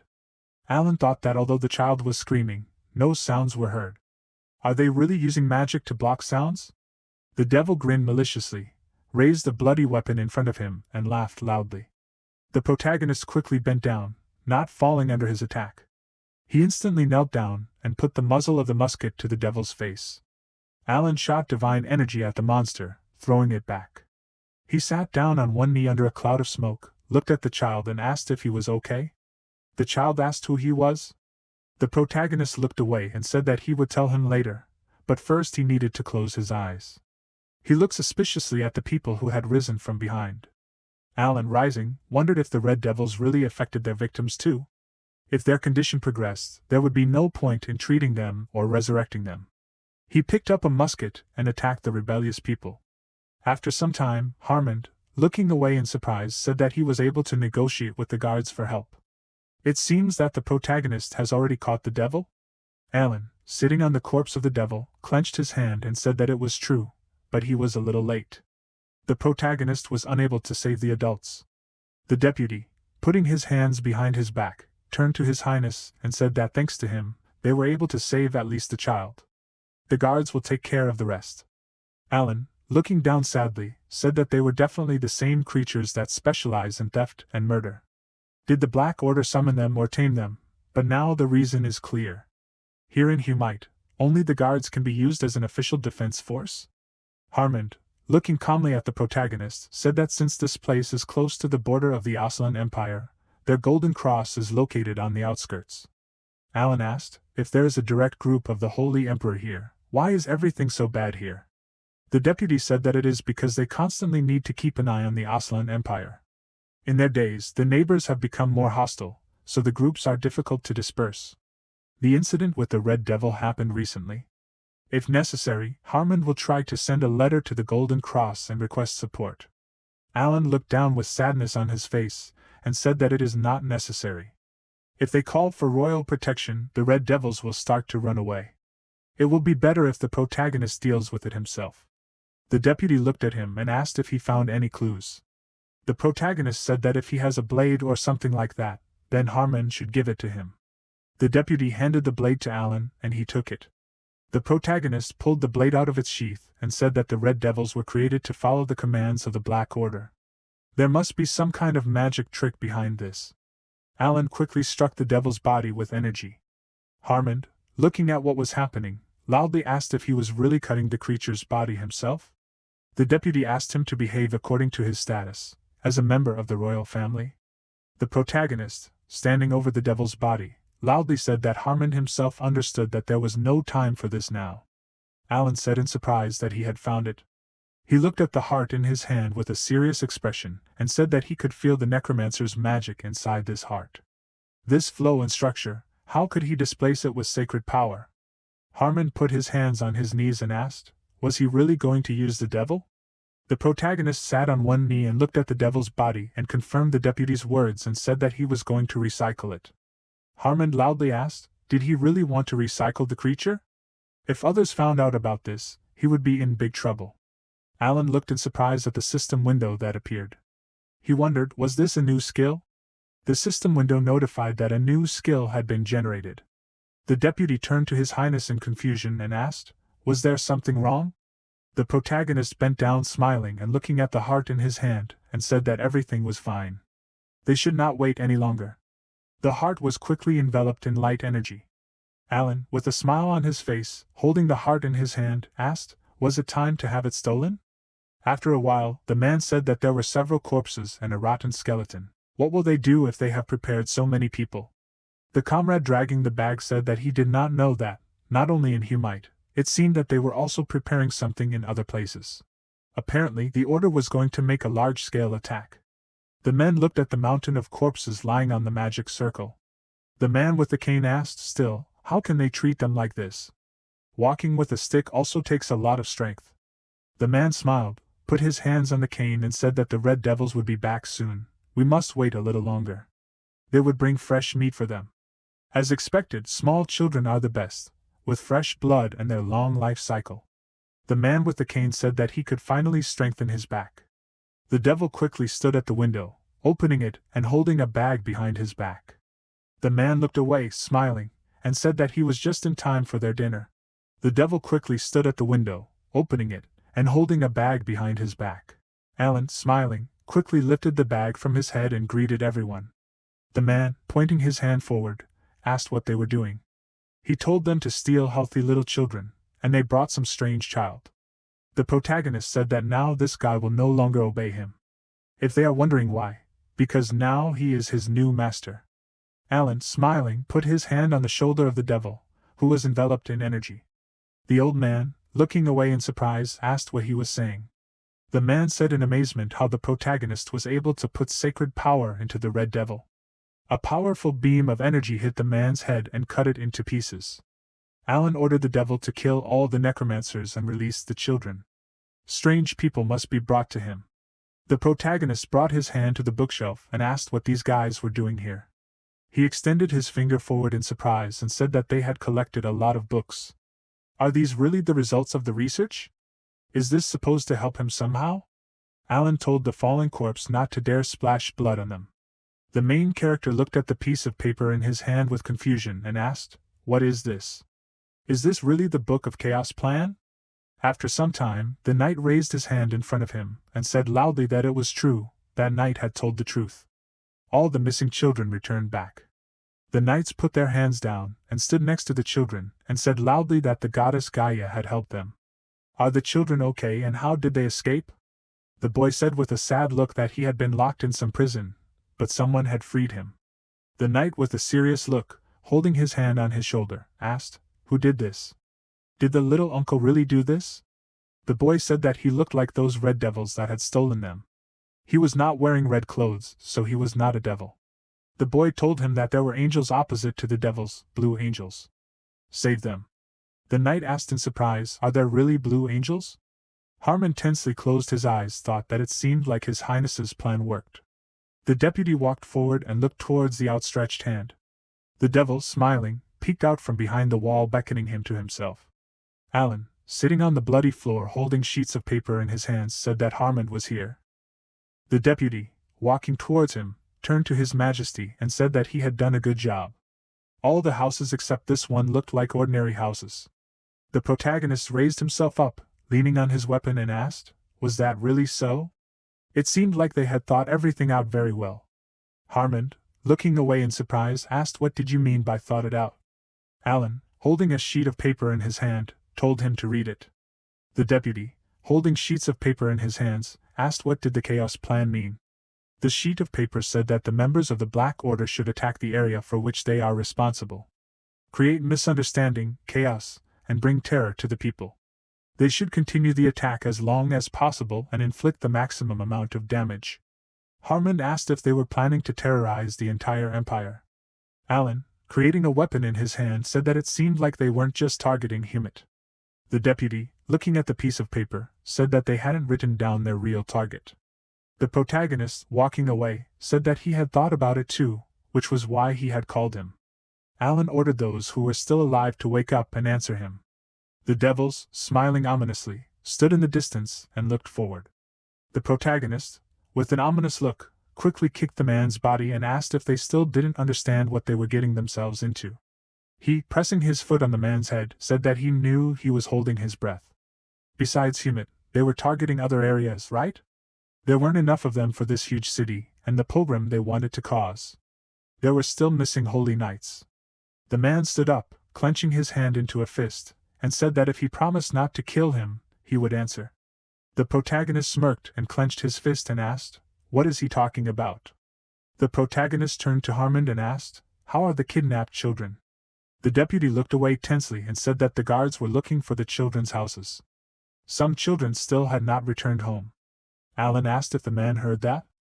"It turns out there are not enough children either." The protagonist said with an ominous look that the necromancers used the lives of others to cast spells. Just like how they tamed the red devils and hid that place. Except for those two, they use magic everywhere, so they need a lot of magic power. Alan looked horrified at the man's raised head in his hand and asked, "Is that why they ate those children? Maybe they kidnapped not only children, but also the young and the old."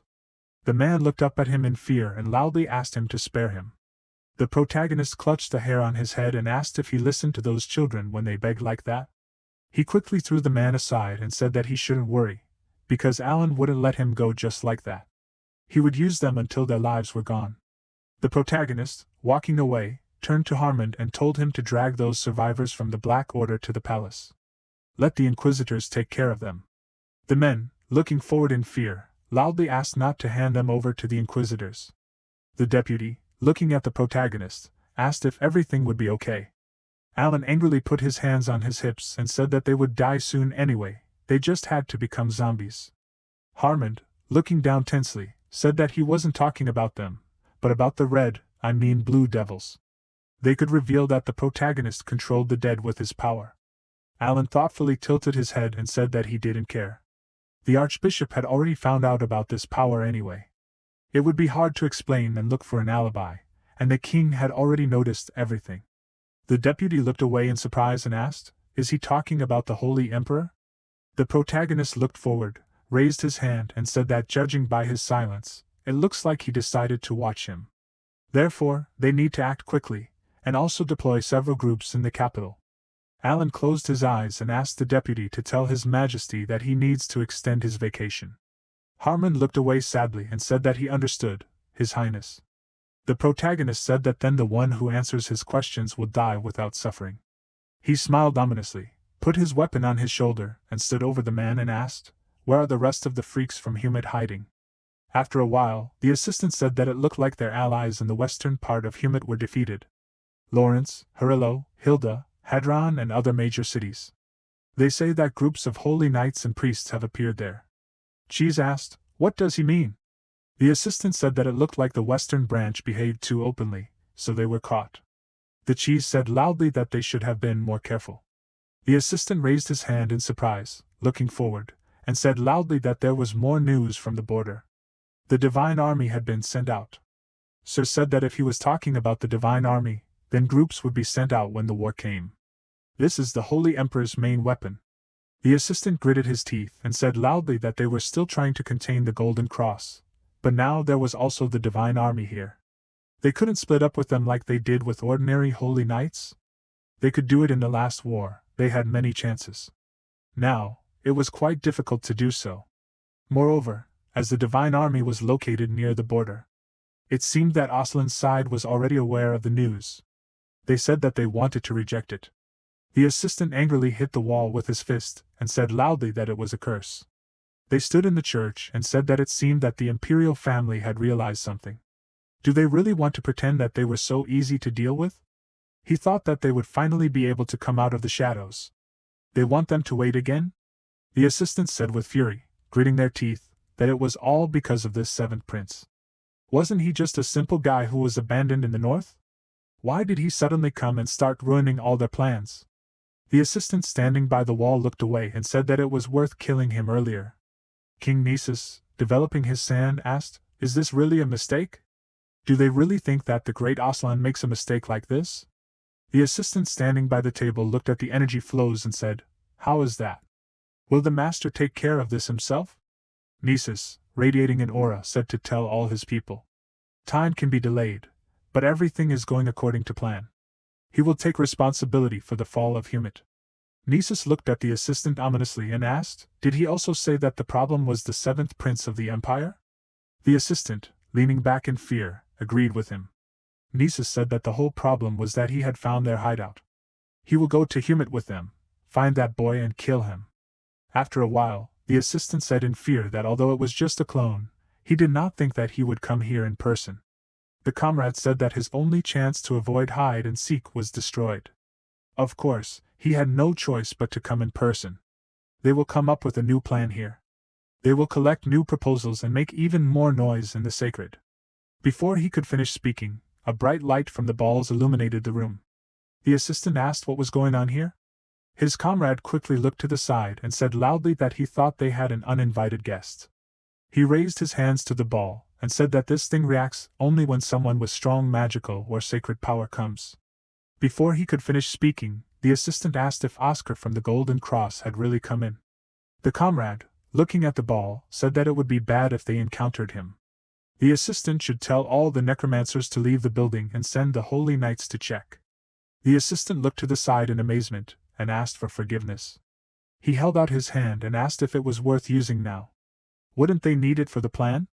His comrades said that they needed to survive first and then continue what they had started. Oscar was an unusual opponent. Instead of sending out the holy knights, wouldn't it be easier to just leave this place? The second assistant said that if they ended up destroying the imperial family. The assistant behind the orb interrupted him and said loudly that he didn't think it was a golden cross.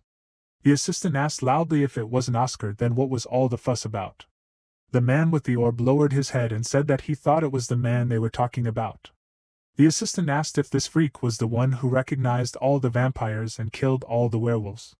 He clenched his hand into a fist and asked if they had just received news from Humit, and he had already found them.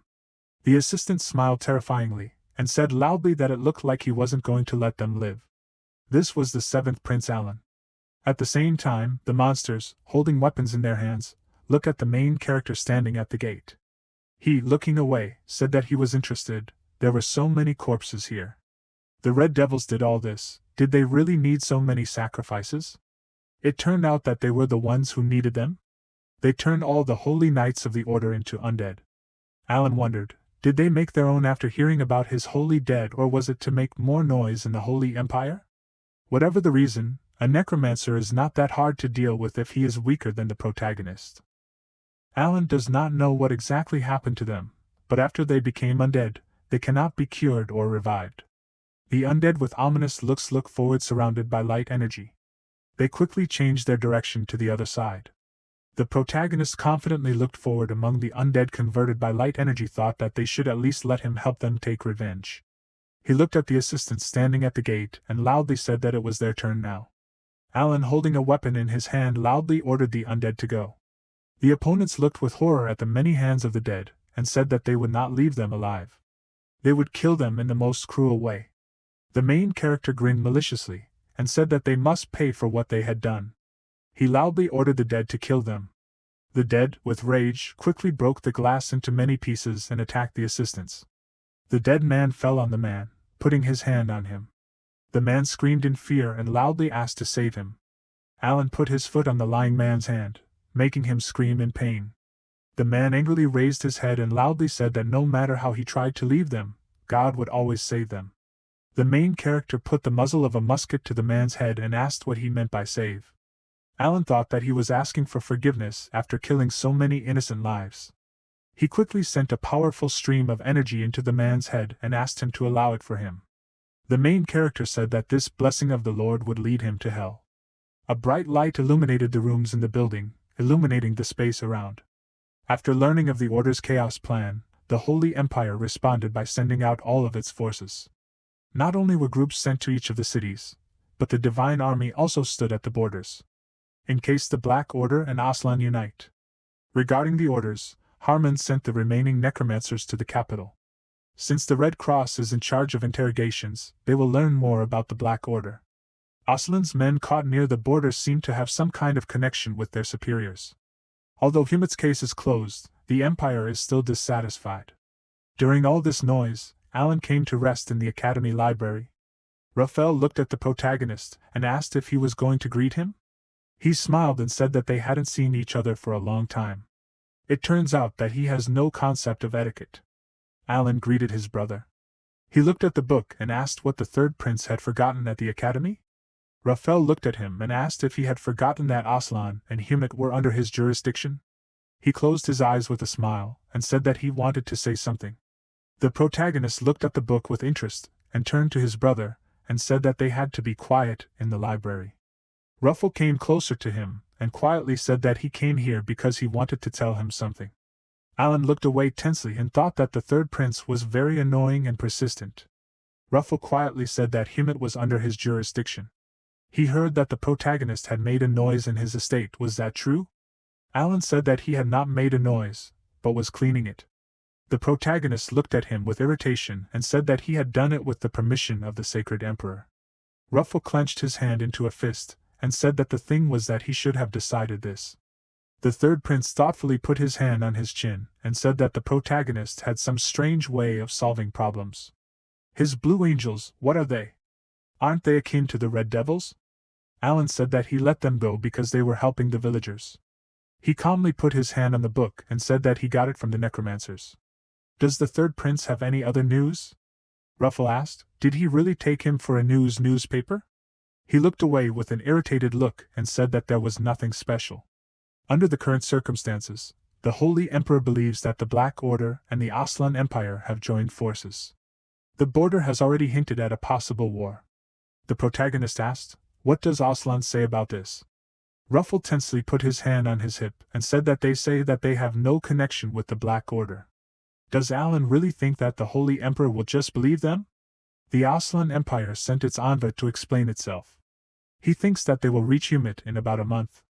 The protagonist covered his mouth with the book, looked away and thought that now is not the time to hide his strength. He does not have time to stop talking. There will be times when he will need to use his power. Although Aslan said that he has no connection with the Black Order. Is the Black Order capable of doing something like this on its own? Without the help of Aslan, the Empire of Necromancers? Alan instantly closed the book and said that he should also look at their messenger. Raphael looked at him in surprise and asked if he really thought of staying here until he arrived. The protagonist tensely said that it was so, he was tired of the Imperial Palace. He would like to learn some magic and do some research here. Alan thought that it was 1 month. He held the closed book in his hand and thought that he would see their messenger in person. He would reveal Aslan's true identity. After some time, the protagonist was tied to a tree with ropes. He opened his eye with a bloody face. The protagonist, looking at the bright light, thought that he did not know how this happened, but there was no doubt when exactly it all began. Some time ago, Raphael raised a finger with a serious expression and told Alan to keep quiet until Aslan's representative arrived. The protagonist looked ahead with a straight face. He looked to the side and asked what his keeping quiet had to do with the representative's arrival. Raphael pointed his finger at him in an irritated manner, and said loudly that Aslan was different from them. If Alan was wrong, they would all be in big trouble. Aslan was a group that worshipped Udai, the god of death. As a result, a necromancer was both a priest and an aristocrat to them. How would they react if they felt oppressed by the Holy Emperor's kingdom?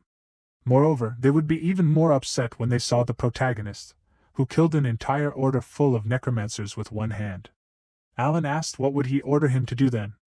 They were still in the Holy Emperor's kingdom after all? The protagonist picked up his book in an irritated manner, and asked if he was supposed to leave the Black Order alone. Ruffle disagreed with him, and said that he was trying to tell Alan not to do anything that could lead to conflict. The third prince crossed his arms and said that in the end, they would come here to prove that they had nothing to do with the Black Order. Perhaps they would forgive the protagonist for his actions. Ruffle quickly pointed his finger at him and loudly asked him to be quiet for God's sake, because they had enough problems as it was. Alan leaned to the side with a serious expression and looked at his brother, and said that then he had a request. The third prince looked at him with interest and asked if he really wanted to make a deal. The protagonist said that he needed the grimoire of the necromancer King Aemon. Ruffle asked if there were many books written by other necromancers in the academy, right? Alan calmly looked away and said that he had read them all. The third prince said that His Majesty, the Sacred Emperor, had placed a restriction only on the grimoire of Aemon. The protagonist asked if that was possible. Raphael closed his eyes and put his hand on his hip and said that he needed to get His Majesty's consent first. Alan asked, even if this was the only way to make him sit quietly? Raphael closed his eyes with an angry look and said that he would try to get it. The protagonist turned to his brother and said that everything was as expected of him. After some time, at sunset, the protagonist said loudly that this was the only thing that was out of the plan. Alan, walking forward, raised his hand and thought he was going to, but who would have thought that he would get to Eamon's book? What should he do until then? Charlotte was probably training somewhere here. She came up to him and turned to His Highness. The protagonist, looking at the tense Charlotte, asked, was it really her? He turned in her direction and asked what happened to her face. Charlotte put her bandaged hand on her cheek and looked at Alan. She, looking away in surprise, turned to him. The main character quickly raised his hand forward and told her not to address him like that. He is going to stay in the academy library for now. So it will be problematic if someone finds out his identity. Alan asked to call him by his fake name, Jaren Lafong, for now. Charlotte asked if he was referring to Lord General Brioni's son. She greeted the young master Jaren. The protagonist smiled and thought that as expected, she understood everything quickly. Alan looked away in surprise and thought, could it be Heriz? He asked if she had received a family name. Charlotte calmly crossed her arms and confirmed his words and said that it was bestowed upon her by His Majesty. Alan calmly thought that he had seen this family name when he was researching the imperial family. It belonged to the family that was killed by the Necromancer King 50 years ago. It was just that the Divine Army, the Red Cross, the Green Cross, and the Holy Cross, the Imperial Cross were the sixth force that could wield power. That was what they said, but the protagonist really didn't know how strong they were. Alan looked at her and asked, so what? He was talking about that wound. Could it be related to her new last name? Charlotte tilted her head, put her hand on her face and disagreed with him, saying that it was nothing special. The protagonist asked irritably, was it really someone at the academy touching her or was it that freak Grill?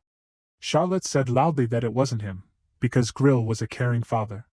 Except for training, she only went to classes, so she had never spoken normally to anyone at the academy. Charlotte got hurt during training. Alan put his hand on his side with a serious look and asked, then why didn't she treat it? A bottle of sacred water would be able to heal it, wouldn't it? Charlotte raised her hand to her ear and said that about that, she was used to pain. A knight who is not used to pain will have doubts when he gets injured. Charlotte remembered the past. Oscar, putting his sword in its sheath, said that the Holy Emperor's family does not need such knights.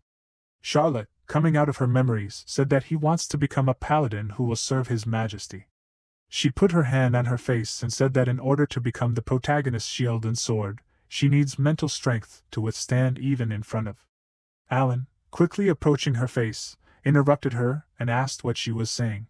Charlotte asked him to wait and asked what he was doing. The protagonist instantly put his hand on her cheek. She looked in surprise at her body enveloped in bright energy. Alan asked with a serious look, "Why endure the pain? If she ever gets hurt, he can heal her. Didn't Charlotte say that she is his personal paladin?" The protagonist lifted a strand of her hair with his hand. He quickly removed his hand in confusion, looking at the people watching them. Alan, walking away, said that in any case, he will heal her so that there will be no scar left. So next time she should contact him directly. Did Charlotte hear what he said? She smiled and looked ahead and loudly agreed with him. Charlotte, walking behind him, said loudly that she understood young Master Jaren. After a while, under the dark sky near a tall building, Harmon asked irritably if the protagonist had called him because Charlotte had gone to practice. Was he really that bored? Alan, sitting on a bench, asked what else he should do. He couldn't interrupt her classes. The protagonist, looking at the deputy, said that he had completely forgotten how boring he was. Harmon asked angrily if he was talking to the one who had come running here, dropping everything. The protagonist asked how his work was. The deputy said that everything was exactly the same. Although they had destroyed the main point of the Black Order in Humite, necromancers continued to appear. Even if they caught them and interrogated them, they still wouldn't find anything. Alan, looking up irritably, said that this was very persistent. Considering their persistence, it is possible that their chaos plan is still working. The protagonist sat down on the bench and looked at the deputy and asked, "What about Oslin's representative?" Harmon calmly kept his hands behind his back and said that they say he will arrive on time. Alan said that he had a bad feeling about this. Darina loudly asked, "Is this really the seventh prince?" The protagonist looked away in surprise and asked, "Who is this?" The deputy bowed and greeted the princess. Alan wondered, "Is this really the princess?" He quickly used his ability to exude an aura from his eyes and wondered, "Is this really a person?" The system window notifies that Darina's characteristics are fragile body, weak mind, disorder and chaos, strong obsession. She raised her hand with an ominous smile. Alan quickly looked at her and thought that this was the second wife of the heir to the throne, Raphael's mother. He looked at her with irritation and wondered, is it normal to have such features? Darina said that meeting them on the street is even more pleasant. She put her hand on her cheek and asked what the seventh grandson of the Holy Emperor is doing here. Alan said that he needs to be present at the academy for a while. Darina asked, "Is he really saying that Raphael gave him permission?" She covered her mouth with a terrifying smile and wondered, what is this? Is he really being kept under control because he is a prince, like his son? Darina said, smiling, that this is something she has never heard from the second prince. It is very sad. The protagonist looked at her and asked, "Pardon?" Raphael quickly ran towards them and loudly called out to his mother, interrupting Alan. He said that why is she here? She did not even write a message. Darina, with a smile on her face, quickly hugged him and loudly said that he is her beloved son. He did not look for her, so Darina came herself. Raphael turned to his mother with shame, and said that they were being looked at. He looked down sadly and thought that if they found out that the second prince had grown up like this, the prince would probably be happy. Raphael quickly held out a book wrapped in cloth and, turning to Alan, told him to take it. The protagonist looked at him in surprise, raised his hand and said that this was it. The third prince said that this was the magic book of the necromancer Amen. This is what he wanted, right? They got it from the academy dungeon. Raphael angrily pointed his finger at Alan and said that it was time for Mom to go, so he would see her off, and the protagonist must definitely keep his promise. Alan, raising the book up, loudly said that they should go faster. Raphael, walking back, turned to his mother and said that he would see her off to the carriage. She agreed with her son. The protagonist turned to Harmon with a serious look. He, remembering the past, asked why the third prince Raphael was called the second prince. Isn't it easier to say it like it is? The deputy sternly closed his eyes and said that aristocrats do not talk about this either. The second wife of the heir to the throne, Darren, gave birth to children without problems after marriage. During pregnancy, the umbilical cord wrapped around the child's neck, and he was born dead. The prince was sad and awarded the dead child the title of second prince. Darina could not get over her surprise. She found similarities with her child in every little thing and called everything by the name of the second prince. Seeing this, the prince decided to take another child and became this child. The protagonist, looking at Harmon, interrupted him and said that it was Raphael. Is Darina really pretending to be the second prince? The deputy, looking tensely to the side, agreed with him, and said that there was another problem. Before the third prince was born, she did something that should not have been done. Darina resurrected the second prince. Alan asked in surprise what was he talking about. The protagonist thought that he heard that he was the first person to be resurrected. Then is it really the undead? Harmon lowered his head and said that this was something that shouldn't happen in a busy city. Alan asked who the crown princess was. Could she even be a necromancer? The deputy said that he hadn't looked into the details. It was reported that the necromancers had bewitched the princess, and that they had been purged. The protagonist looked down tensely, thinking that it had been stated that she was possessed, and in a state of confusion. Could this really be what Raphael thought? At the same time, the carriage was moving forward rapidly, leaving a trail of smoke behind it. Darina said that Alan looked healthy. She leaned her head on her hand and said that it would be good if he died along with Elisha. Raphael extended his hand forward and turned to his mother and said that, after all, what his younger brother had said. Darina said loudly that if only the Black Church had killed him in exile. She looked out the window with an ominous look and said that she didn't like all this. He is naive and useless, and Raphael must never lose to him. The son must make a good impression on the prince. Darina lowered her head and asked, then the prince will see her again? She said, crying that they will go to Oslin's border zone. They need to meet the ambassador there. Streams of wind and smoke lift the leaves up. After some time, the swords crossed, creating a flow of energy. Charlotte clenched her teeth, blocking Oscar's powerful attacks. He quickly stepped back and said loudly that she was holding on very well. Oscar, waving his sword and leaving behind streams of energy, asked if at least awareness had come. They crossed, shaking swords, attacking each other. Oscar lowered his sword and said that not only he, but also His Majesty could not achieve the same at her age as she had. She is a follower of the Golden Cross. Charlotte sighed tiredly and said that she did not like it. She had no thoughts of swearing allegiance to His Majesty. Oscar, looking sternly at her, walked forward and clenching his hand into a fist, asked what she said. What was she saying? He said loudly that she was already a follower of the Golden Cross and should be ready to die for His Highness. Charlotte agreed with him and said that she was also taught to obey any orders. But she doesn't want to do that. No matter what, she knew she shouldn't do that. Charlotte, remembering the past when the main character helped her, said that only one person can tell her what to do. Only Alan can do that. She quickly raised her sword, fluttering air currents around, and said that only he is her king. Would he be in the Golden Cross if he weren't loyal to His Highness? She said that it doesn't matter, she still needs to help the seventh prince. Oscar turned to the side, raised his hand, and asked what she was saying. They only exist for His Highness. Charlotte said that then she will make him successful. Oscar looked at her in surprise. She clenched her hand into a fist and asked, will this work? He looked at her and asked, does Charlotte even understand what she is saying now? She looked away with confidence. Oscar lowered his head and said that it was funny, because everything in the world is going as it should. She can't be in the Golden Cross. Charlotte irritably disagreed with him loudly. He threw the box at her, cutting through the air, and told her to catch it. Oscar shook his hands with a stern look and said that Charlotte was excluded from the Golden Cross.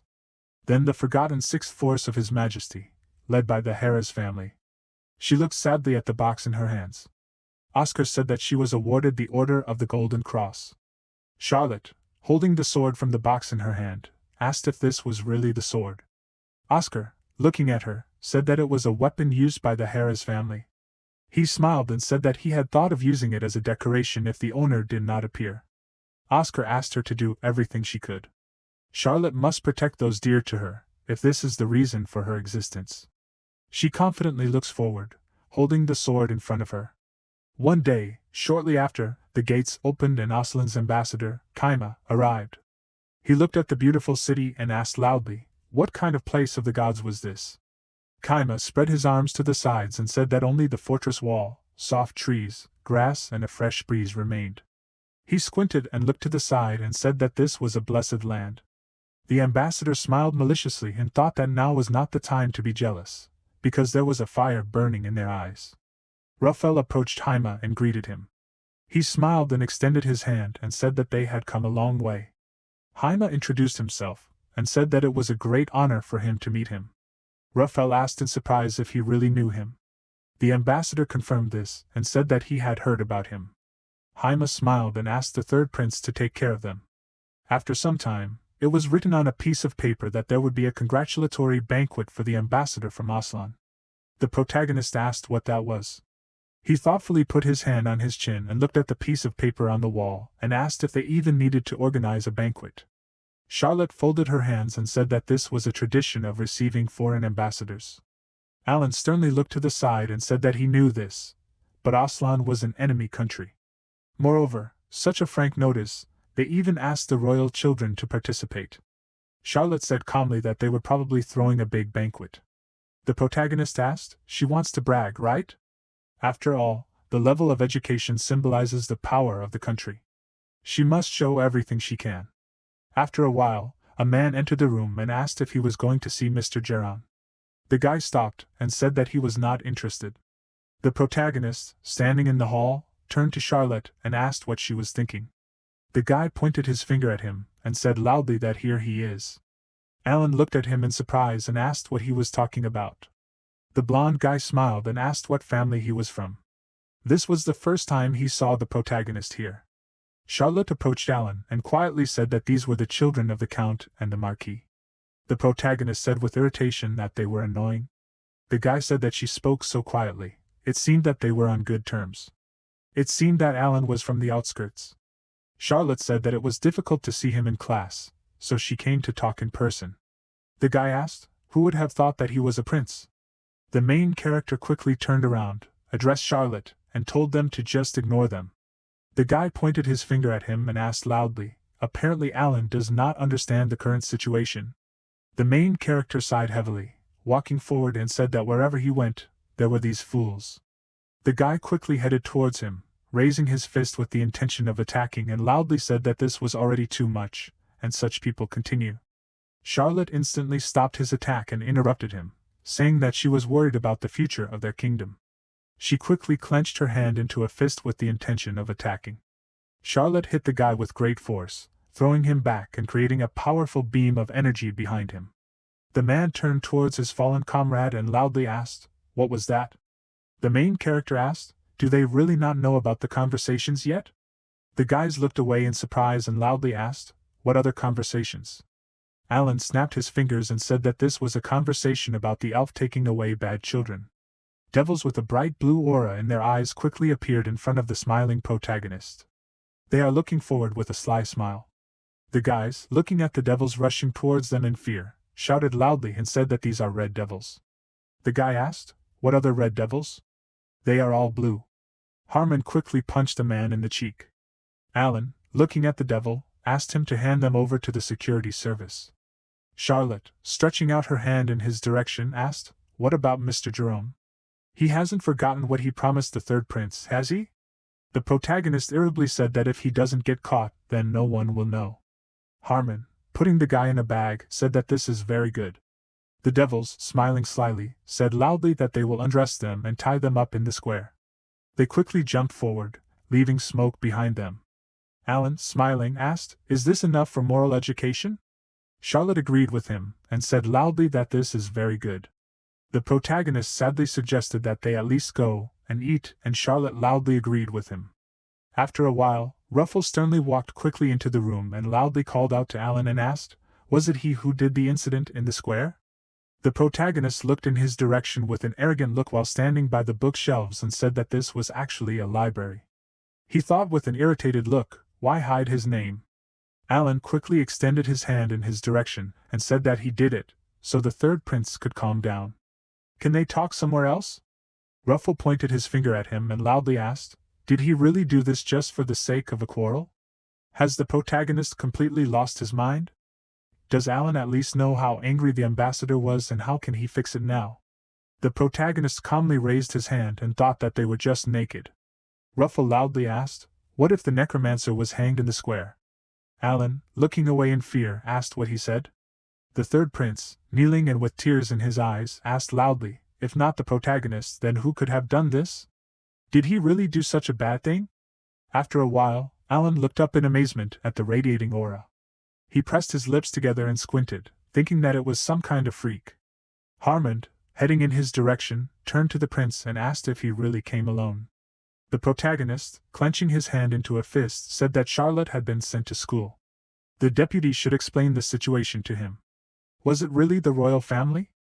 Harmon said that when the ambassador from Aslan was received, there was no declaration of war or anything like that. They also checked the garrison and said that there was not a single eyewitness. The deputy asked tensely, wasn't this the protagonist's doing? Alan covered his eyes with his hands and asked loudly, what are they all saying? He asked with a serious expression, looking forward, could this have been done by Aslan? Harmon asked sternly, looking down, was it really to create a pretext for war? The protagonist tensely agreed with him, and said that judging by what his brother the ambassador said was really angry. After all, there is no reason to call for an internal split before the war. If this was not His Highness and Aslan's doing, Alan wondered, does that mean a third party intervened? The protagonist looked in amazement at the stream of black dust flying forward. He looked to the side and wondered, why all of a sudden? Alan turned to the side and thought that this was different from the previous smell. It really was the smell of death. Nisus said that he was very scared. Harmon turned to the prince and asked if everything was okay. Nisus looked at the protagonist and said that it meant he could see him. So this is an angel? Alan sternly looked towards the streams of darkness. He quickly fired a beam of energy from his musket. The deputy asked in surprise, what is he doing? The protagonist closed his eyes while aiming and thought that he was dangerous. Harmon would not even recognize him. Alan quickly fired forward and thought that even he realized too late. Will he admit that they did wrong in the square? The protagonist directed a stream of energy forward and loudly asked Gaia to grant grace to the believers. Nisus looked at the light from the beam of energy rushing towards him.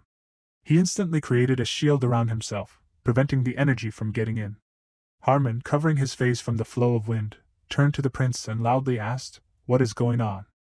Alan clenched his teeth and looked to the side, standing under the flow of wind with energy, and thought that he had gone crazy. What is this? The system window notifies that this is the staff of the commander of King Nisus. The king, looking at his shield, said that there is a crack on it. The protagonist deserves the title of angel. Alan sternly looked to the side and fired a musket, and thought that he had too little preparation. He needs to choose the right prayer. The protagonist loudly called out to Harmon. The deputy looked at him in fear and asked loudly, what was that just now? The protagonist loudly ordered him to close the garrisons and border areas. The deputy should not let the townspeople get close. Alan, shooting a stream of energy forward, said that no one would be hurt today. Nisus, standing on a magic circle, said that it would be too difficult to resist him now. Next time they would fight properly. The protagonist, looking at the powerful streams of energy with a serious expression, loudly said that as he wished. He quickly shot holy energy from his musket. The beams instantly flew into Nisus's body. The king, looking at the beam of energy, told him not to rush. Even if they do not do this, then the next time they meet, he will definitely kill the protagonist. Alan sternly looks at the remaining magic circle after Nisus's disappearance. He lowered the weapon to the ground, clenched his hand into a fist and loudly said that this is very bad. The protagonist gritted his teeth in disappointment, and thought that he can't do anything. It seemed that this was not the most difficult. Harmon, running quickly towards him, loudly called out to the prince, and said that he did everything as he said, but this magic circle. Alan interrupted him and asked if the deputy could see the magic circle? Harmon, looking down tensely, said that he did not know for sure, but it seemed to be movement magic. There are only a few wizards on this earth who can control it. The protagonist thoughtfully put his hand on his chin and thought that there was a pier in the bay with seaweed. The king was experienced enough to escape. He remembered the past. Nisus asked with a terrifying look, is Alan the angel he was looking for? The protagonist, coming out of his memories, thought that the king knew him then. He has recently become famous, but the only place he can target is the Black Church. Is Nisus one of the members of the Black Church? Alan was probably too smug. Besides, he is Aslan. Harmon looked at him with a puzzled expression. The protagonist turned to him and said that Aslan and the Black Church were connected. The deputy asked why he thought so. Alan asked with a serious expression, if the deputy saw this evil spirit now, he would understand? The protagonist thought that his status window was more precise. Some time ago, the system window notified that this was Nisus and his features, destroying everything around him, a warlock and a necromancer. He has unlimited devotion to Aslan. Currently, Alan looked at his musket seriously. He ordered Harmon to bring something to record. He needs to send information to the Imperial Fortress. After some time, smoke appeared on the floor from the red magic circle. Jaime looked at Nisus, who appeared from the magic circle, and said that he had finally appeared. He asked in confusion why his face was like that. Nisus raised his hand and said that he did not remember agreeing on a meeting. Jaime looked at him sternly, and said that he had questions. What happened in the square? Was it him? This man has ruined Aslan's reputation. Jaime angrily grabbed Nisus by the hand and asked loudly, is he really ignoring his right to leadership? Does the king even know how many victims there were? For a defective person like him.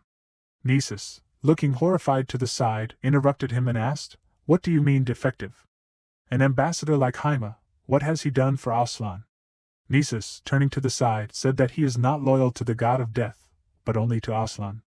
He, looking forward with an ominous look, said that following Rakima's orders, he commands this place. Jaime, raising his hands in fear, asked, what is he talking about?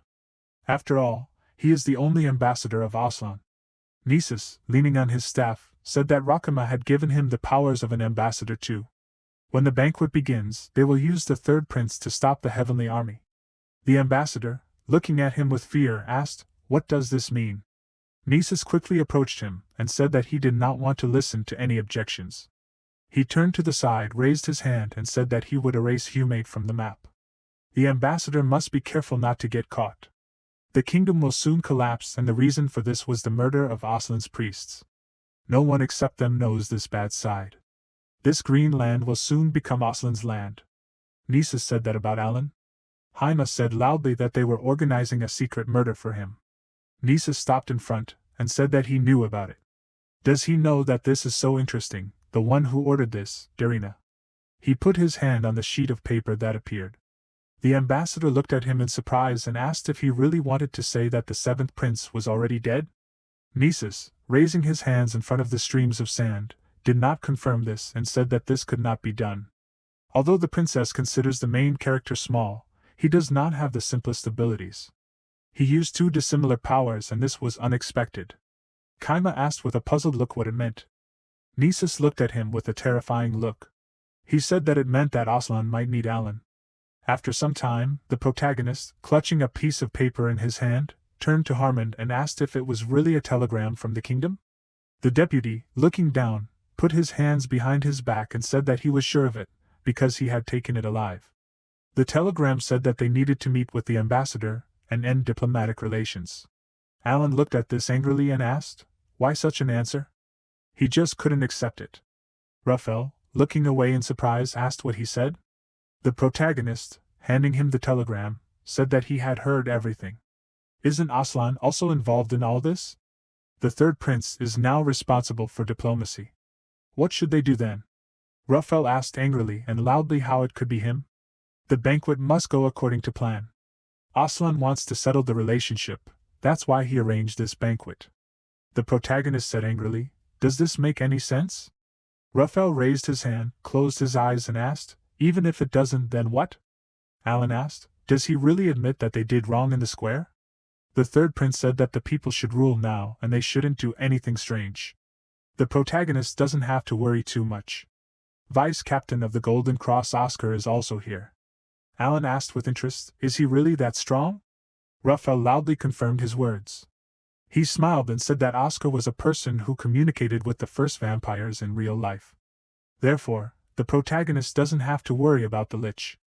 Alan said that he didn't mean that, the one he worries about.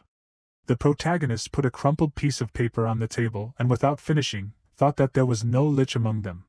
During all this time, he had many fights and he would be able to defeat the Lich, but his people.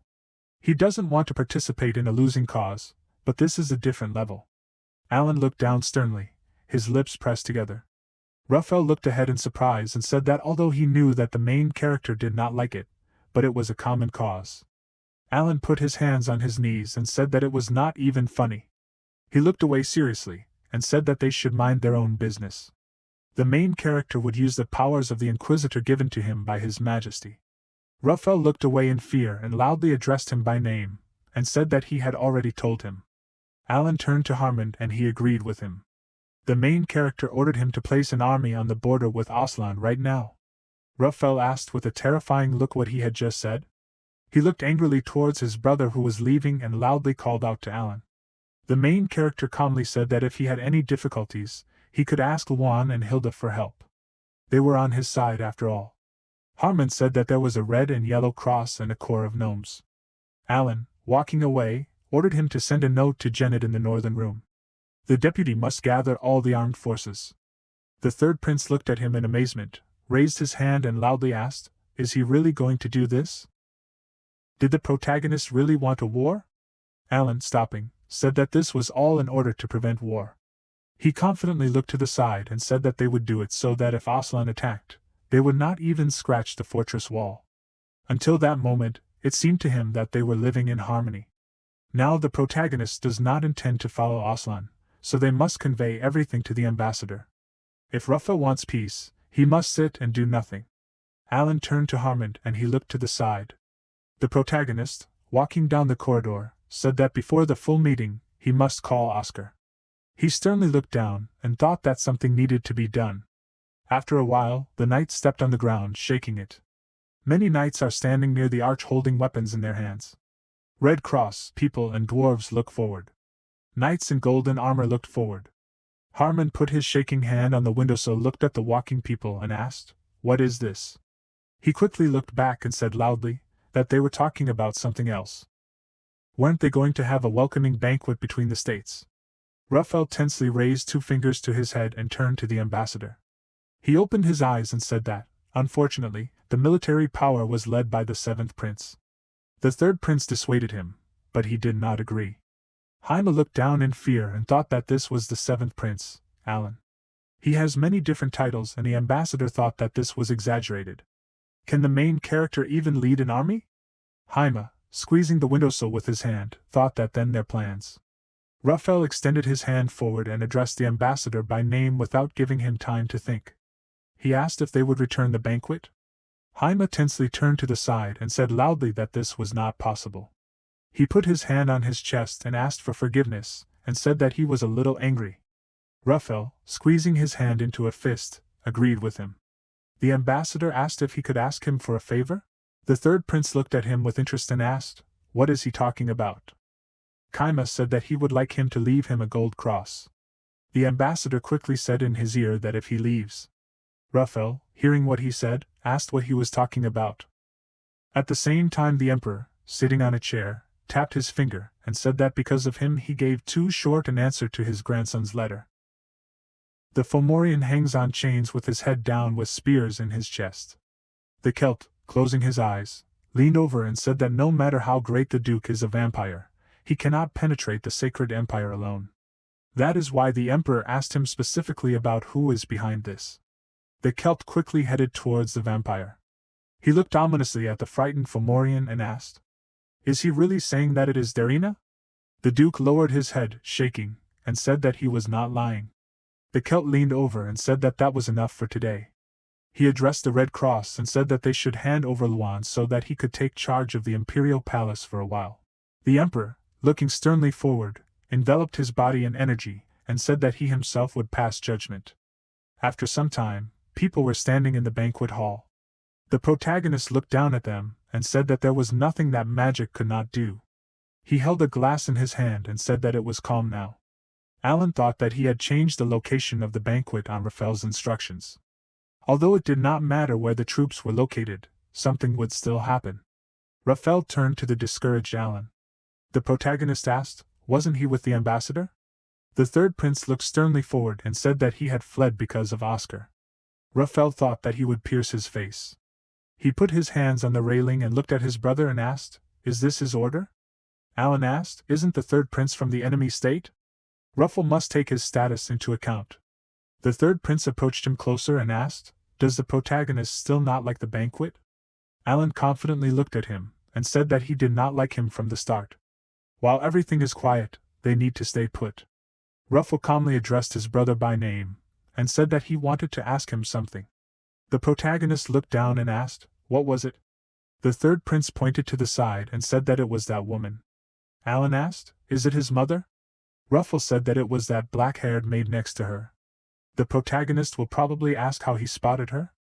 Alan calmly asked, does the third prince really like her? The system window notifies that this is Charlene, 25 years old. Her features, seduction, she is a master of charm. She has a bad character, is hypocritical and prone to threats. Alan read the description and said that she is not normal. Although she does not look like some kind of energy vampire. Haima, quickly running in their direction, loudly called out to the prince, and said that he was looking for him. He smiling said that it turns out the prince is here. Raphael, quickly looking in different directions, turned to the ambassador, and asked if he really came with Oscar.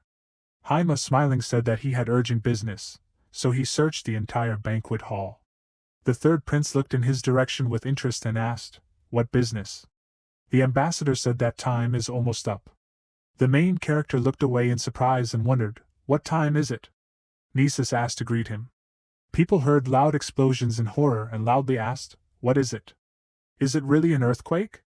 The floor quickly began to split from strong shaking. Nisus instantly appeared from streams of dark dust, and said that the time had come. At the same time, Charlotte, looking to the side, asked if he had never seen chain mail. This chain mail, made by the dwarves, was a gift to her from His Majesty. Harmond, holding his hands behind his back, said that even if you looked at it for a short time, it was noticeable that it was very good. Charlotte, looking at him, asked, is this too much for her? The deputy calmly said that this showed how much he valued her. The main thing is that she should not complicate his task. He means the title. Charlotte has risen too high. She said that she is accompanying the seventh prince. The ground under their feet immediately shook, not letting her finish. Harmond, looking at the breaking ground, loudly asked, what is this? Huge tentacles quickly crawled out from under the ground, breaking it into pieces. The deputy, looking at the huge monster, loudly asked, is this really a chimera? He, looking to the side, loudly ordered everyone to prepare for evacuation. Charlotte, looking forward in fear, loudly said that there was an image of runes on the floor. Harmon asked, is this really a magic circle? Charlotte quickly cut the chimera's tentacles and said that there were too many of them. The deputy tensely attacked the eagle, and said that they had a banquet so that everyone would be in one place. They looked at each other, and said that the seventh prince was right. Charlotte swung her sword with a serious expression, cutting the monster, and asked what their plan was. Harmond, attacking the second monster, told her not to worry. The first thing they should do is evacuate Yunjimin. Charlotte sternly looked at the stones flying up and the energy streams. They quickly looked at the huge monsters that appeared. The protagonist, standing surrounded by dust, said that the unpleasant smell was getting worse. He looked towards the ambassador holding Raphael hostage and asked if this was the chaos plan they had prepared. Alan called out loudly to the ambassador, waiting for an answer. Haima smiled and brought the knife to the third prince's neck and said that everything was right, it was all for Aslan. The protagonist quickly turned to the side and asked how Raphael let them catch him so easily. Haima loudly told him not to move if he wanted to save the third prince. Alan sternly looked forward and said that he would only ask one thing. If the ambassador took him, would he leave the others alone? Haima asked what he was saying. The protagonist asked, those whom the ambassador captured, he knows that they are traitors, right? Raphael looked at him quickly and asked loudly, are he and his mother traitors? Alan calmly told him not to talk to him like that. The protagonist also heard what Oscar said. The third prince said that this is how Fomer confessed to everything. The protagonist said that it is better for him to tell only the truth now. Haima, with a smile on his face holding a knife in front of his neck, Raphael said that be that as it may, the status of a prince has its own value. Alan said that after all this, whether he is a traitor or someone else, it is already their problem. The ambassador, from what they showed at the banquet, did he see the thing that shows the image? This thing is now recording. Who would have thought that Aslan would now declare war? Haima gave them proof. The protagonist did not like this banquet from the very beginning. He quickly walked towards the ambassador, said that Aslan organized everything and this made him regret. He confidently looked forward and said that Nisus would not be able to cope with all these troops. Nisus asked who said that he could not. The building shook rapidly, showering stones from the ceiling down. Alan looked back tensely and wondered what was going on there. What was this vibration? The floor under the protagonist's feet instantly cracked. He looked down in fear, falling from the collapsing balcony. The protagonist angrily said loudly that it was all this freak. Nisus looked at the falling Alan, and said that he had finally come. He quickly grabbed the protagonist by the throat, and said that he missed the angel. Nisus ominously looked up and offered him to come with him. A magic circle formed on the broken floor. Nisus said that he would take his power. After some time, the monster with its head flattened on the floor made a loud sound. Harmond, looking at him, said that they had put things in order. Charlotte, looking forward, said that it was all thanks to him. The knight ran quickly towards them and loudly called them by name. The deputy looked at him in surprise and asked what the situation was in the banquet hall. The knight said that there was no one there. A huge hole had formed there, and it was assumed that everyone had left through it.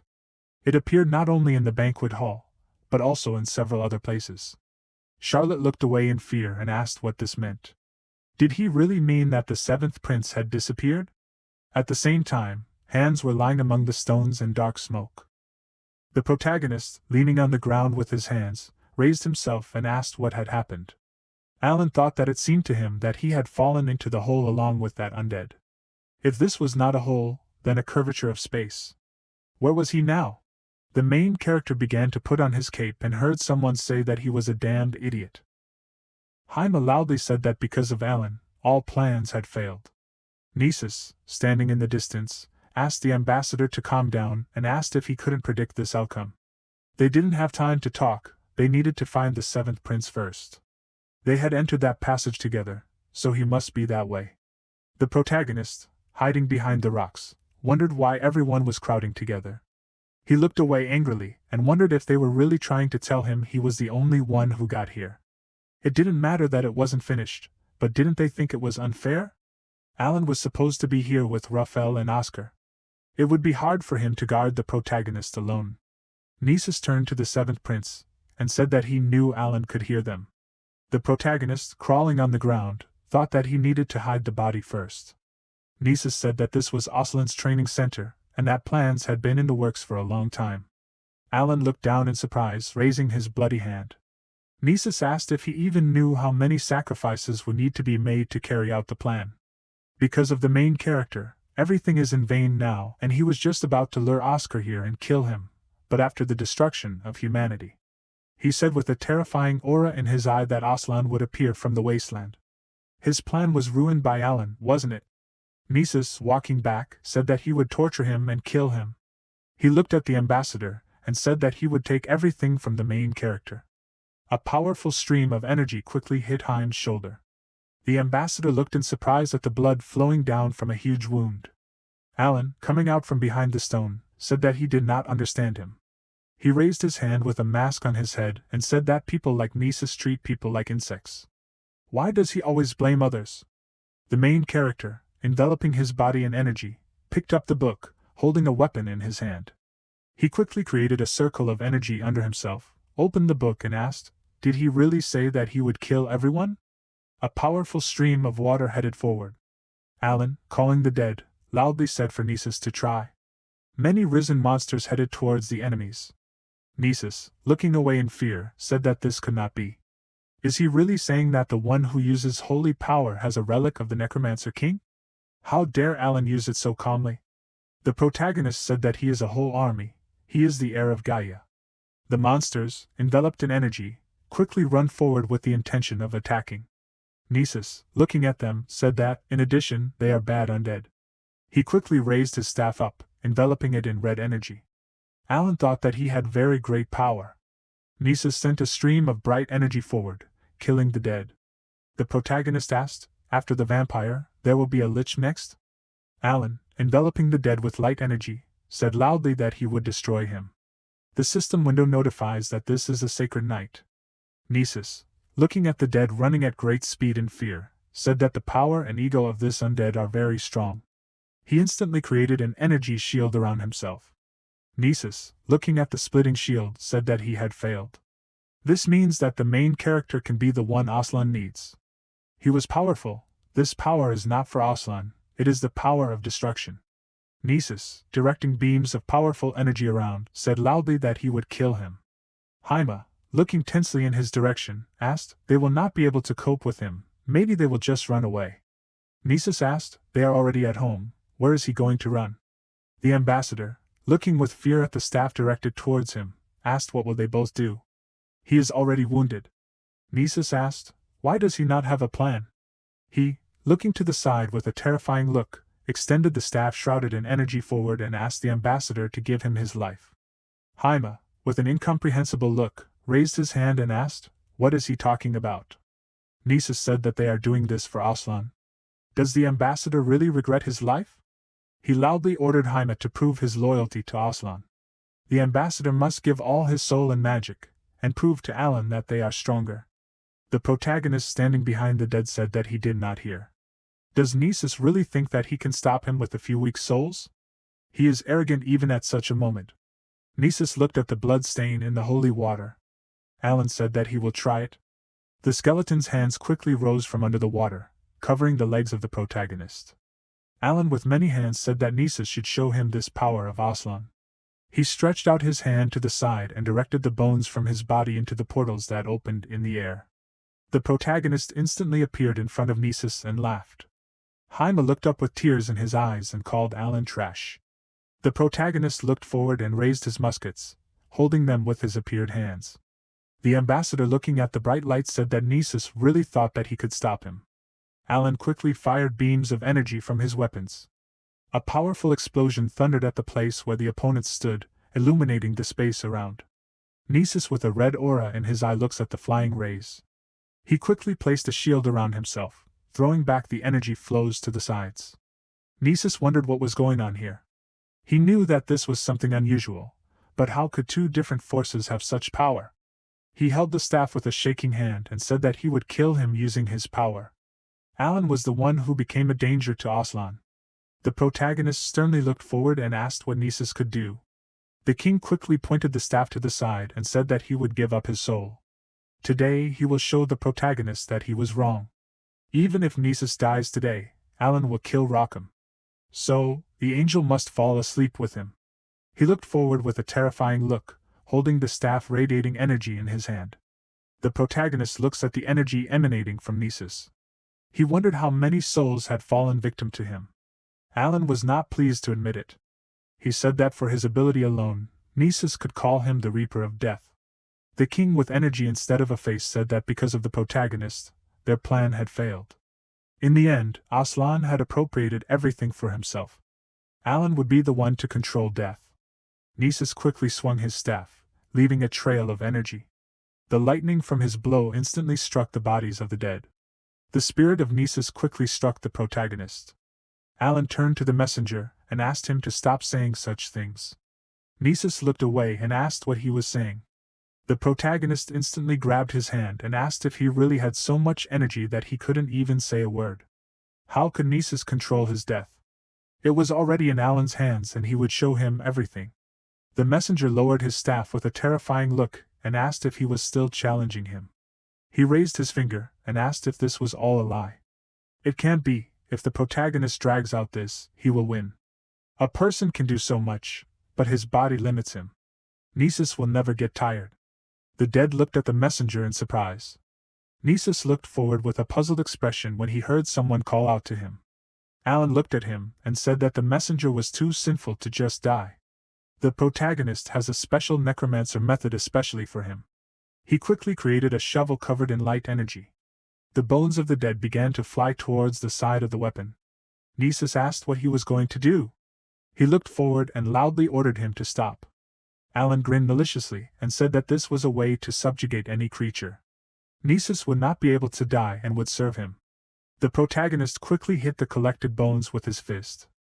A huge stream of bones headed towards the messenger. The bones instantly hit the enemy's shield. Alan smiled and extended his hand to the side, looking forward. He looks through the light with a confident grin. The protagonist said that Nisus would not be able to control anyone's death, let alone his own. A stream of energy hit Nisus, breaking his shield into pieces.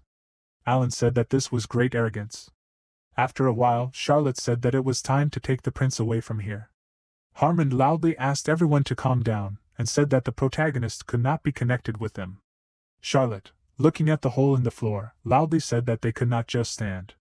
The knight, quickly running towards them, loudly addressed the master, and said that he was here. The deputy looked at him sternly and asked loudly, "What is going on?" The knight said loudly, "Aslan's military is attacking."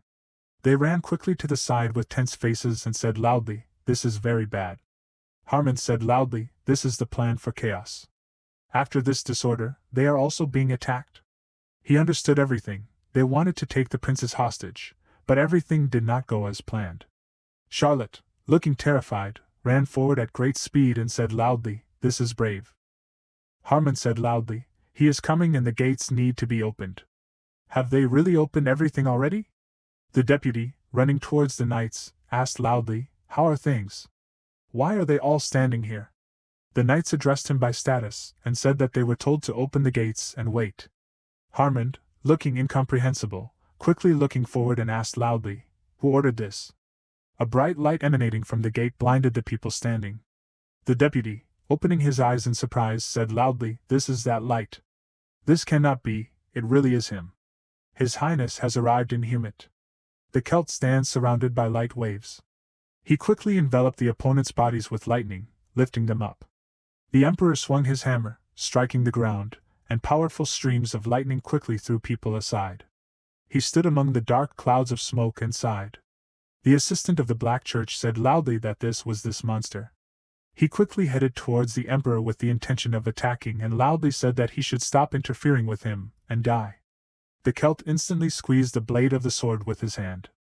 The assistant said loudly that this could not be, this was definitely a blind spot. The Celt asked, "Does he even know how big his sins are?" The Emperor, looking down at him with a terrifying look, said that this was obviously a waste of his time. The assistant looked at the sword in fear and asked, "What is he saying?" The Celt sent bright lightning into the sword, completely enveloping it. The assistant's body was quickly enveloped in lightning, and he screamed loudly in pain. The knights quickly covered their faces with their hands from the powerful stream of wind.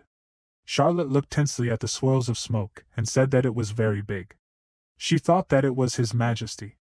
The Emperor, looking at the clouds of smoke, said that there was something he had to achieve. A bloody wound had formed on his hand after the battle. The Celt, with a stern look, clenched his hand into a fist and thought that these battles were causing him pain. Was he already getting old? The Emperor, looking back, asked where Oscar was. The knight said that he had mixed with the crowd and he could not find him. Nowadays, magicians die young. The Celt, with a serious look, told them to forget and let Alan tell them. The knight said that the seventh prince had also disappeared somewhere. The Emperor laughed, looking at the knights. He said that the grandchildren and Oscar had disappeared somewhere, and the traitors had defamed the name of His Highness. The knights loudly ordered everyone to evacuate and stand in a row. The Celt said that it turns out that they left everything and disappeared somewhere. The Celt looked away with lightning from his eyes and asked how he could get rid of his indignation. He quickly lowered his hammer, and said loudly that Aslan started this first. If they want war, then the Emperor will give them war. He will give all the honor to the courtiers of this palace. The Celt with a terrifying look loudly ordered the knights to bring Rockham's head right now. The knights in shining armor loudly accepted his order. After some time, the main character with a bloody face lying on the floor wondered what happened. Alan, remembering what was happening, thought that for sure, he brought down a huge number of blows on the Lich, which deprived him of strength to knock him down, and then the main character does not remember anything. Alan, sadly looking down, thought that the fact that he fainted is not surprising. The main character, surprised, looking forward, wondered what kind of tree is this? Is he really tied up? A bucket of water flew quickly to the side. The slave looked at Alan and loudly called him an angel. The slave put his hand on his chest and loudly said that he had finally woken up. The protagonist asked with a puzzled look what it was and why were they all naked. He loudly asked them not to come near him. The slaves enthusiastically raised their hands and loudly said that their savior had woken up. Alan asked if this could be explained. After a while, Damon smiled and put his hand on his chest and said that he would introduce himself. He said that they were slaves captured in this place. They were captured for experiments and sacrifices, their lives were taken from them. One day, a warrior appeared and punished the undead that was chasing them, giving them salvation. The holy water that the angel made returned his taken life. Damon smiled and loudly said that the angel was very good, and the water too. Before that, there was no way to rejuvenate the body. The protagonist congratulated them on this. Alan asked, so it turns out that when he fainted they were looking after him? Damon confirmed his words and said that they were very grateful that he helped them out. The main character came here from Ms. Tina. Alan asked with a puzzled look, what Tina? The slaves loudly asked him to greet the mistress. The slave looked away with a smile, and said that she should come here. Tina raised her hand and agreed with him. She greeted everyone with a calm look. Alan looked at her and wondered, could this really be a dark elf? Damon pointed at her, and said that the mistress was Aslan's true heir. The main character asked, so she was Rakama's daughter? Tina sadly looked down and agreed with him, and said that even though Rakama would deny it. The slaves loudly asked, what was she talking about? If Rakama knew that an angel had descended. Alan thought that he only needed to say what was asked. He asked, where was the exit? Damon looked away in fear and said loudly that it was very dangerous to leave now. The war was very tense now. The main character tensed up and asked, what war? How long had he been sleeping? The slaves said that about 3 months had passed since the angel fell. Alan looked away in fear after hearing this. He asked, has he really been here for 100 days? At the same time, White Alphys put his hand on his head and thought. He was sure that he was following the map, but where was he anyway? White, looking at the red light, said loudly that he was looking for his son. The huge monster looked at him, breathing out powerful streams of wind from his mouth. White asked, did he really not know? He raised his hand and agreed with the monster, and said that he would not ask. White, smiling confidently, said that it was very difficult to look for him. The protagonist had been unconscious for 3 months. He asked how they had taken care of him all this time. They told him that they had washed him with holy water. Maybe it helped to some extent, but it's unlikely that it was just the holy water. It was the tree that helped him recover. When they fought Nisus, there were no trees that big. It turned out that it was the power of an elf named Tina. Emperor Aslan Rakama, he has a lot of children, among them Tina was the 30th. The main character remembered the past. He asked with surprise how many wives he had? Tina asked, maybe only one? Alan asked, really only one, is that impossible? The elf said that all his children are the children of his slaves. The main character, coming out of the memories, thought that these were children born not out of love, but only for experiments. Rakama's blood and powerful magic. They say that he conducted many experiments, mixing the blood of different races. He wants to get a powerful child to implement his ideas. Rakama did not like Tina. From the past, Tina as a child. Rakama said that he heard that the Black Order needs healthy slaves who will live a long time. Damon should send her. Damon, looking at him, said loudly that Tina is just growing slowly, but that is the nature of elves. Rakama said that Damon was also guilty of simply observing. He ordered him to go with him. Damon loudly asked him to think again. In the present, Alan thought that they were saying that they were forced to come here. The protagonist thoughtfully put his hand on his chin and thought that this was certainly interesting. In a country where necromancy is used, the ability to be friendly to nature is considered a large tree. Tina, looking at him, said that she could not put an angel on a hard floor, so she hung him on a tree. The protagonist asked, are trees soft? Alan, thoughtfully looking to the side, said that he understood everything, but still wanted to go home. The slaves, tensely looking to the side, loudly addressed the angel. The protagonist, putting his hand on his side, said that he says that he is Alan. He is not an angel at all, but an ordinary person. Damon, folding his hands, said that they saw a miracle with their own eyes. The protagonist, looking at them, thought that it was amazing. He said that he has somewhere to return to, so they should understand him. Tina turned to the angel with a sad look and asked if they could go with him. Alan asked in surprise what she was talking about. Tina said that they couldn't live here for so long either. Since this was the headquarters of the Black Order in the first place, they would send someone soon. Damon said with a serious look that they wouldn't bother him. Tina turned to the angel, or rather Alan, with a sad look and said that they would go with him. They would find a suitable place for them and leave. The protagonist calmly looked ahead and thought that in general, he didn't really care. Besides, their elven powers could help him. Alan said that he would take only 2. They thanked him loudly for that. After some time, the protagonist said that he, of course, understood that there was no land worth anything in Aslan. He covered his hand from the flow of sand and said that this was too much. The protagonist stopped and asked where the city was. Damon with sand on his head said that they were also involved in this. He didn't even know where they were. Alan with a doomed look wondered if he had really set out without a plan. They quickly looked in the direction of the loud scream. The protagonist looked ahead in surprise and asked what it was. Tina looked down with interest and asked him to wait. She put her hand to her ear and said that it was knocking and screaming. The sound of an orc's roar, and it seemed that an orc and merchants were fighting somewhere nearby. Alan sadly looked away and said that then they would go in the same direction. Damon loudly asked if he was serious. What would happen if they got caught? He clenched his hands into fists and said loudly that this was an angel's plan to save people in trouble. The protagonist looked ahead with irritation and said that it would be better if he went alone. Wouldn't he have to hitchhike? Damon asked what kind of word was that. Alan apologized to him. After a while, the merchant smiled, folded his hands in front of him, and said loudly that they had helped them so much. The main character smiled, raised his hands to the sides sitting on the box, and said that there was no need to thank them. The merchants loudly said that this was impossible. He had never seen so many skeletons. Alan was the best necromancer he had ever seen. The main character thought that this was not true, he was ordinary. They would not have even thought that a prince from a prosperous kingdom was walking around here. It seemed that they did not even distinguish between magical power and holy power. Hans, a 28-year-old alchemist, entered the room and thought that it was probably not him. Someone asked who was behind him. The merchant said that he was assigned to them from above. He should not have accepted this assignment. The merchant cannot trust what the alchemist says. Hans loudly asked what he was saying.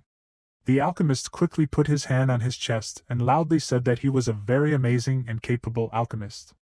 The system window notifies that his features are alchemy, amazing character, talkativeness, and luck. Alan looked at him ominously and asked, "Is this really an alchemist? Can they talk alone?" Hans looked at him in surprise and asked, "Is it really with him?" The alchemist refused him and said that it was impossible. The merchant quickly grabbed his cloak with his hands and quietly asked, hadn't he seen the protagonist use magic? The second merchant said that with such a level of ability, he must be from a prosperous family. The merchant quickly pushed the alchemist aside and loudly said that they would better go out. Hans loudly said that they hired him. Tina calmly turned to Alan and asked, "Do they need to go out too?" The protagonist, looking away, said that as they wish. Tina sadly looked forward and asked, "Can she then have one skeleton?" Alan asked, "Why do you need it?" She said that she wants to see the sacred bones and touch them at least once. The protagonist thought that she was also crazy. He raised his finger and told her to stand there in the corner, just so that no one could see. Tina thanked him loudly. Hans looked at the skeleton tensely and asked what was going on there. Alan asked if he knew how to distinguish magical power from holy power. The alchemist thoughtfully put his hand on his chin and looked down. The protagonist calmly asked if Hans knew who he was. The alchemist asked, waving his hand. He didn't seem to have said a word. There was a war going on outside and Aslan was being pushed back by the Holy Emperor. Alan tilted his head to the side and crossed his arms and asked why he was doing this all of a sudden. Hans said that Aslan was getting desperate, using the hostages, the crown princess and the prince, to delay the war. If the hostages were returned safe, a truce would be considered. Until then, Aslan would not give any answer. Aslan's strange behavior continued and rumors began to spread, prolonging the war, referring to hostages that never existed. In addition, there is talk of trying to find the real princes. The alchemist, looking down tensely, said that he could not even think that Alan was the last prince. Maybe he thinks there is no chance? The protagonist said that Hans does not know how to lie. Thanks to the alchemist, everything became clear. Then he thinks that he can bury him in the desert? Alan does not think that he wanted the guy to know his identity. Hans interrupted him, loudly asked why he was treating him like that. The alchemist loudly asked him to spare him. Looking into the bag, he told Alan to take this. If it is useless, then he can just throw it away. Hans held out the object forward and loudly said that it is a dragon's scale. This is what he needed. The alchemist, smiling, said loudly that they will take the protagonist to the dragon's lair full of treasures. After some time, a skeleton sits on the sand under the dark sky. Tina asked if he felt hungry. The skeleton shook his head quickly from side to side. She, kneeling in front of him, asked then, what keeps him alive? The The skeleton wrote with his finger in the sand that it was holy power. Tina, looking at him sadly, thought that, as expected, the angel's body moved not due to magic, but due to holy power. She asked if he had a soul. The skeleton looked forward without saying anything. He wrote in the sand that he did not have one. Tina said that then how could self-awareness exist? The skeleton wrote that they moved by will. Any holy power, mana and magic have their own will. Tina, looking away, thought that she did not understand, because she only had a superficial understanding. All undead angels had self-awareness. Does it mean that it is born from will? The undead controlled by necromancy with the help of magic did not have self-awareness. She saw how priests bless water, turning it into holy. Creating holy water out of nothing is strange. Angel abilities are not only unique, they are contrary to the natural order of things. As if this power is not from their world. It is like using the divine power of creation. Tina said loudly that it is true, Lord Alan is a real angel. The skeleton looked at her and wrote in the sand that he does not know. Damon called her by name loudly and suggested that she go back inside. Tina looked in his direction and agreed. After a while, she opened the fabric and turning to the protagonist asked how the conversation went. Alan said that they had just finished. It was a useful conversation. She looks at the alchemist kneeling in front of the protagonist. Alan said that this man says that there is a dragon's lair in the northwest. Tina asked in surprise, is it really a dragon? Hans quickly looked to the side and said loudly that, more precisely, a lair where a dragon once lived. The protagonist said that the alchemist said that there was a lot of gold and treasures there. Hans even brought dragon scales from there. He went there with his group of mercenaries. Tina, looking forward, said that the place he was talking about was probably Aslan's ancient tomb. If so, there really could be parts of dragon scales there. Damon said with a calm look that he had heard stories about a dragon guarding this tomb. Tina asked, did Aslan even tame the dragon? This is an ancient story. Now it is difficult to say how true it is. Hans, kneeling, looked at the protagonist and asked to believe him, because he was telling the truth. Alan, thoughtfully looking away, asked, maybe they should go and see? This place could serve as a good base for a man. He raised his hands and addressed the angel. The protagonist agreed and said that the alchemist should lead them. Hans, looking at him happily, thanked him. Alan put his hand on his head and told him to remember that if the alchemist was lying, he would bury him on the spot. Hans, fearfully, agreed with him and said that he would do everything possible to serve him. After some time, under the dark sky, a tree stands among the smoke. Alan asked how the alchemist knew about this. Hans said that the man who sold him the scales told him about it. He was hungry and fainted right on the street, so the alchemist shared food and water with him. After that, since he had nothing else, he gave what he could and told everything he knew, saying that it could be useful. In the end, the words of that stranger did not seem untrue to him. Although his statement that he killed the dragon right in the lair seemed untrue to Hans. They entered a huge dark tomb. The alchemist, smiling on his face, looked around loudly and said that he told you so, it is true. The main character, looking to the side in fear, said that it is really so, there is a dragon. Hans, smiling, looked to the side and said that he told you about the place where he used to live. Can they judge for themselves what century they live in? They quickly looked to the side, standing among streams of smoke. The dragon with terrifying energy in its mouth hung in the air above them. Its body was enveloped in streams of fire. Hans, looking up, said that so he did not live here before, but still lives here. The dragon quickly opened its mouth, emitting a stream of energy from it. Alan thought that this was very bad. They quickly covered themselves with their hands from the flying stream of fire, and screamed loudly. The protagonist looked up in fear, put on his mask and thought that he was a fool for believing that guy at his word. Alan quickly extended his hand forward. The skeleton's hand instantly stopped the flying fire. A powerful explosion threw people aside with its vortices of wind. Damon, sliding along the ground, made a loud sound of fear. Hans, lying face down on the ground, asked if he was really alive. The protagonist loudly asked if everything was okay. Damon raised his hand and asked what was going on. He turned to Tina and asked if everything was okay. She looked at the bright light in surprise. Alan, walking forward, wondered what was going on. He looked at the huge dragon lying on the ground. The protagonist looked at him tensely and thought, this dragon, he was already mortally wounded, wasn't he? Alan found his behavior very strange. So the merchant who sold Hans the scales didn't seem to be exaggerating. How could an ordinary merchant handle such a dragon? The alchemist, quickly running towards him, loudly addressed Alan and asked, "What is this?"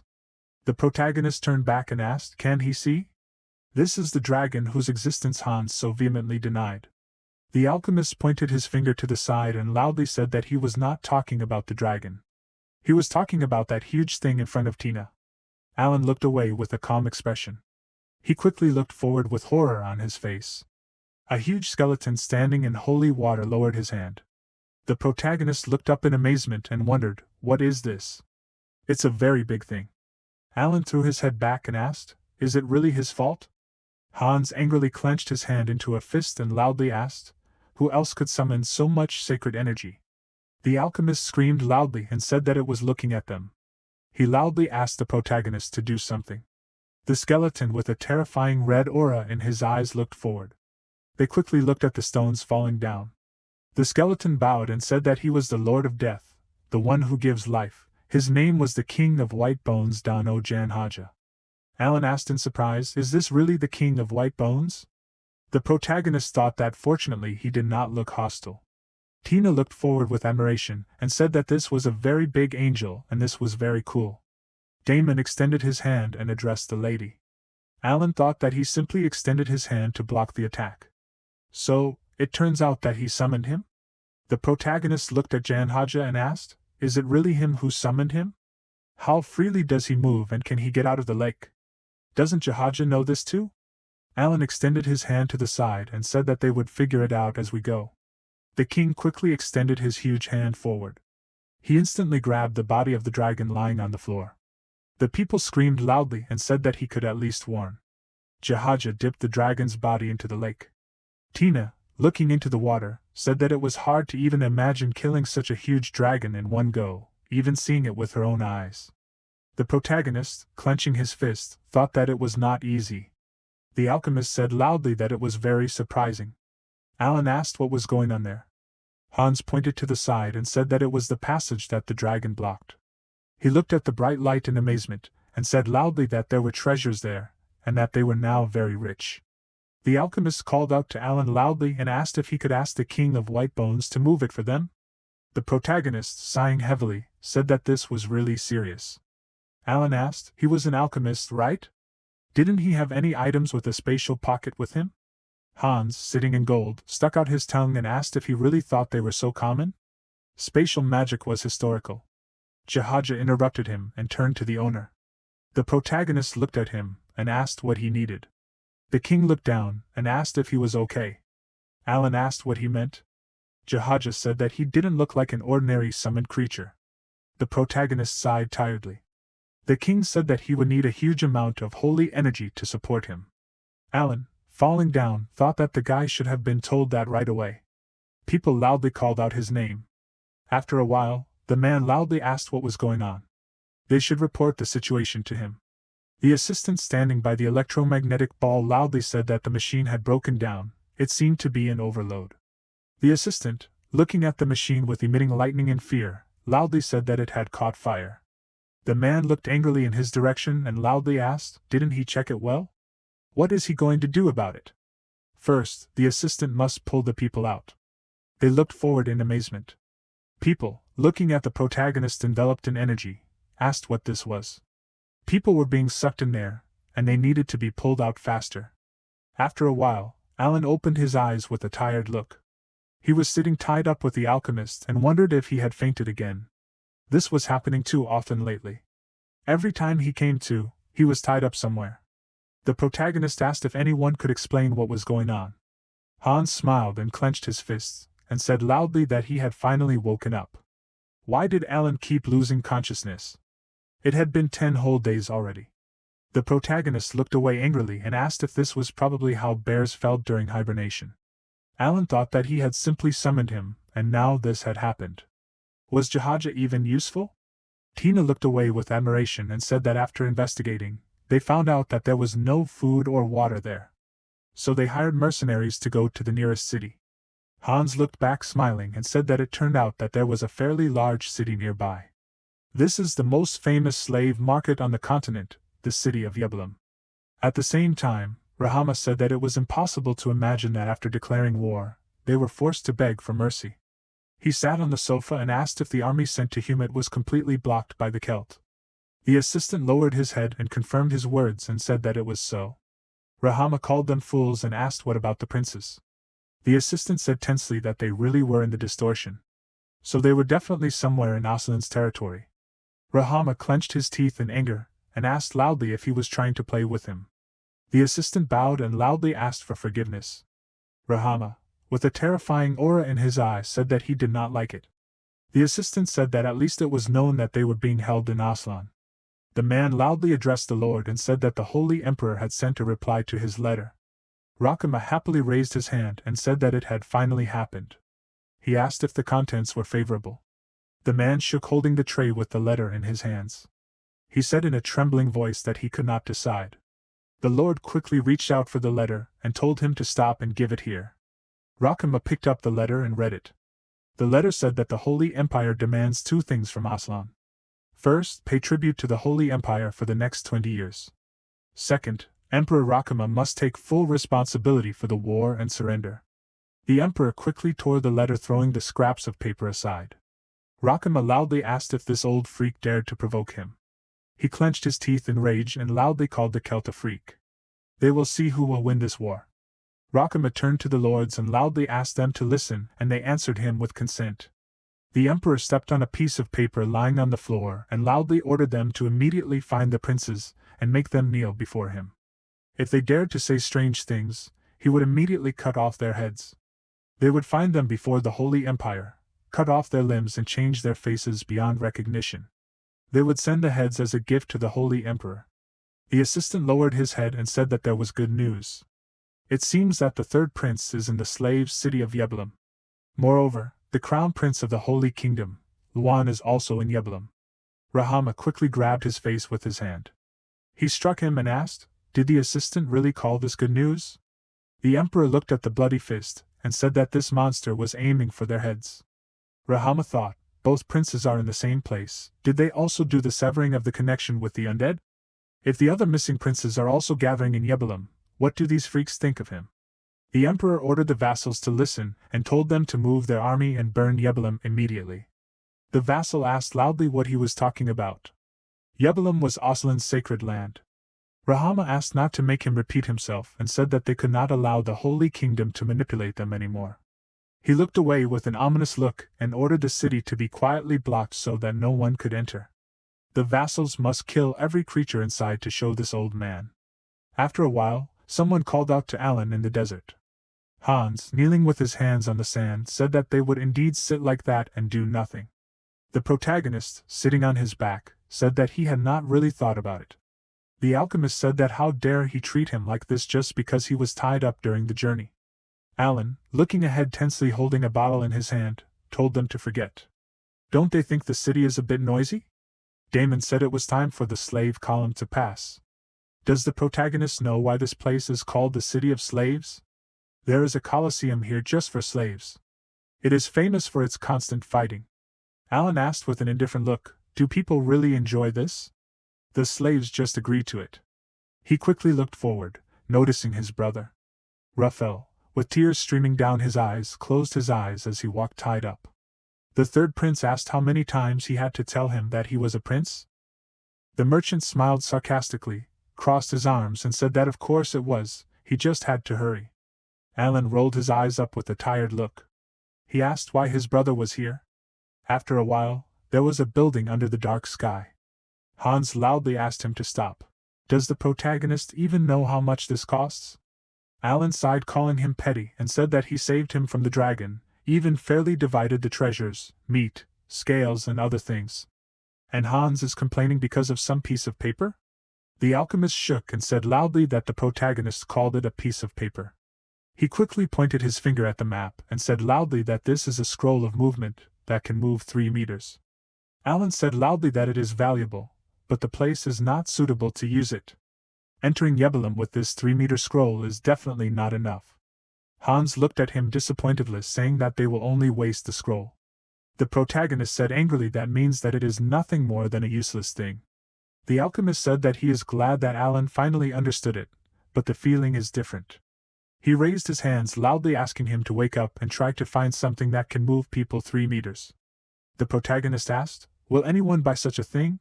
He thought sadly, who would want to spend hundreds of gold coins for 3 meters? So, moving is not as simple as he thought. Alan said that with such efficiency, interdimensional travel is only a dream. Hans said that it is theoretically possible. The alchemist turned to the protagonist and asked, "He himself already uses it, right?" Alan pointed at himself in surprise and asked, "Really he?" Hans asked loudly, "Has he ever thought about summoning the dead?" The basis of this world is not one thing, the middle world where people live, purgatory where the souls of the dead go.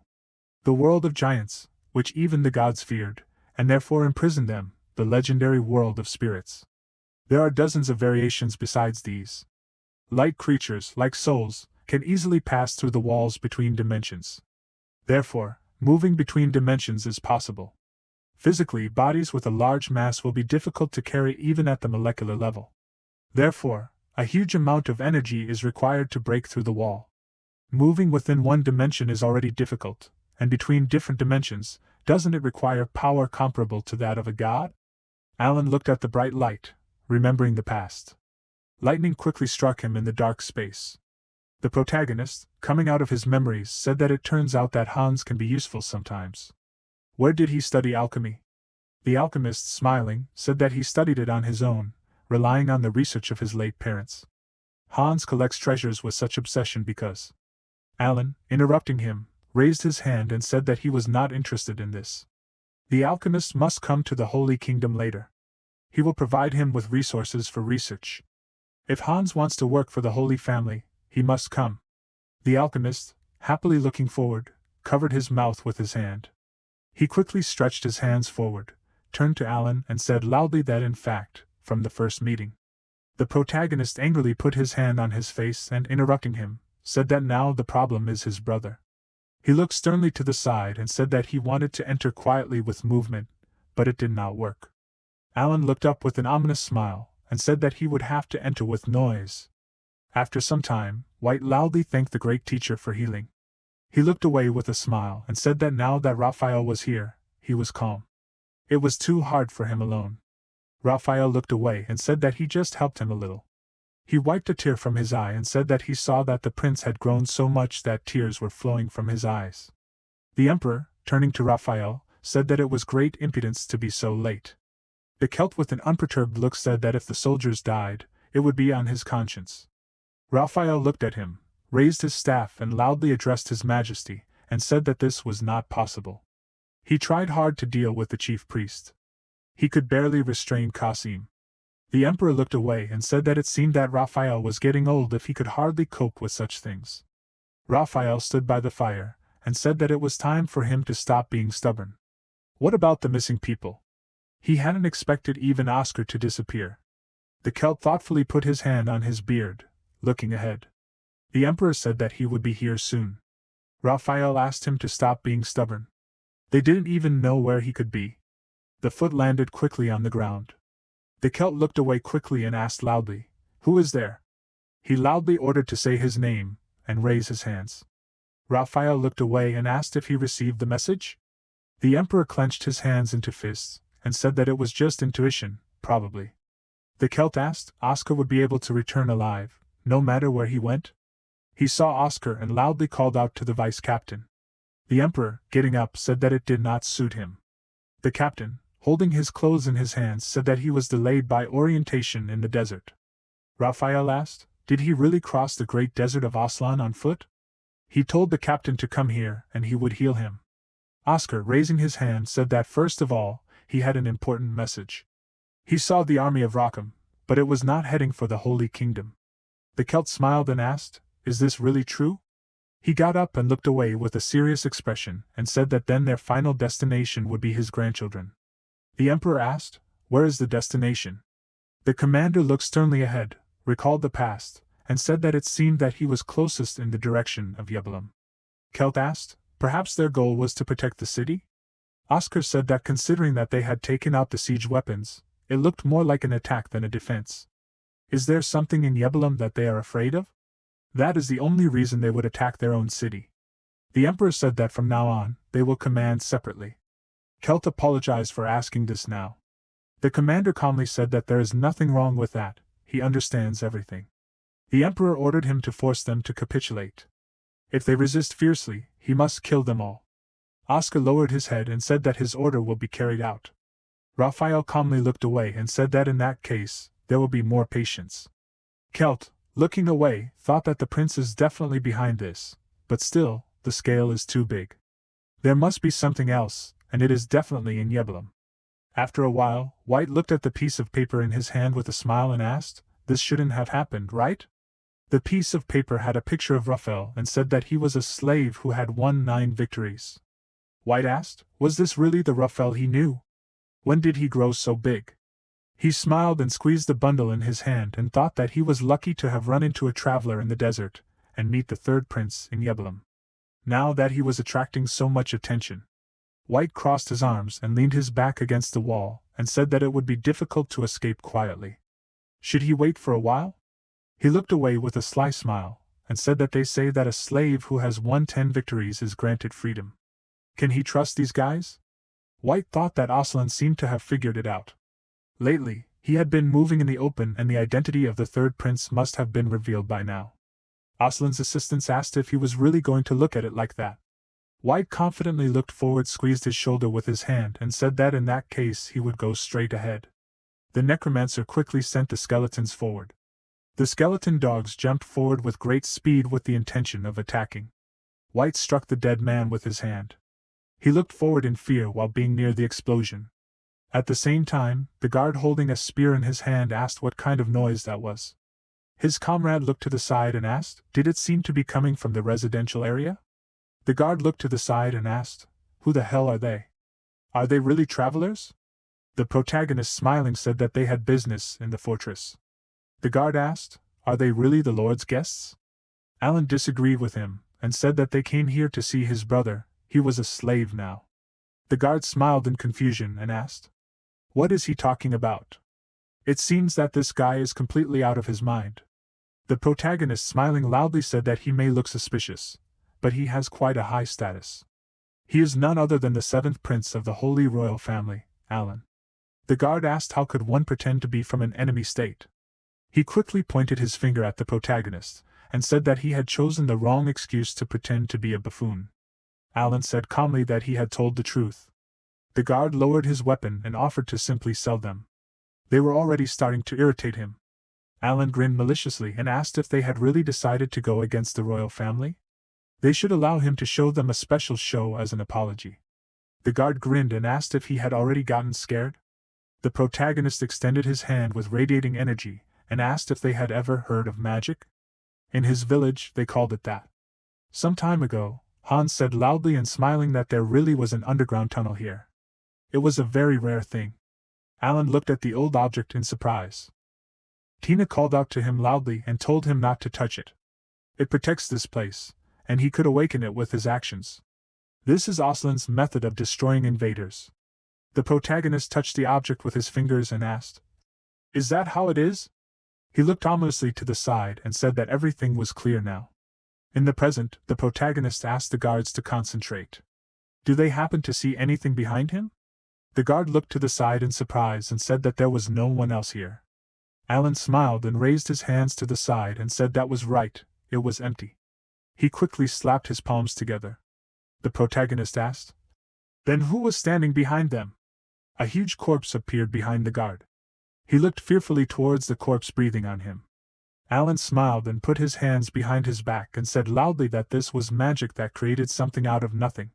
He smiled sarcastically and looked to the side and said that he had recently received a fresh army of mummies. His comrades loudly asked him to stop and asked if he had really done this. Hans raised his hand to the side and said that first there were skeletons, and now mummies. The protagonist directed the energy from his hand and said that he had enough of joking. The system window notified him that a skill was being activated. The rows had been temporarily enhanced, the equipment had also been enhanced, and the dispersion skill had appeared. Alan quickly shot a huge stream of energy forward. The protagonist said that it would be better for them to leave. He looked back among the streams of smoke and asked how long they would be standing there. They looked forward in fear and said loudly that they were already leaving. The guard looked forward in surprise and asked loudly, could this really be the creature from the rumors? So many undead against countless holy bullets. The guard quickly headed to the side and loudly ordered that Rayam be informed of this immediately. The guards must tell him that the angel from the rumors had appeared.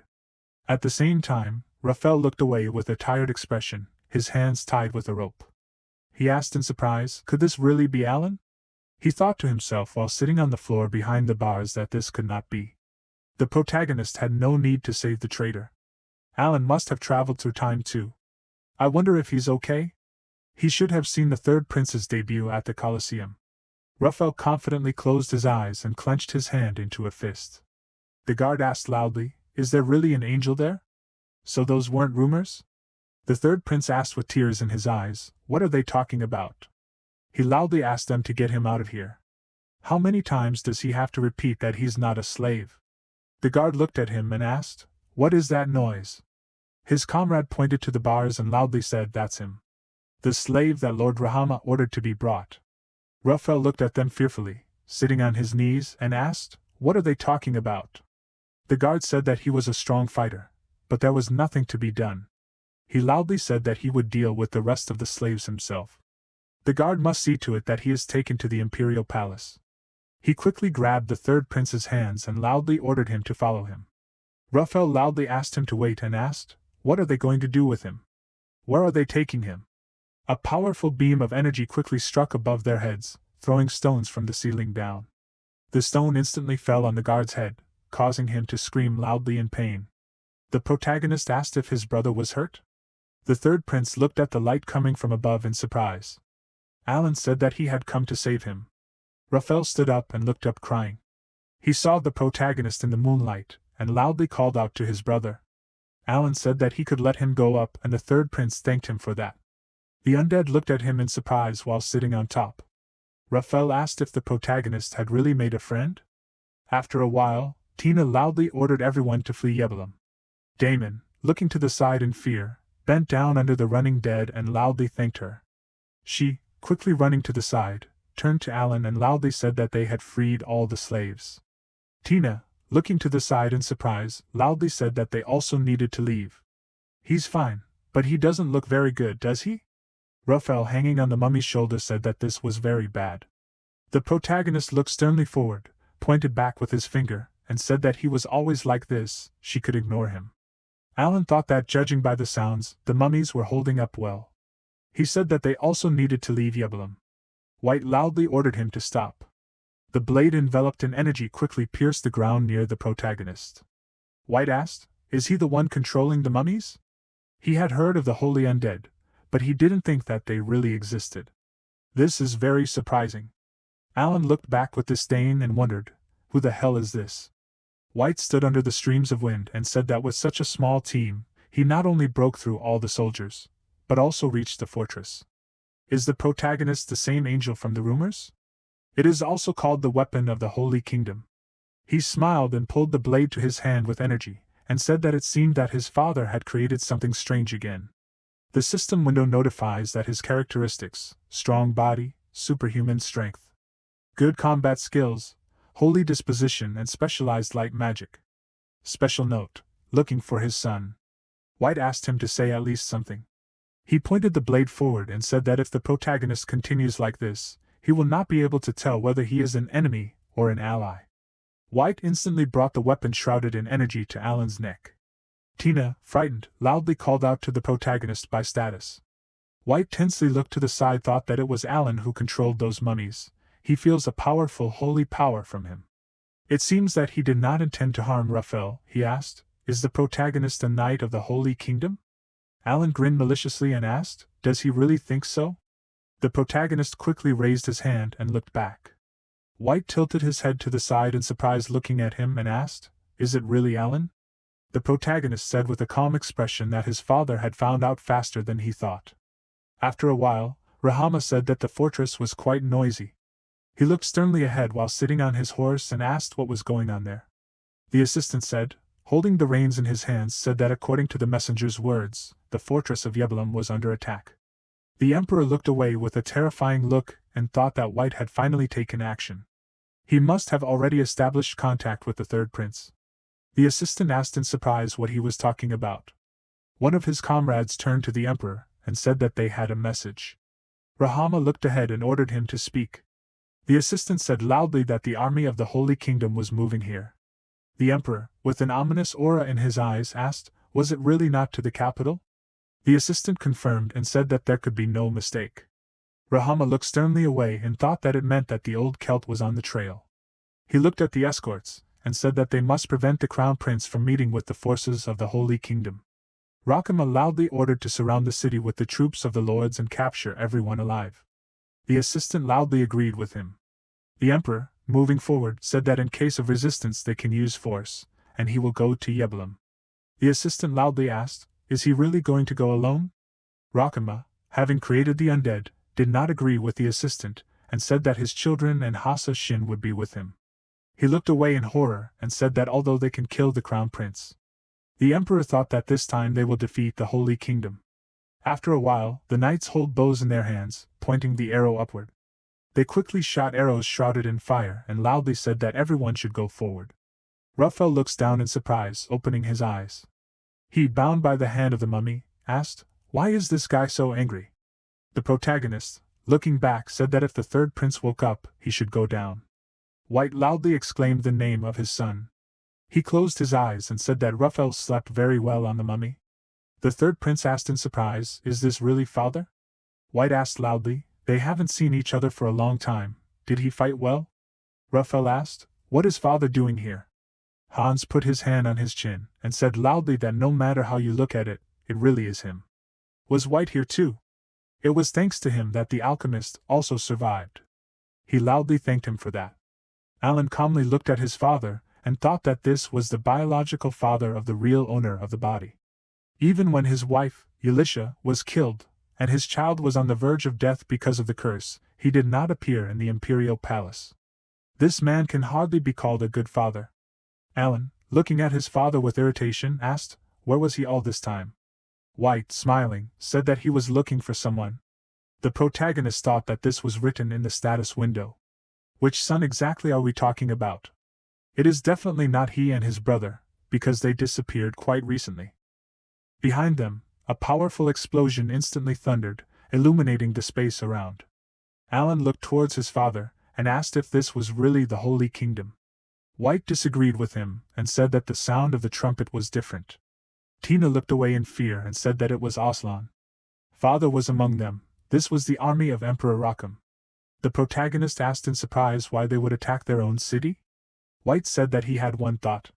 He smiled, put his hand on his neck and asked if it was because of him. White was the son of the Holy Emperor, wasn't he?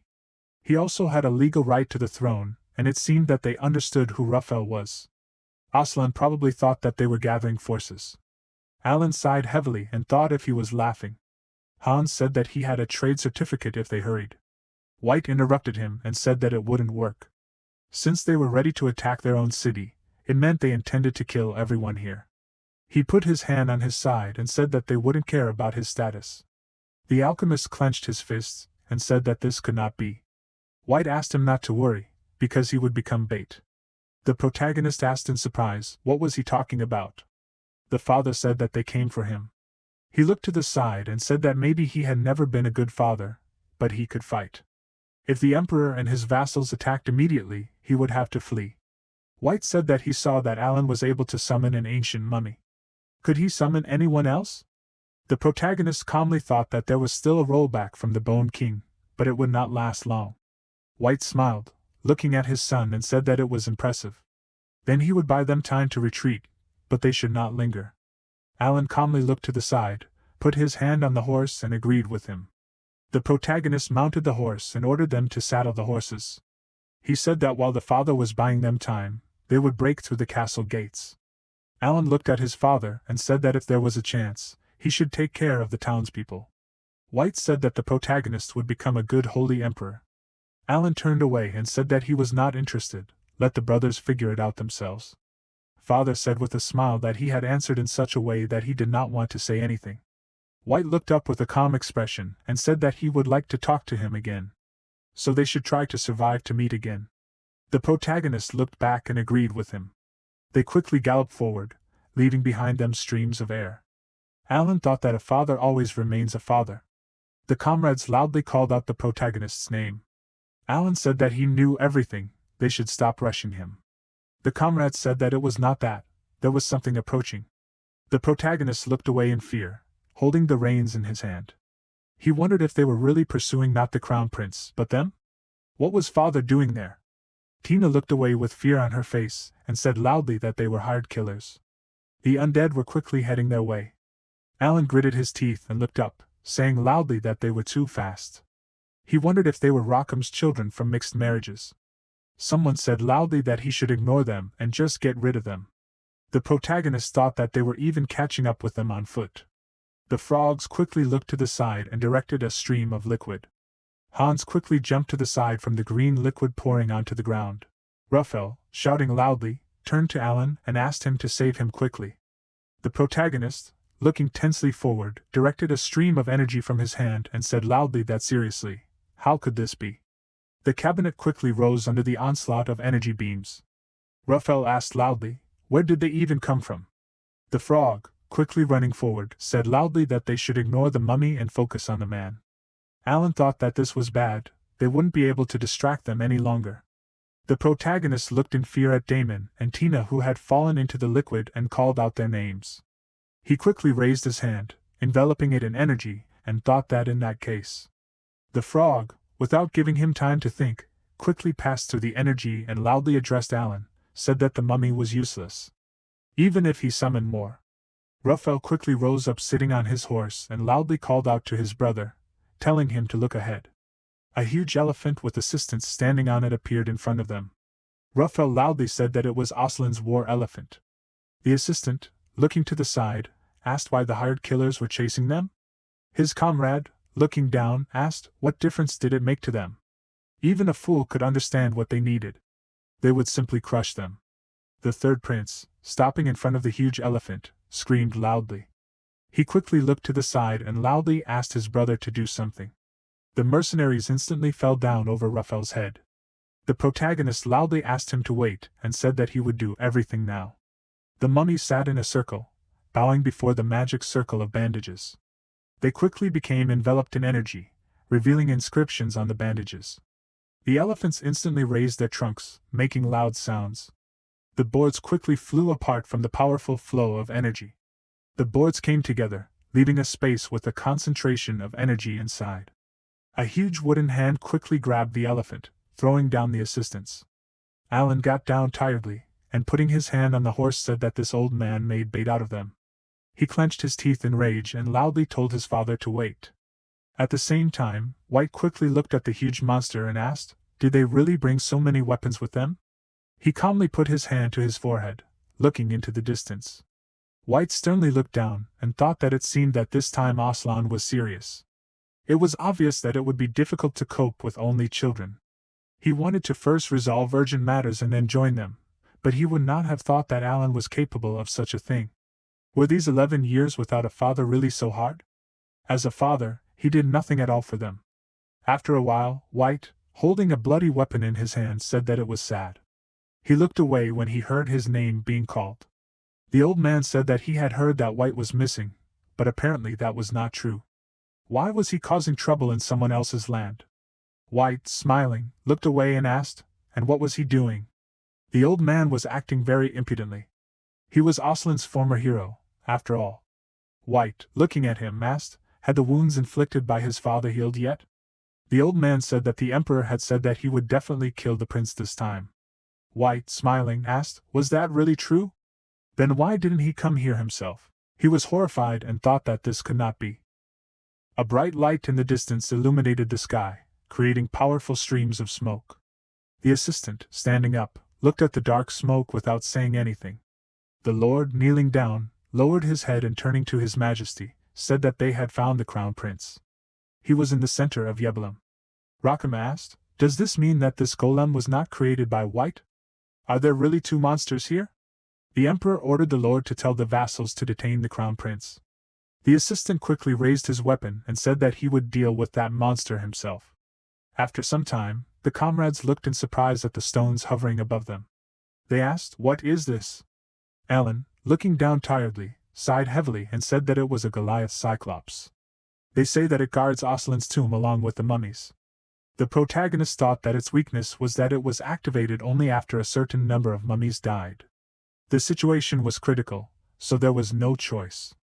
A beam of red energy flew forward, wounding Alan's shoulder. He quickly turned to the side with rage, gritting his teeth. The comrades loudly called out to the protagonist and said that the assassins were advancing. Alan, tensely looking to the side, waved his hand, resurrecting the undead from under the ground. The skeletons quickly ran towards the mercenaries. The wolf, with a terrifying look, instantly squeezed the skeleton's neck with his hand. The bandage instantly wrapped around the wolf's neck. The mummy lowered its hands down, cutting off the enemy's head. The snake wrapped itself around the body of the standing mummy, not letting it escape. Hans, putting his hand on the protagonist's shoulder, addressed him by status and loudly asked if everything was okay with him. It seemed that Alan had used too much holy power. The alchemist loudly asked him not to do this and to run away. The protagonist sternly looked at the powerful flow of energy in his hand and thought that it was really hard to fight without any good effects. If his holy power ran out, no amount of running would help him. The enemy loudly ordered them to surrender. He loudly said that if they laid down their weapons and obeyed them, they would be shown respect as a member of the royal family. They do understand that it is only a matter of time, right? Hans looked away tensely. He turned to Alan and asked if he should try to talk to them. They may be enemies, but they won't treat the prince rudely. The protagonist with a mask on his head raised his hand. He introduced himself loudly and said that he demands treatment that matches his status. "Who is the commander here?" The assistant asked if he was really trying to talk to them. His comrade holding a bow in his hand said that it looked like it. After all, they are in a losing situation now. Alan asked loudly again, "Who is the commander here?" The assistant looked down and said that it was him, and if the protagonist wants to surrender, then it is up to him. Alan asked loudly if it was him. Then the assistant should order his troops to retreat immediately. The assistant looked down, puzzled, and asked what he was talking about. Raphael raised his hand with a frightened look, looking at his brother. The protagonist looked forward and sighed heavily and ordered him to admit defeat, lay down his arms and clear the way for them. If they do not obey him, Alan will kill them all. The assistant asked if he has gone crazy? Doesn't the protagonist understand what situation he's in? Alan put his hands behind his back and said he was counting to 5. The assistant looked to the side and asked if he was serious. The comrade looked down tensely and asked if maybe he didn't understand the essence of what was happening because of his age. The assistant asked the protagonist to listen and said that negotiations weren't conducted like that. Alan quickly counted to 1. A stream of powerful wind headed towards the opponents. A bright beam of energy quickly headed towards the assistants. The beam pierced the body of one of them, cutting through the air. The protagonist, looking at the lake of mana, said that sometimes only strength can bring people to their senses. Alan said with an ominous look that he would repeat it again, they must clear the way for them. He quickly resurrected the undead and said that it would be as they wanted. He would send them after their commander. The skeletons with ominous faces looked forward. They quickly headed forward. Alan instantly appeared behind them and looked back at the powerful explosion. Rakama, looking at the skeletons, said he couldn't believe it. He quickly looked at the protagonist standing in the crowd. The emperor looked away in amazement, kneeling on one knee, and asked if he was really an angel. A while ago, a magician said that Aslan would be saved when the land once filled with blood would disappear, and green fields would spread out before him. The new land would be filled with lush vegetation, and nothing would be able to compare with it. The Lord asked smiling, did he really say that this magician was the most famous in Aslan? The second Lord confirmed this, and said that they say that all his prophecies come true. Rahama smiled and thought that everything was going according to plan. The negotiations with the third prince's faction were complete. All that was left was for the magician to lend them his power. The emperor placed his hands on his legs, folding them, and said that if what the magician said was true, he would be recorded as the greatest king in history. The magician asked loudly, what was he saying? He said that Rahama would go down in history as the worst king. The magician sees countless cities burning because of him. Many people are doomed to die. His arrogance and stubbornness will destroy Aslan. However, there is a good moment. The emperor will bring an angel to this land who will choose one of his children. Rakama quickly struck the magician, killing him. The emperor looked at his bloody hand with a terrifying look and said that this is another insect from the Holy Church Empire. He quickly headed to the side and ordered to throw the body into the desert, let the animals eat it. The magician, having died, said that even Nerun has a holy and beautiful army. He is a creature that accepts only the chosen ones, the only person invited to the invisible world. A saint who is destined to save them all. Currently, a bright light is burning on the battlefield. Rakama, looking at the battles, thought that he understood this at first sight. Now Alan is still a boy, but after a while he will surpass the prince and become more dangerous than the Holy Lord himself. The emperor, looking sternly to the side, remembered the words of the magician and thought that now the words of that old magician did not seem so strange. Rakama loudly ordered to grab the others. He said loudly that he would deal with the protagonist personally. The emperor quickly pointed the shield at Alan with the intention of attacking. The protagonist, receiving blows, made a sound from tension. A powerful explosion thundered in the buildings, destroying them into many pieces. The protagonist, looking at the powerful streams of smoke, coughed and thought that this was a very amazing power. Rakama quickly jumped from the roof of the building towards Alan lying on the ground. The system window notifies that Rakama's traits are destructive ambition, self-destructive tendency of a tyrant, enormous magical power, exceptional physical abilities and excellent combat skills. The protagonist said loudly that this is King Aslan. He quickly ran away from the attack and thought that he needed to be more careful. Alan quickly extended his hand to the side, creating a weapon from energy. He quickly squeezed the staff in his hand and wondered why it became so heavy. The system window notifies that this is the staff of Aman.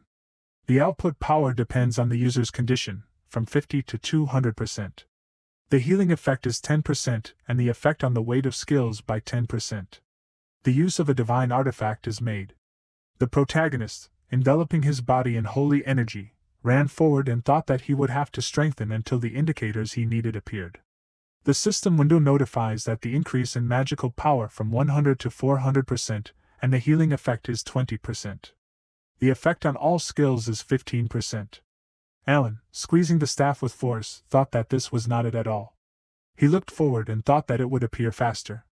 Rakama, with a terrifying look, headed towards him, raising his weapon up with the intention of attacking. The protagonist instantly turned to the side, blocking the attack with his staff. He pulled out his hands from behind his back made of bones and quickly headed back. Alan, taking muskets in his hands, directed the rays towards the emperor. Rakama instantly raised a shield in front of him, preventing the rays from injuring himself. He ran forward with great speed, defending himself with his shield. The emperor looked to the side in surprise. The protagonist instantly raised his shield and threw Rayam back. Alan quickly raised his head and looked at the weapon flying towards him. The emperor, waving his staff, said that the protagonist was weaker than he thought. Alan fell to the ground with great force, breaking it into pieces. He, with a broken mask, coughed up blood from his mouth. Rahama moved forward through clouds of dark smoke. He grabbed the protagonist's bone hand. The emperor, with a calm look, tilted his hand to the side, breaking it. He looked at the bright light in surprise. A beam of energy quickly flew up from the musket, hitting the enemy's beard. Alan, looking forward peacefully, holds his hand up, pressing the trigger of the musket. He, with a bloody face, told the old man to shut up. Where did he even get such an interest? Rahama, with an ominous look and a bloody wound on his neck, looked down. At the same time, Raphael loudly asked, "Does the enemy even know who he is?" He angrily headed through the rays and loudly introduced himself. The frog looked forward and said that even a child fights better than the third prince. Although his divine power is really very high. Damon supported Hans with his hand and looked to the side and asked, "Do they have anything suitable for this case?" The alchemist put his hand in his bag and loudly said that he was already looking. They need to somehow buy some time. The brother loudly addressed Tina and ordered her to stop this and surrender. He told her to come back right now, give up the prince, and then her father would forgive her. The brother sternly looked to the side and said that only they could understand her. He did not want to fight her if this continued. Tina looked down and said that she knew this, but there was no other choice. The prince showed her real life. She confidently looked to the side, clenched her hand into a fist, and said that therefore she would fight for him. Damon quickly looked at her and turned to Tina. She held out the seed shrouded in ice in her hand. The skeleton with a terrifying aura in his eyes opened his mouth wide, exhaling streams of air. Rahama quickly ran forward, cutting down several skeletons, throwing them aside. Alan clenched his teeth, pointing his weapon towards the Emperor. Rahama instantly covered his body with a shield, blocking the beams. He hit the ground with his shield with great power, splitting it into many pieces. The Emperor quickly swung his weapon, directing a stream of energy towards the protagonist and throwing him back. Alan looked away in fear, creating a shield around himself and blocking the enemy's attacks. Rahama said that the protagonist had become much slower compared to the beginning. The Emperor jumped towards him with great speed, emitting a red aura from his eye, and said that it was time to end it. Alan instantly jumped to the side, not falling under the enemy's powerful attack. He bent down in anger and raised his hand, thinking that this was very annoying for him, but Rahama was right. His fighting style is already difficult to counterattack, and now the protagonist's sacred power is exhausted. Alan enveloped his weapon in energy, summoning the undead. The protagonist thought that every time he released sacred energy, it seemed as if he would soon lose consciousness. The summoned creatures could not even buy him time. This was the first time Alan found himself in such a situation. This guy had definitely changed. It was probably the after effects of using his life force. If he could stall for time, perhaps the protagonist would be able to come up with something. Rakama turned to the deity's apostles and loudly ordered them to make sacrifices. Alan quickly looked away with a frightened look. Bright red streams of aura emitted around. The protagonist gritted his teeth and looked at the monster that appeared behind him and wondered, what kind of freak is this? Is he really absorbing the life force of others? What should he do? Just stalling for time would no longer work. Alan quickly pushed off the ground, destroying it into pieces. The Emperor headed after him at great speed, leaving behind a stream of red energy. The protagonist stared tensely at the enemy's weapon in front of his face. A powerful stream of energy flew past Rakam's head. He turned back with a puzzled look. The Emperor asked, first the undead, and now Alan is summoning trees? The protagonist, wrapped in a tree trunk, looks forward in surprise. The world tree Yggdrasil asked if he could hear its voice? The children say they want to protect it. At the same time, clouds of dark smoke engulf the city. Hans said that he used a smoke bomb in a hurry to have more time. He covered his mouth with a cloak and asked why something like this was here. A huge tree wrapped in energy stands on the ground. The alchemist loudly asked, "Is this really Lady Tina?" They loudly asked her to come to her senses. Tina looked down in amazement, and said that this was incredible. Yggdrasil said that this was a dark elf who summoned a spirit instead of a high elf. Did she really use mana and sacred power at the same time? It seems that this person caused a change in Tina. Mana and sacred power can be combined. To see it with their own eyes. Tina, kneeling in front of the tree, interrupted him and asked for forgiveness. She thought that what she took out was just the seed of a tree grown in the hideout of the Black Order. Tina just wanted to repay Alan for all his kindness. Analyzing the principles of Hans Warp, the protagonist summoned creatures, she uses all the knowledge she has. She tried to summon a spirit using the seed as a medium. Yggdrasil said that he forgot to introduce himself. He is the world tree that maintains the balance of the world. Tina, looking at the light in amazement, loudly exclaimed his name. She thought that this was the tree of life, which in ancient times united all the worlds and linked them into one. This is the name of the world tree located in the center of the world. Tina stretched out her hands forward and said that the books say that Yggdrasil is a huge tree that exists in the spiritual world. Yggdrasil said that if we use their expressions, this state is more like the state of an inanimate being. Even for him, breaking through the dimensional wall is not an easy task. Tina put her hand on her chest with a puzzled look and asked, "So it was she who summoned the world tree?" Yggdrasil did not confirm this, and said that she did not do it. He came of his own free will out of curiosity, because someone summoned these children from another dimension. Tina wanted to summon these children, right? She spread her arms out to the sides and looked at the drops of falling water, and said that it was so. Yggdrasil said that he felt the emotions with which she called them. However, he cannot take away life. Tina instantly found herself among the sand with traces left on it. A huge tree root quickly moved forward. It crawled underground and created streams of water. Sparkling plants instantly sprouted from the ground. Yggdrasil said that he could grant it to her since he couldn't stay in this form for long. So his help ends here. Now she can go do what she really wants. Tina looked at the bright flying balls with admiration and said that what she wanted to do had already been decided long ago. The protagonist looks at Rahama standing in front of him. Yggdrasil greeted him and said loudly that he would help. Alan looked up in confusion and asked what this was. Yggdrasil said loudly that they were friends of their contractor, so they would help. The protagonist looked at his hand wrapped in energy in surprise and thought that his body was being restored. Rahama looked at the energy emanating from the tree with a confused look. Yggdrasil said that this useless land would now change its appearance, and the green fields would open up. It would turn into a place greener and brighter than any other.